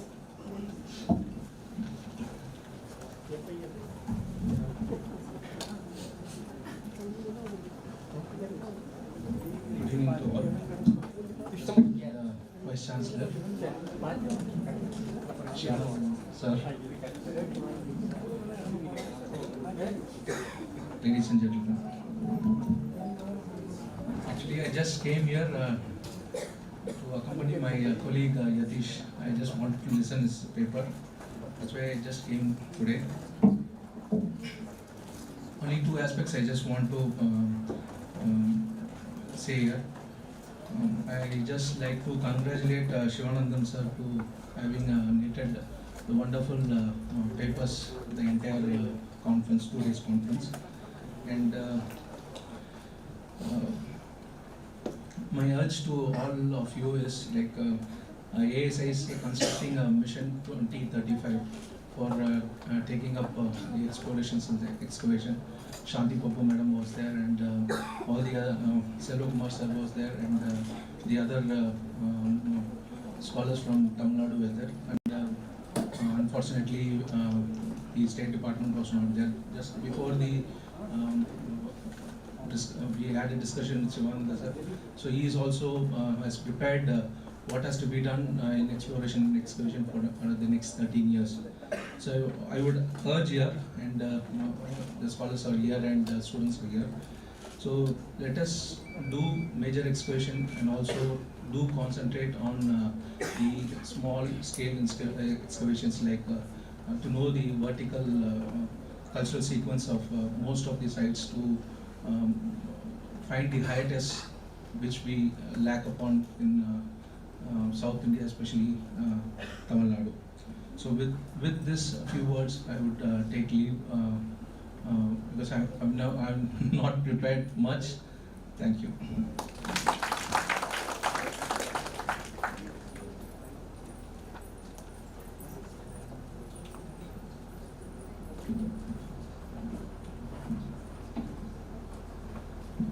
Now we request the Honorable Vice Chancellor of Madurai Kamarajar University to deliver the keynote address.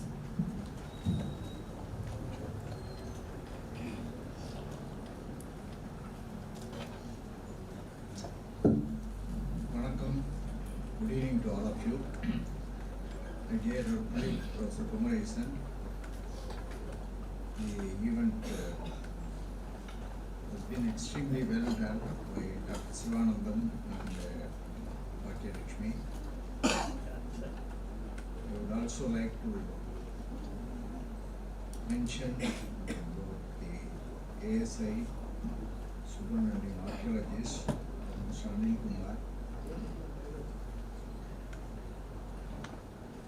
There must have been a lot of deliberations on the topic and many take-home messages, because it's reflections of the cultural development with the archaeological perspective is the title. Beyond the cultural development, we need always some kind of documentation, so that we carry forward the message to the next generation that we had knowledge, we had some adequate thinking methodologies in order to promote certain aspects of life. As many of you know, it doesn't mean whether it is South India or North India. We have been one of the earliest civilizations as far as the world is concerned. We all know, we take pride in it. And we also know that there have been a lot of institutions of education which has been established several years ago. And there are no real equals in the other parts of the world. They may have some archaeological samples which can exhibit the footprints of many of the species like which has been extinct. But the real pride comes from your expressions of an analysis, a methodology with which you take forward your society. The pride of this state, as all of us know, is the literature and the connected methodologies with which the society has evolved.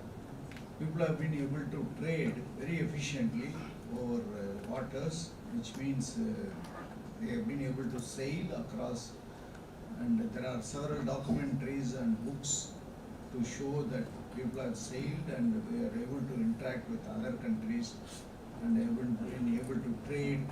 Chinese had been here, for example, as all of us had read through our schools, and then they had been trading also. Their trading had been so simple that one of the inputs I have is that, for example, they had technology to make glass balls, which are as an alternative to the pearls which has been available in India or available in this part of the country. So the pearls had been very precious and they have been trading, but you know the pearl has grown or from the sea is not really so perfect, and therefore they thought about an alternative which is about an artificial material. So this artificial material was a small glass material which they could melt and then they could infuse a coloration process, and they were able to trade it for a horse. A horse was traded for one small piece of glass ball, because that was a technology which the people had been able to mature and been able to trade. There is a famous Swiss author, Eric von Däniken, many of you might have read, because Archaeology, and these thoughts of the so-called extraterrestrials have come to tell human beings to think, is the concept evolved by Eric von Däniken. He is still alive, he is around 88 years. He has published several books. There are several famous books of him, The Chariot of Gods, Gold God, etc. I think he published more than some 10 books. The real purpose of this initiative by Eric von Däniken was to tell the society or the civilization that we all think very deeply on several aspects. As we are sitting here, we think about how to go back, or we think about how to handle tomorrow's issues. But the very purpose of his books is to tell that there must have been a process of thought which must have come from some extraterrestrial mythologies.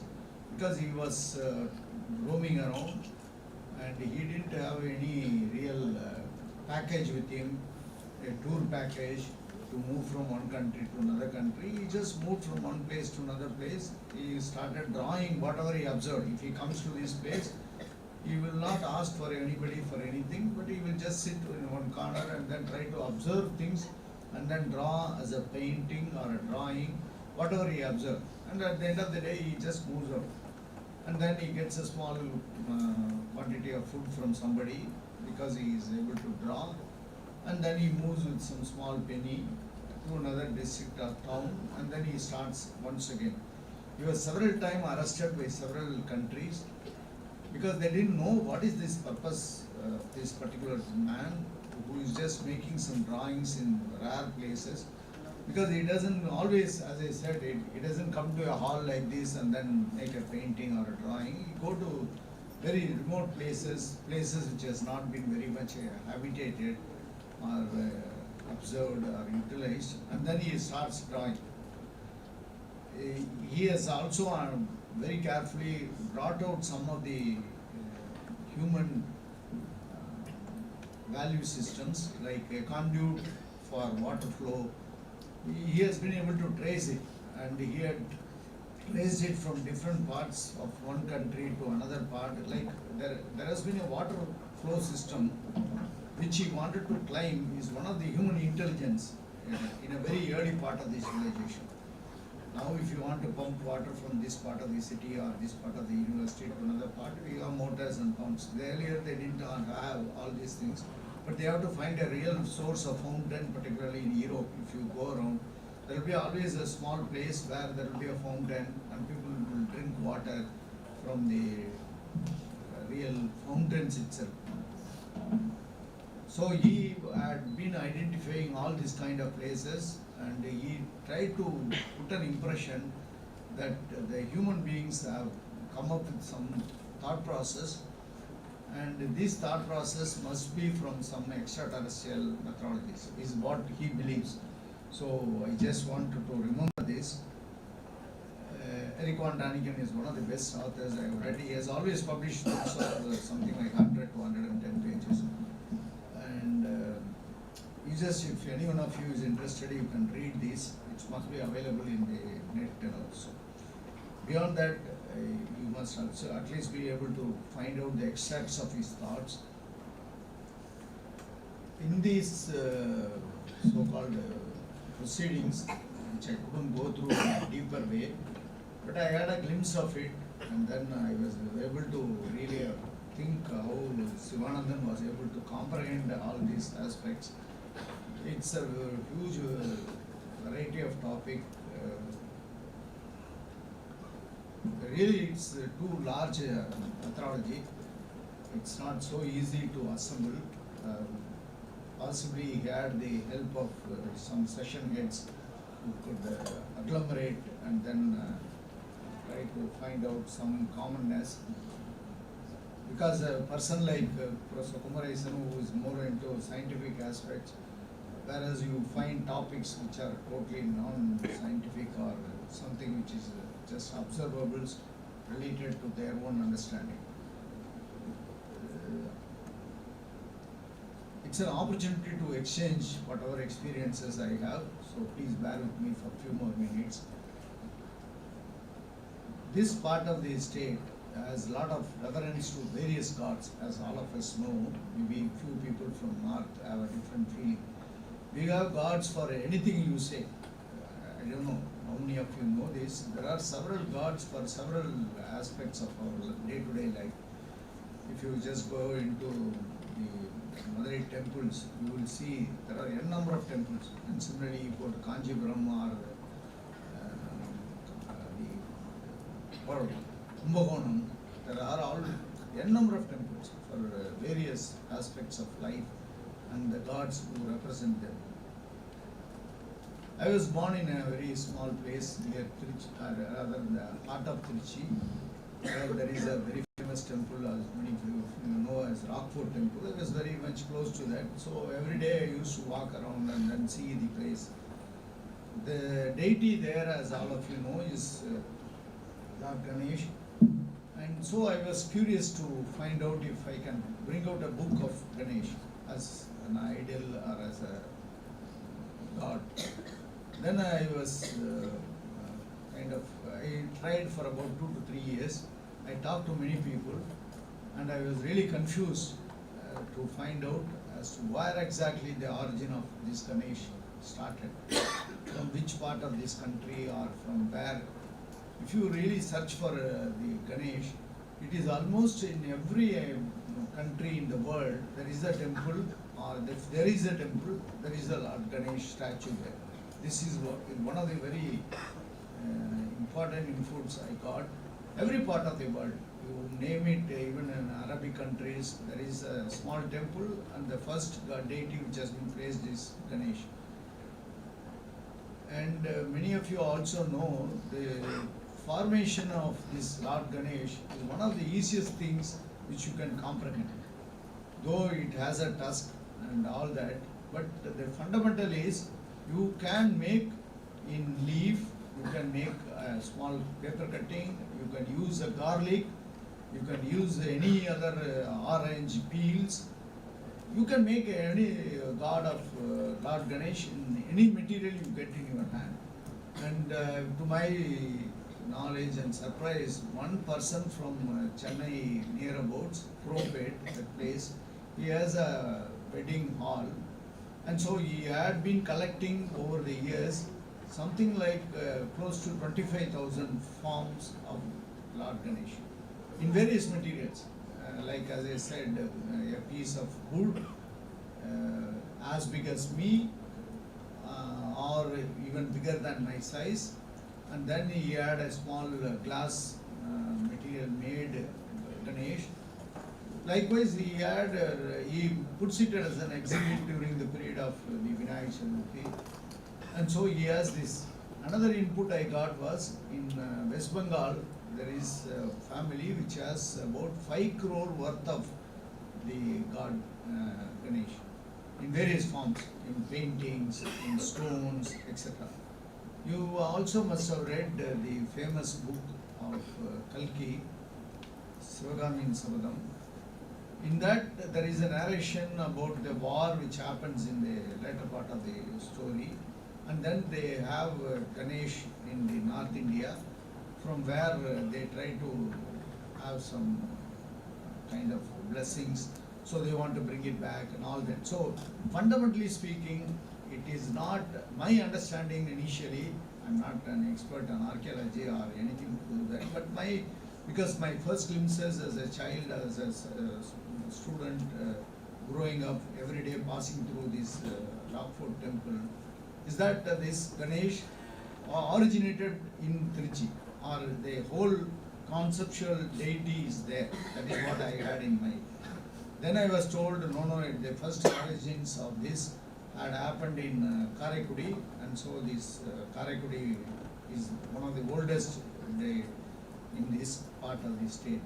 Then I realized, as I told you now, there are a lot of such deities in different places. Till now, it is not clear as to where it originated. As I said, it had the presence of Lord Ganesh is throughout the world. It's really true. You have to only believe in what I say. You go to any country, they have a small temple, or if there is a temple, there is a deity which has a predominantly Lord Ganesh. I'm just trying to say to the enthusiastic youngsters, the fundamentals of archaeology may not be very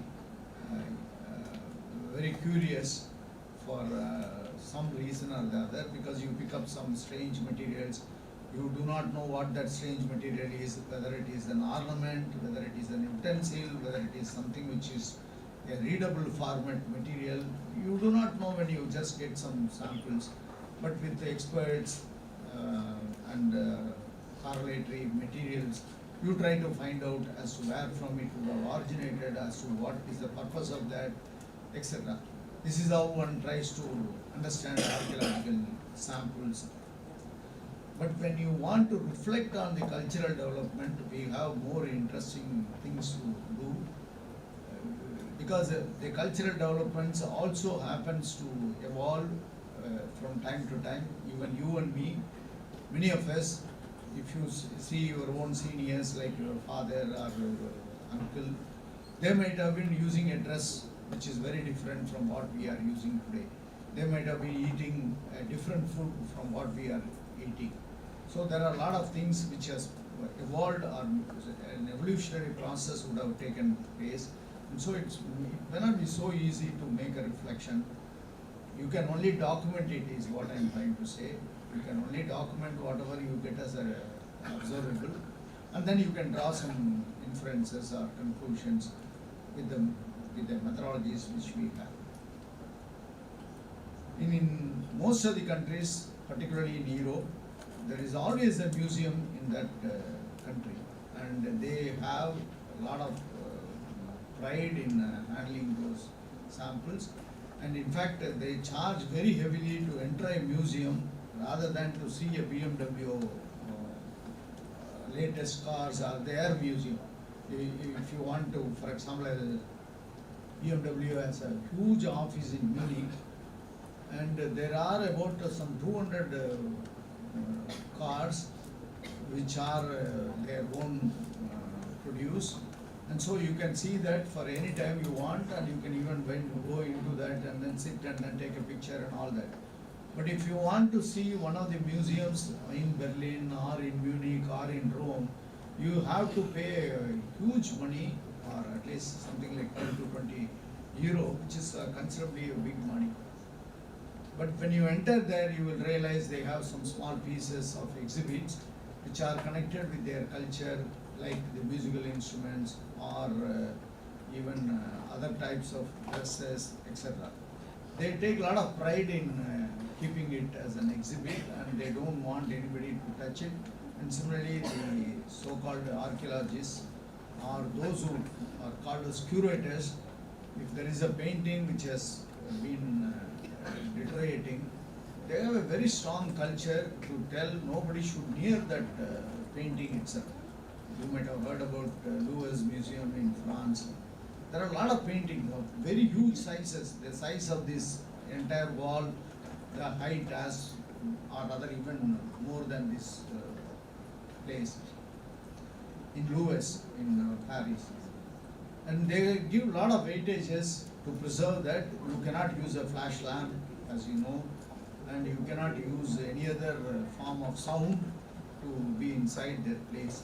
You cannot even make a noise or talk louder. Somebody will come and tell you, don't talk louder. The reason is they feel that the pieces or the museum materials will get deteriorated or will get damaged because of sound and light. So these are the small few experiences I just want to share because it's said as a keynote address for whatever reasons it is. And I really appreciate with my sincere heart Dr. Sivanandan, Dr. Professor Kumar for making you all assemble here. These kind of events should take place periodically. The other information I just want to share is in Japan, they organize meetings periodically on a small topic. They don't even take a bigger topic like archaeology or cultural research.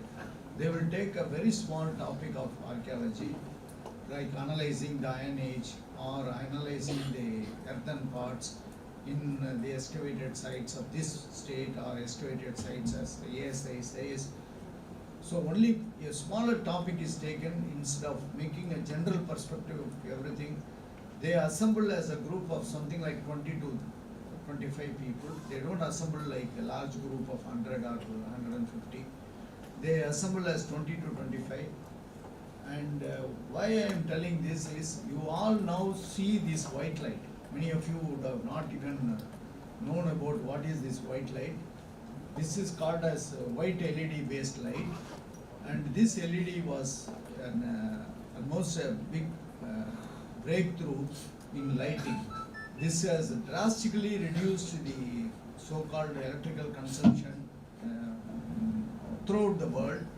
This all started in 1995. One person by name Sujin Nakamura, who was working in a laboratory in the deep, rather it's not like north-south Japan, so you can say in one end of the peninsula or the island. He was associated with the company, and that company all of a sudden believed in him. He was not a Nobel laureate, he was not an extraordinary professor. They just believed in him, and he believed in this kind of group discussions. He went for one of these group discussions, and he got a glimpse of an idea as to how to make a particular material structure. I don't want to tell too technical about it, but that was the breakthrough he made, and with that breakthrough, we have this white LED. You won't understand the real effectiveness of this white LED, except the fact you have to believe that it has drastically reduced by about 25% the worldwide demand on electricity. First. Second thing is the so-called normal bulbs, incandescent bulbs, have been given a go because it produces unnecessary heat, and there are a lot of wastages, including the tube lights or the fluorescent lamps, from where you have a mercury coating, and that mercury coating, if it is discarded into the outside, it can be very dangerous or it is poisonous. We never realized that. We just, whenever we found a tube light which is not working, we just throw it off.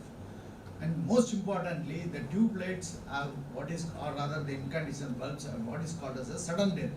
When you enter a place, you want to put a light and it will just burn away. You don't know why it has burnt away. Next day morning or somebody has to come to replace the bulb. But you would never see these LED lamps get this problem of sudden failure.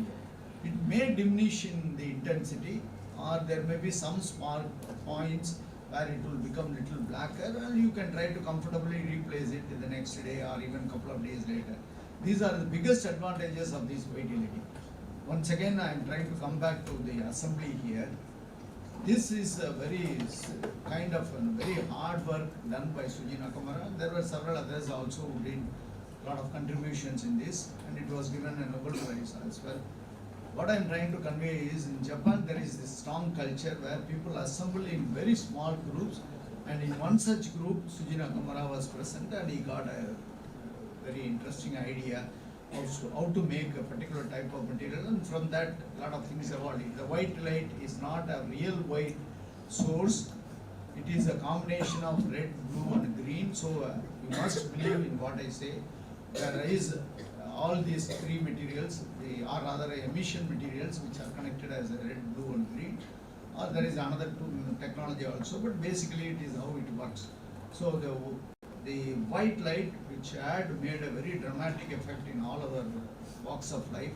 You have the television sets which are based on these so-called white LEDs. We have the traffic lights which are based on these concepts of LED lightings, not white, but it is what you see as the color red and yellow and green. You can make any color you want. This is the real output of this unique work by Nakamura and the group.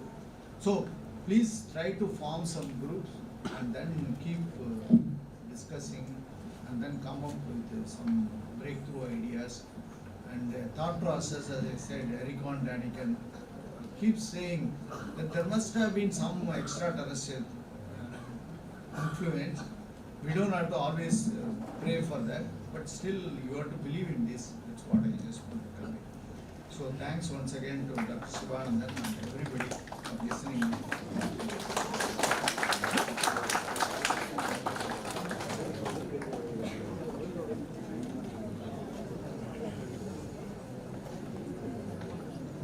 Thank you, sir.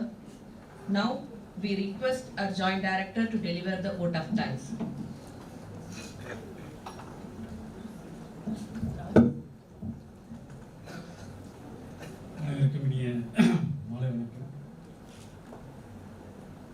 இரண்டாம் நிகழ்வுடைய இறுதி பகிர்வு மீட்டிங்கிலும்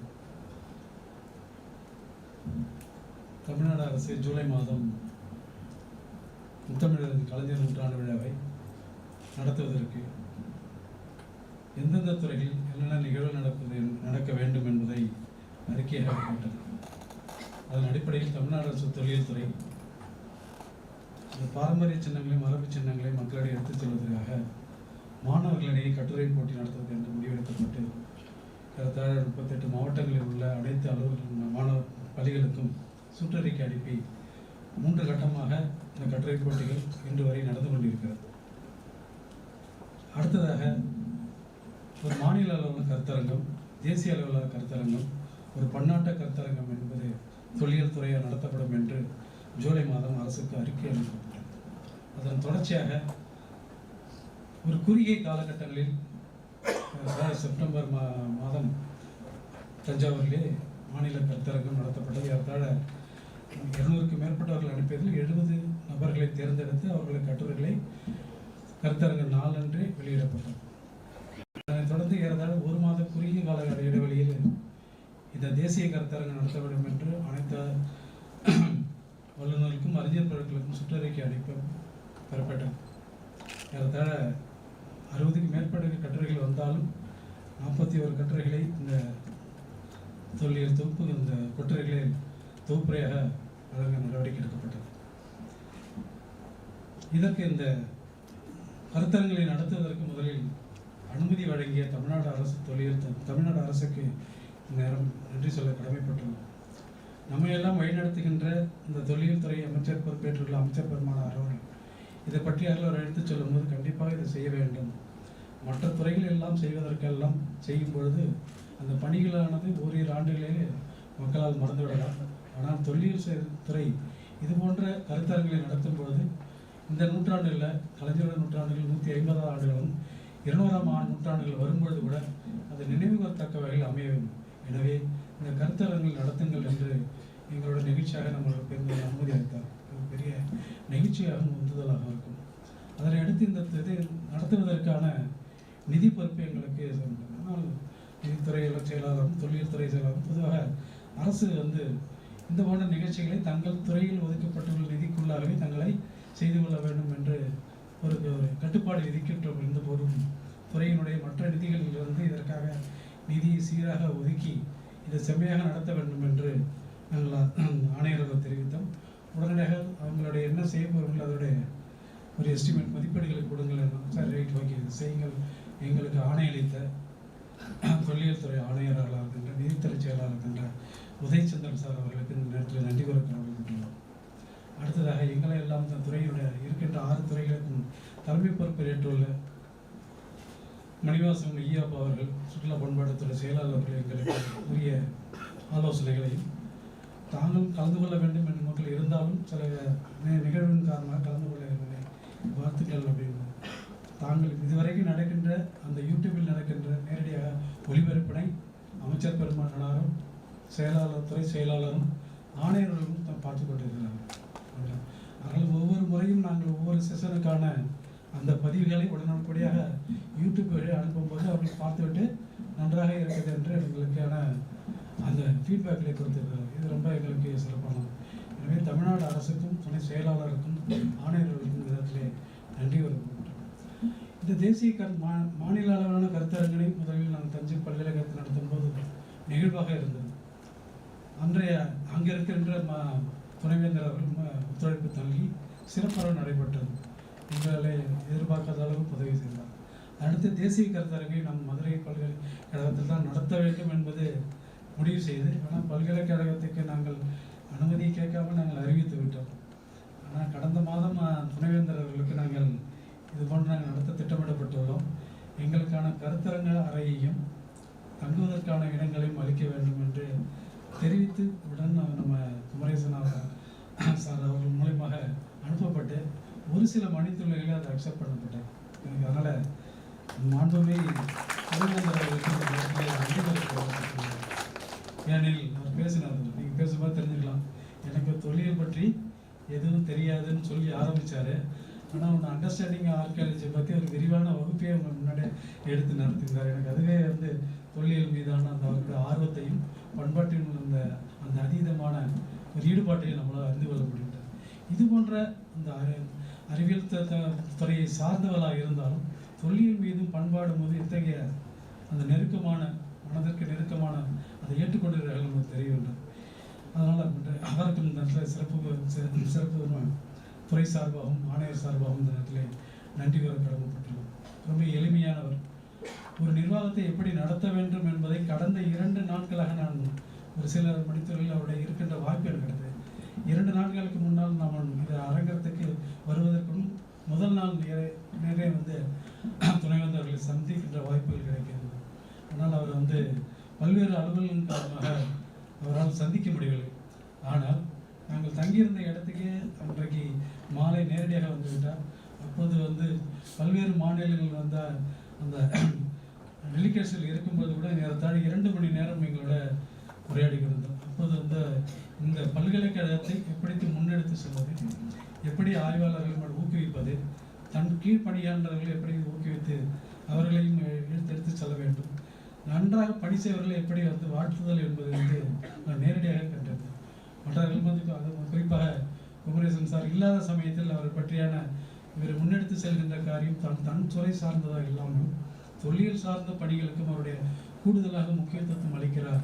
இது போன்ற ஆசிரியர் பெருமக்களால் தான் மதுரை பல்கலைக்கழகம் இப்போ சீர்நடை போட்டு வருகிறது. முன்னெடுப்பு ரூசா பணிகளுக்காக பல்வேறு நிதிகளையும் திட்டங்களையும் தவிர்ப்பது இந்த ரூசா ஆய்வுக்குழுகள் வரும்பொழுது ஏறத்தாழ ஒரு நாட்டில் அதில் செலவித்திருந்தார். அதுபோன்று இந்த மாண்புமை துணைவேந்தர் அவர்கள் அந்த நிர்வாகத்திறனையான ஒரு தொழில் சார்ந்ததையும் தொழில்நுட்பம் சார்ந்ததையும் அந்த அகாடமிக் போன்றவர்களும் நிர்வாகத்திறமை ஒருங்கே இணைந்திருந்தால் தான் ஒரு பல்கலைக்கழகத்தை முன்னெடுத்து செல்ல முடியும், சிறப்பாக முன்னெடுத்த முடியும். எனக்கு தொழில்நுட்பம் மட்டுமே தெரியும், அகாடமிக் நாலேஜ் மட்டுமே இருக்கும், நிர்வாகம் தெரியாது என்றால் மேல்நிலையில் இருக்கும்போது என்ன செய்யணும். ஏன்னா அவருடைய பணிகளை 2 நாட்களில் முடிக்கும்போது இன்று கூட நம்ம மதியம் இதற்கான இந்த வேலிடிட்டி கேட்டேஷன் இன்விடேஷன் தயார் செய்து நம்ம கொடுக்கறதாக சார் உங்களுக்கு நேரத்தை ஒதுக்குங்கள் என்று நம்ம குமரேசன் வேண்டாம், நீங்கள் வர வேண்டாம், நான் நேரத்தை மட்டும் குறிப்பிடுங்கள் என்று நாங்கள் 5 மணியா 5:15 மணி கரெக்டாக 5:15 மணி துறைகள் நேரடியாக நம்மளுடைய அவர் மீது நம்மளுடைய துறை மீதான ஒரு மிகப்பெரிய ஈடுபாட்டை நம்ம புரிந்து கொள்ள முடிகிறது. எனவே துறை சார்பாக மீண்டும் ஒரு முறை நன்றி கூறுகிறேன். அடுத்ததாக இந்த பணிகள் எல்லாம் செய்வதற்கு துறை சார்ந்த அலுவலர்கள் பல்கலைக்கழக அலுவலர்களையும் எடுத்து செய்யுங்கள் என்று நாங்கள் நேரடியாக பார்க்கின்றோம். பதிவாளர்களும் ஆற்றிய உதவிகள் இந்த நேரத்தில் நன்றி கூற கடமைப்பட்டுள்ளேன். இவை எல்லாமே சிறப்பாக நடைபெறுகிறது, இது எல்லாமே எடுத்து செல்கிறது. அதற்கு முழு காரணம் பேக் போன் ஆஃப் இந்த கான்ஃபரன்ஸுக்கு அனைத்து உதவிகளையும் செய்தளித்த உதவியாக இருந்த பேராசிரியர் குமரேசன் அவர்களை நாங்கள் உங்கள் சார்பாக மிக எளிய மனிதர். இந்த கண்காட்சி அரங்கத்தை நாங்கள் செய்த போதும் சரி, அந்த இடங்கள் தங்குகின்ற இடம் சார், நீங்கள் எதை பற்றியும் கவலைப்பட வேண்டாம், நீங்கள் எனக்கு லெட்டர் கூட அனுப்ப வேண்டாம், நான் எல்லாத்தையும் கவனிச்சுக்கிறேன் அப்படின்னு. 3 நாட்களுக்கு முன்னாடி தான் நாங்கள் இத்தனை பேர் வந்து முதல் நாள் 50 பேர் வருவாங்க உணவுக்கு அப்படின்னு சொல்லி பட்டியல் அனுப்பணும், நீங்கள் கவலைப்படாதீங்க. இப்போ நம்ம உணவு சாப்பிட்ற எதுவுமே நான் வந்து இந்த அமைப்பு தான் செய்யணும், என்னென்ன உணவுகள் தான் வகை இருக்கணும்னு நம்ம கேட்கவில்லை, அனைத்துமே இருந்து அதை வந்து துணைவேந்தர் மூலியமாக செய்யப்பட்டு அதை சிறப்பாக செய்திருப்பார். எப்போதுமே வந்து உணவு வந்து ரொம்ப முக்கியமாக நல்லா சிறப்பாக செய்திருப்பார். மற்ற அந்த தொழில்நுட்ப வசதிகள் மற்ற அவருடைய கீழ்கின்ற பணியாளர்களே 2 நாட்களாக இங்கே வந்து அமர்ந்து உரிய ஏற்பாடுகளை செய்தளித்தவர்களுக்கு துறை சார்பாகவும் ஆணையர் சார்பாகவும் நன்றி தெரிவித்துக் இந்த சிறப்பாக இந்த 2 நாட்களாக நிறைவேறப்படி எதிர்பார்க்கவில்லை. ஒன்றிய அரசினுடைய தொல்லியல் துறையினுடைய திருச்சி மட்டத்தினுடைய சூப்பரண்டிங் ஆர்காலை தொல்லியல் கண்காணிப்பாளர் யதீஷ்குமார் அவர்கள் பேப்பர் படிப்பதாக தான் எங்களுக்கு தெரிவித்தார். உடன் வருவார் என்று எதிர்பார்க்கவில்லை. இருந்தாலும் அந்த அவருடைய எதிர்பாராத வருகை எங்களுக்கு ஆச்சரியத்தையும் மகிழ்ச்சியையும் அளித்தது. எனவே துறை சார்பும் உங்கள் சார்பும் வருகின்ற வரவேற்கிறேன். அவர்களுடைய தேநீர் இடைவேளை 10 மணி துறைகள் அவருடைய பேசுவதற்கு வாய்ப்பு கிடையாது. எப்படி மாண்புமிகு துணைவேந்தர் அவர்கள் இந்த பல்கலைக்கழகத்தை உயர்த்த வேண்டும் என்று நினைத்தாரோ அதே போன்று வந்து தொல்லியல் துறை நம்ம இணைந்து செயல்படுவோம். மத்திய ஒன்றிய தொழில்துறையும் மாநில அரசு தொழில் துறையும் இணைந்து செயல்பட வேண்டும். என்னென்ன பணிகளை மேற்கொள்ள வேண்டும், இதற்கான எண்ணங்களை திட்டங்களை தீட்ட வேண்டும். இணைந்து செயல்படுவதற்கான வாய்ப்புகள் எந்தெந்த இடங்களில் இருக்குது என்று 2 பேரும் ஒரு 10 நிமிடங்கள் வைத்தோம். இதற்குள்ள ஒரு புரிதல் வேண்டும்.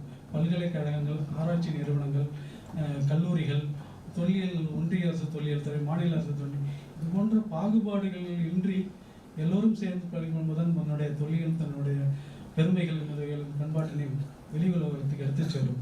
அத்தகைய வகையில் ஒரு ஈடுபாட்டுடனும் செயல்பாட்டுடனும் இனிமையாக பேசக்கூடிய நம்மளுடைய அனில் குமார் அவர்கள் வந்துள்ளார்கள்.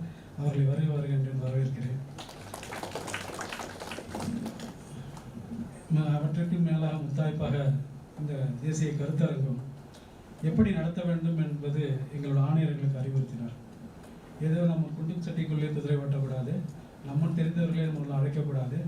இது வந்து படிக்கின்ற கட்டுரைகள் அனைத்துமே வந்து ஒரு குவான்டிடேட்டிவாக இல்லாமல் குவாலிட்டேட்டிவாக இருக்குது. நீங்கள் அழைக்கின்ற பெருமக்கள் நமது அறிவியல் சார்ந்த ரீதியாக கண்டுபிடிக்கப்படுகின்ற பல்வேறு அறிவியல் ஆய்வு நிறுவனங்களுடன் நீங்கள் எம்ஓயு செய்துள்ளீர்கள். அவர்களை எல்லாம் அழைக்க வேண்டும். அவர்கள் மூலமாக பெறப்பட்ட முடிவுகளை இந்த தேசிய கருத்தரங்களை வெளிப்படுத்த வேண்டும். அப்பொழுதுதான் மாநில அளவில் நம்மை பற்றி நாங்களே பேசிக்கொண்டில்லாமல் நம்மை பற்றி அவர்கள் பேச வேண்டும். இது போன்ற தேசிய கருத்தரங்குகள் மூலமாக வெளி உலகத்துக்கு எடுத்து செல்ல வேண்டும். அப்படி என்ற ஒரு கோரிக்கையின் அடிப்படையிலிருந்து ஏறத்தாழ பல்வேறு ஆராய்ச்சி நிறுவனங்களை சார்ந்த வல்லுநர்கள் நம்மளை அழைத்துள்ளோம், அறிஞர் பெருமக்களை அழைத்துள்ளோம், ஆய்வாளர்கள் அழைத்துள்ளோம், மாணவர்களை அழைத்துள்ளோம். அதுபோன்ற ஏறத்தாழ 41 மேற்பட்ட ஆய்வாளர்களும் அறிஞர் பெருமக்களும் கலந்து கொண்டார். அவர்கள் எல்லாமே இந்த தொல்லியல் துறையில் ஏறத்தாழ ஒரு நீண்ட கால அனுபவத்தை பெற்றவர்கள். குறிப்பாக சொல்ல வேண்டும் என்றால் தமிழகத்தின் தொன்மையானது 17 லட்சம் ஆண்டுகளுக்கு உட்பட்டது என்பதை அவருடைய அத்திரம்பகத்தின் அகழாய்வு மூலம் நிரூபித்த சர்மா சென்டர் ஃபார் ஹெரிட்டேஜினுடைய சேர்மன் சாந்தி பாபு அவர்களை இங்கே குறிப்பிடலாம். அவருக்கு எங்களோட மனமார்ந்த நன்றிகள். நாங்கள் அவர்களோடு பல்வேறு எக்ஸ்பிளரேஷன்களும் நாம் கலந்து செய்து கொண்டிருக்கிறோம். அவர்கள் உறுதியாக இருக்கின்ற குமார், அகிலேஷ் அவர்களுக்கும் சுடோமுத்து அவர்களுக்கும் இந்த இடத்துல நன்றி வர கடமைப்பட்டுள்ளோம். அடுத்ததாக பங்கஜ் டெக்கான் கல்லூரியிலிருந்து 3-4 வல்லுநர் பெருமக்கள் வந்து எங்களுக்கான பங்களிப்பினை அளித்தார்கள். அதில் இப்போ தற்போதில் வந்து பங்கஜ் அவர்கள் வந்துள்ளார்கள். அவர்களுக்கு இந்த இடத்துல நாங்கள் எங்களுடைய துறை சார்பாக நம்புவோம். அடுத்தது பிஎஸ்ஐ பெருமைப்படுவாங்க. அதில் மூர்த்திகாய் அவர்கள் எங்களோட 4 ஆண்டுகளாக தொடர்ந்து பயணித்து வருகிறார்கள். அதே போன்று நாங்கள் ஒரு 3 ஆண்டுகளுக்கு முன்னாக அந்த பிஎஸ்ஐ லக்னோவுக்கு நேரடியாக சென்று எம்ஓயு செய்யும்பொழுது அஞ்சலி திருப்பதி அவர்களை சந்திக்க ஒரு வாய்ப்புகள் கிடைத்தது. நல்ல மனிதர், எதை கேட்டாலும் இணைந்து செயல்படுவோம். இதற்கான எந்த உங்களுடைய உதவிகளும் நான் செய்ய தயாராக இருக்கிறோம். கடந்து நாங்கள் கேட்ட உடனே நாங்கள் வருகிறேன், ஒரு வார காலம் நான் தமிழகத்திலே தங்கியிருக்கிறேன். பல்வேறு அகழாய்வில் கண்டுபிடிக்க பொருட்களை அதன் மூலமாக எடுக்கப்பொருட்களை என்னென்ன ஆய்வுக்கு உட்படுத்தலாம் என்பதை நானே இருந்து வருகிறேன் சொல்லும்போது மனப்பூர்வமாக அவர் ஏற்றுக்கொள்ள வேண்டிய நிலைமை அவர் உடனடியாக வித்தின் 2 டேஸ்க்குள்ளே தான் எங்களுக்கு வந்து தகவல் தெரிவித்தார்கள். ஆனால் அவருடைய கட்டுரை இடம்பெற முடியவில்லை. இருந்தாலும் இந்த அழைப்பின் பேர் வந்ததுனால் அவருடைய கட்டுரை சுருக்கத்திலும் கட்டுரை விரிவாக எடுத்து வைத்தார். அவர்களுக்கு பிஎஸ்ஐ நிறுவனத்திற்கும் எங்கள் துறை சார்பாக நன்றியினை தெரிவித்துக் கொள்கிறேன். அடுத்ததாக நம்ம தமிழ்நாடு அரசு தொல்லியல் துறை தமிழகம் மட்டுமின்றி பிற மாநிலங்களிலும் அகழாய்வு செய்ய வேண்டும் என்ற எண்ணங்களை மாண்புமிகு முதலமைச்சர் அவர்கள் சட்டசபையில் அறிவித்தார்கள். அதன் மூலமாக பட்டணத்திலே முசிறி பாமா நிறுவனத்தோடும் ஹைதராபாத்தில் இருக்கின்ற யூனிவர்சிட்டி ஆஃப் ஹைதராபாத் நிறுவனத்தோடும் அடுத்ததாக கர்நாடகா யூனிவர்சிட்டியோடும் பாலூரில் இருக்கின்ற அங்கே இருக்கின்ற ஒரிசா நிறுவனங்களோடும் இணைந்து வந்து பாலூர் கோட்டை அடுத்தது வெங்கி போன்ற இடங்களில் அகழாய்வு செய்து கொள்ள முடியும். அதில் வந்து அர்ஜுன் ராவ் அவர்கள் வந்துள்ளார்கள். அவர்களுக்கு என்னோட நன்றியை தெரிவித்துக் கொள்கிறேன். அவரோடு இணைந்து கர்நாடக மாநிலத்தில் அகழாய்வு செய்வதற்கான நடவடிக்கை மேற்கொள்ளப்பட உள்ளது. ஏற்கனவே அதற்கான வந்து அனுமதியை பெற அனுப்பியுள்ளார். அனுமதி பெற்றவுடன் இணைந்து செயல்படும். ஒரிசா மாநிலத்தில் பாலூரில் இப்போ அகழாய்வு நடந்து கொண்டிருக்கிறது. தமிழ்நாடு அரசு தொழில் துறையும் அங்கே இருக்கின்ற ஒரிசா மாநில தொழில் துறை நடந்து கொண்டிருக்கிறது. அது இந்த வாரம் இந்த 2 மாதங்களில் தொடர்ந்து சீர்படுத்தப்படும். அவர்கள் வந்த சுனில் அவர்களும் வந்திருந்தால் கேபி ராவ் அவர்களும் வந்திருந்தார்கள். அவர்களுடன் இணைந்து நம்ம வெங்கியிலே அகழாய்வு செய்திருக்கிற திட்டமிடப்பட்டுள்ளது. அவர்களுக்கும் இந்த நேரத்தில் நன்றி வர கடமைப்பட்டுள்ளேன். அடுத்ததாக வெறி மாநிலங்களை சார்ந்த அலுவலர்கள் மட்டும் ஆய்வாளர்கள் மட்டுமின்றி இந்த தமிழகத்திலே முத்தாய்ப்பாக இப்போ 30 ஆண்டுகளுக்கு மேலே தங்களை தொழில் துறையிலே பணியாற்றி ஓய்வு பெற்று இன்றும் 80 வயதுகள் ஆன பிற்பாடும் கூட தொழில் மீதான ஈடுபாடுகளும் தொழில் மீதான ஆர்வத்தின் காரணமாக நம்மோடு இணைந்து செயல்படுவதற்கு தங்களுடைய விருப்பத்தினை தெரிந்து நாங்கள் எந்த அழைப்புகளை அழைத்தாலும் அது மாதாந்திர சொற்பொழிவு கூட்டமாக இருந்தாலும் சரி, ஆசிரியர்களுக்கான பயிற்சிகளாக இருந்தாலும் சரி, கருத்தரங்கங்களாக இருந்தாலும் சரி, மற்றும் இது போன்ற மற்ற தொழில் தொடர்பான ஆய்வுகளுக்கும் தங்களுடைய முன்னிறுத்தி எங்களுடைய செயல்பாடுகளையும் கல்வெட்டுகளை படித்தளிப்பதன் இது போன்ற பல்வேறு பணிகளை தங்களுக்கு தொல்லியல் துறைக்கு நாங்கள் ஓய்வு பெற்றுள்ளோம். நாங்கள் அதன் மூலமாக எங்களுடைய ஓய்வூதியத்தை பெற்று வருகிறோம். இருப்பினும் வந்து செய்வதற்கு தங்களுடைய படிக்காலத்தை ஓய்வு பெற்ற பிற்பாடு நமக்கு செய்து வருகின்ற வேதாச்சலம் அவர்களுக்கும் அலக்குடி சீதாராமலபுரம் அவர்களுக்கும் பூங்குன்றன் அவர்களுக்கும் கிருஷ்ணமூர்த்தி அவர்களுக்கும் இந்த நேரத்தில் நன்றி வர கடமைப்பட்டுள்ளோம். அடுத்தது பேராசிரியர் சேதுராமன் அவர்கள் ஏறத்தாழ 10 ஆண்டுகளுக்கு முன்னர் தான் நான் திருமல்நாயக்கர் மகாலில் சந்தித்தேன். நான் அதுக்கு பிற்பாடு அவர்களை சந்திக்கிற வாய்ப்புகள் எனக்கு கிடைக்கல. ஒரு நாள் ஈவினிங் வரும்போது நான் வந்து மொபைலில் சார் மாரி இருக்குது, நீங்கள் வந்துட்டு நீங்கள் சொல்லிட்டீங்களா, நான் வந்துடுறேன் ஒரே வார்த்தை தான். நான் 10 ஆண்டுகள் பார்த்தது அதே தோரணை, அதே எனக்கு தர 1977 தன்னுடைய பணி ஓய்வு பெற்ற பிற்பாடு அந்த காலத்தை நீங்கள் எடுத்துக்கொள்ளுங்கள். சார் 77 இருந்தார். அவர் அந்த ஒரு மூத்த அனுபவம், இந்த மதுரை பல்கலைக்கழக பேராசிரியர் வரலாற்று துறையில் பணியாற்றி ஓய்வு பெற்றவர். இந்த நான் சொன்னேன் உடனே சார் நீங்கள் ஒரு செஷனுக்கு வந்து தலைமை ஏற்கணும், கண்டிப்பாக ஏற்றுக்கிறேன். என்னுடைய கட்டுரையை வழங்கினேன். வந்திருந்து இந்த இறுதி நிறைவு விழாவில் கலந்து கொண்டும் எங்களுக்கு அந்த செஷன்ஸ்க்கான சேர்பர்சனாக இருந்து எங்களை எல்லாம் வந்து மகிழ்வித்ததற்கும் அங்கே பெருமை சேர்த்ததுக்கும் நன்றி தெரிவிச்சுள்ளேன் சார்.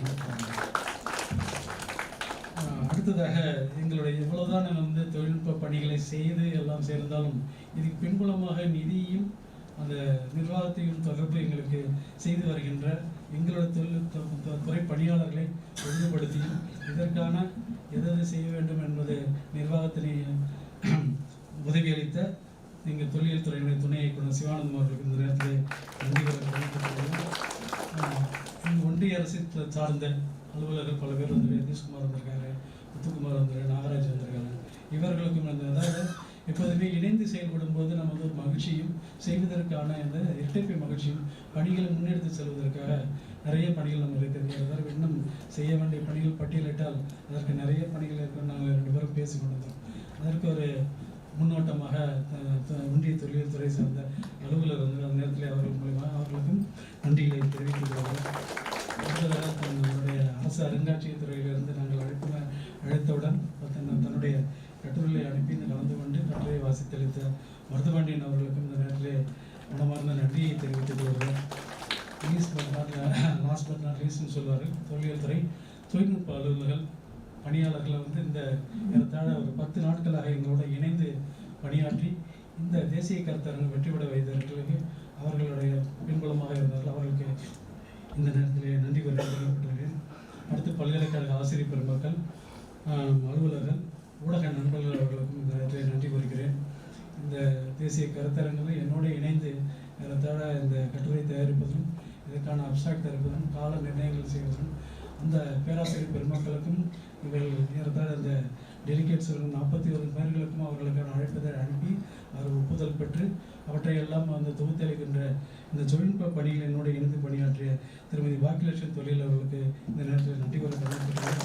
மற்றும் அனைத்து இந்த நிகழ்ச்சியில் நேரடியாக ஒளிபரப்புவதற்காக அந்த யூடியூப்பில் பணியாற்றுகின்ற தனியார் நிறுவன அமைப்புகள், எங்களோட தொழில்நுட்ப கலைஞர்கள், புகைப்பட கலைஞர்கள் மற்றும் இவைக்கு எல்லாம் இருக்கின்ற இந்த பணி அனுபவங்களை இப்போது போன்ற 40 பேர்களுக்கு தேசிய அளவிலான பல்வேறு இந்த கருத்தாளர்களை அழைத்து அவர்கள் மூலமா நம்ம ஒரு வகுப்பு எடுப்பதற்கு ஏறத்தாழ நாங்கள் படுகின்ற அந்த பெருமைகளை எல்லாம் 40 துறை சார்ந்த அலுவலர் கருத்தாளர்கள் அவர்கள் மூலமாக எங்களுடைய மாணவர்களுக்கு எடுத்து செல்ல வேண்டும். தேசிய அளவு அது மாநில அளவிலான கருத்தாளர்கள் எத்தகையமான கருத்தாளர்கள் வந்திருக்கிறார்கள், அவர் என்ன தலைப்பில் பேசுகிறார்கள், எந்த வகையான தலைப்புகளை எடுக்கிறார்கள், அந்த இவையெல்லாம் மட்டுமின்றி தேசியத்தை சார்ந்த பல்வேறு ஆய்வு நிறுவனங்களை சேர்ந்த கருத்தாளர் மூலமாக தெரிகின்ற கருத்துக்களை எடுத்து செல்ல வேண்டும் என்று மாணவர்களுக்கு எங்களுடைய தொழில் துறை பயின்று வருகின்ற பயிற்சி மாணவர்கள் அனைவர்களுக்குமே இதை எடுத்து செல்ல வேண்டும், அவர்களை உட்படுத்த வேண்டும் என்ற நோக்கத்தோடு செயல்பட்டோம். இந்த கடந்த 2 நாட்களாக இந்த தேசிய கருத்தம் சிறப்பாக நடைபெற்றுள்ளது. காலையிலே சிறிது தாமதமாக வந்திருந்தாலும் நேற்றும் சரி இன்றும் சரி ஏறத்தாழ இதே நேற்று முடியும் பொழுது 6:40, இப்போவும் சரியாக 6:40. எனவே 2 நாட்களாக தங்களுடைய பல்வேறு இடங்களில் இருந்தபோதும் தங்களுக்கு ஒரு வகுப்பாக இதை எடுத்துக்கொண்டு உங்களுக்கு பெற்ற அனுபவங்களை இனிமேல் வருகின்ற நீங்கள்லாம் தொழில் துறை ஆய்வாளராகவும் பணியாளர்களும் பேராசிரியர் பெருமகளும் ஆசிரியர் பெருமகளும் வருவதற்கு வாய்ப்பு கொண்டு அது வரலாற்றை நடத்தும் போது தொழில் நடத்தும் போது உங்களுக்கு இவை உந்துதலாக அமைய வேண்டும் என்ற ஒரு மோட்டிவேஷனாக இது போன்ற பயிற்சிகள் உங்களை எல்லாம் கலந்து கொண்டிருக்கிறோம். எனவே இதில் தங்களை முழுவதாக உள்வாங்கி கொண்டு எடுத்துக்கொண்டு தங்களுடைய நிகழ்ச்சிகளை எடுத்து செல்ல வேண்டும். இதன் மூலம் கொண்டு பெறப்படுகின்ற அறிவானது உங்களுடைய வாழ்க்கையை வளப்படுத்துவதும். எனவே இதில் கலந்து கொண்டிருக்கீங்கள். எங்களோட ஆய்வு மாணவர்கள் வந்திருக்கிறார்கள். அருண்குமார் மணிகன் இவை அனைவருக்கும் நன்றி தெரிவித்து விடைபெறுகிறேன். நன்றி, வணக்கம்.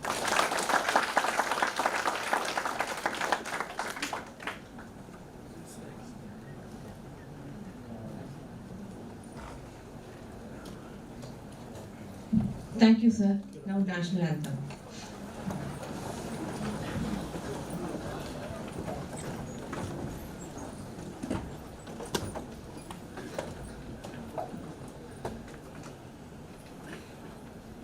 जनगण मन अधिनायक जय हे भारत भाग्य विधाता पंजाब सिंध गुजरात मराठा द्राविड उत्कल बंगा विंध्य हिमाचल यमुना गंगा उच्चल जलधि तरंगा तव शुभ नामे जागे तव शुभ आशीष मागे गाये तव जय गाथा जनगण मंगलदायक जय हे भारत भाग्य विधाता जय हे जय हे जय हे जय जय जय जय हे.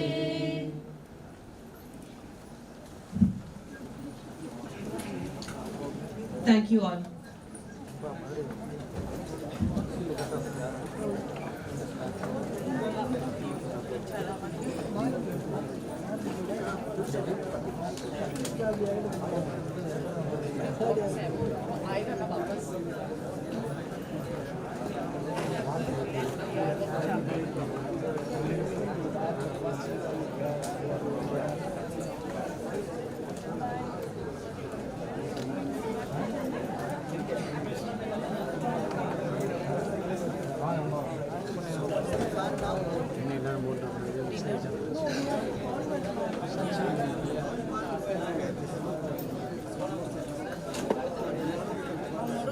Let's ask when is Kila day?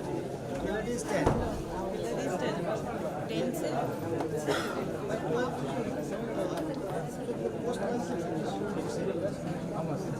So Kila day will come.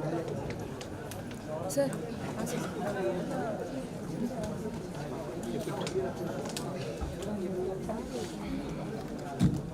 Participants can receive their participation certificate.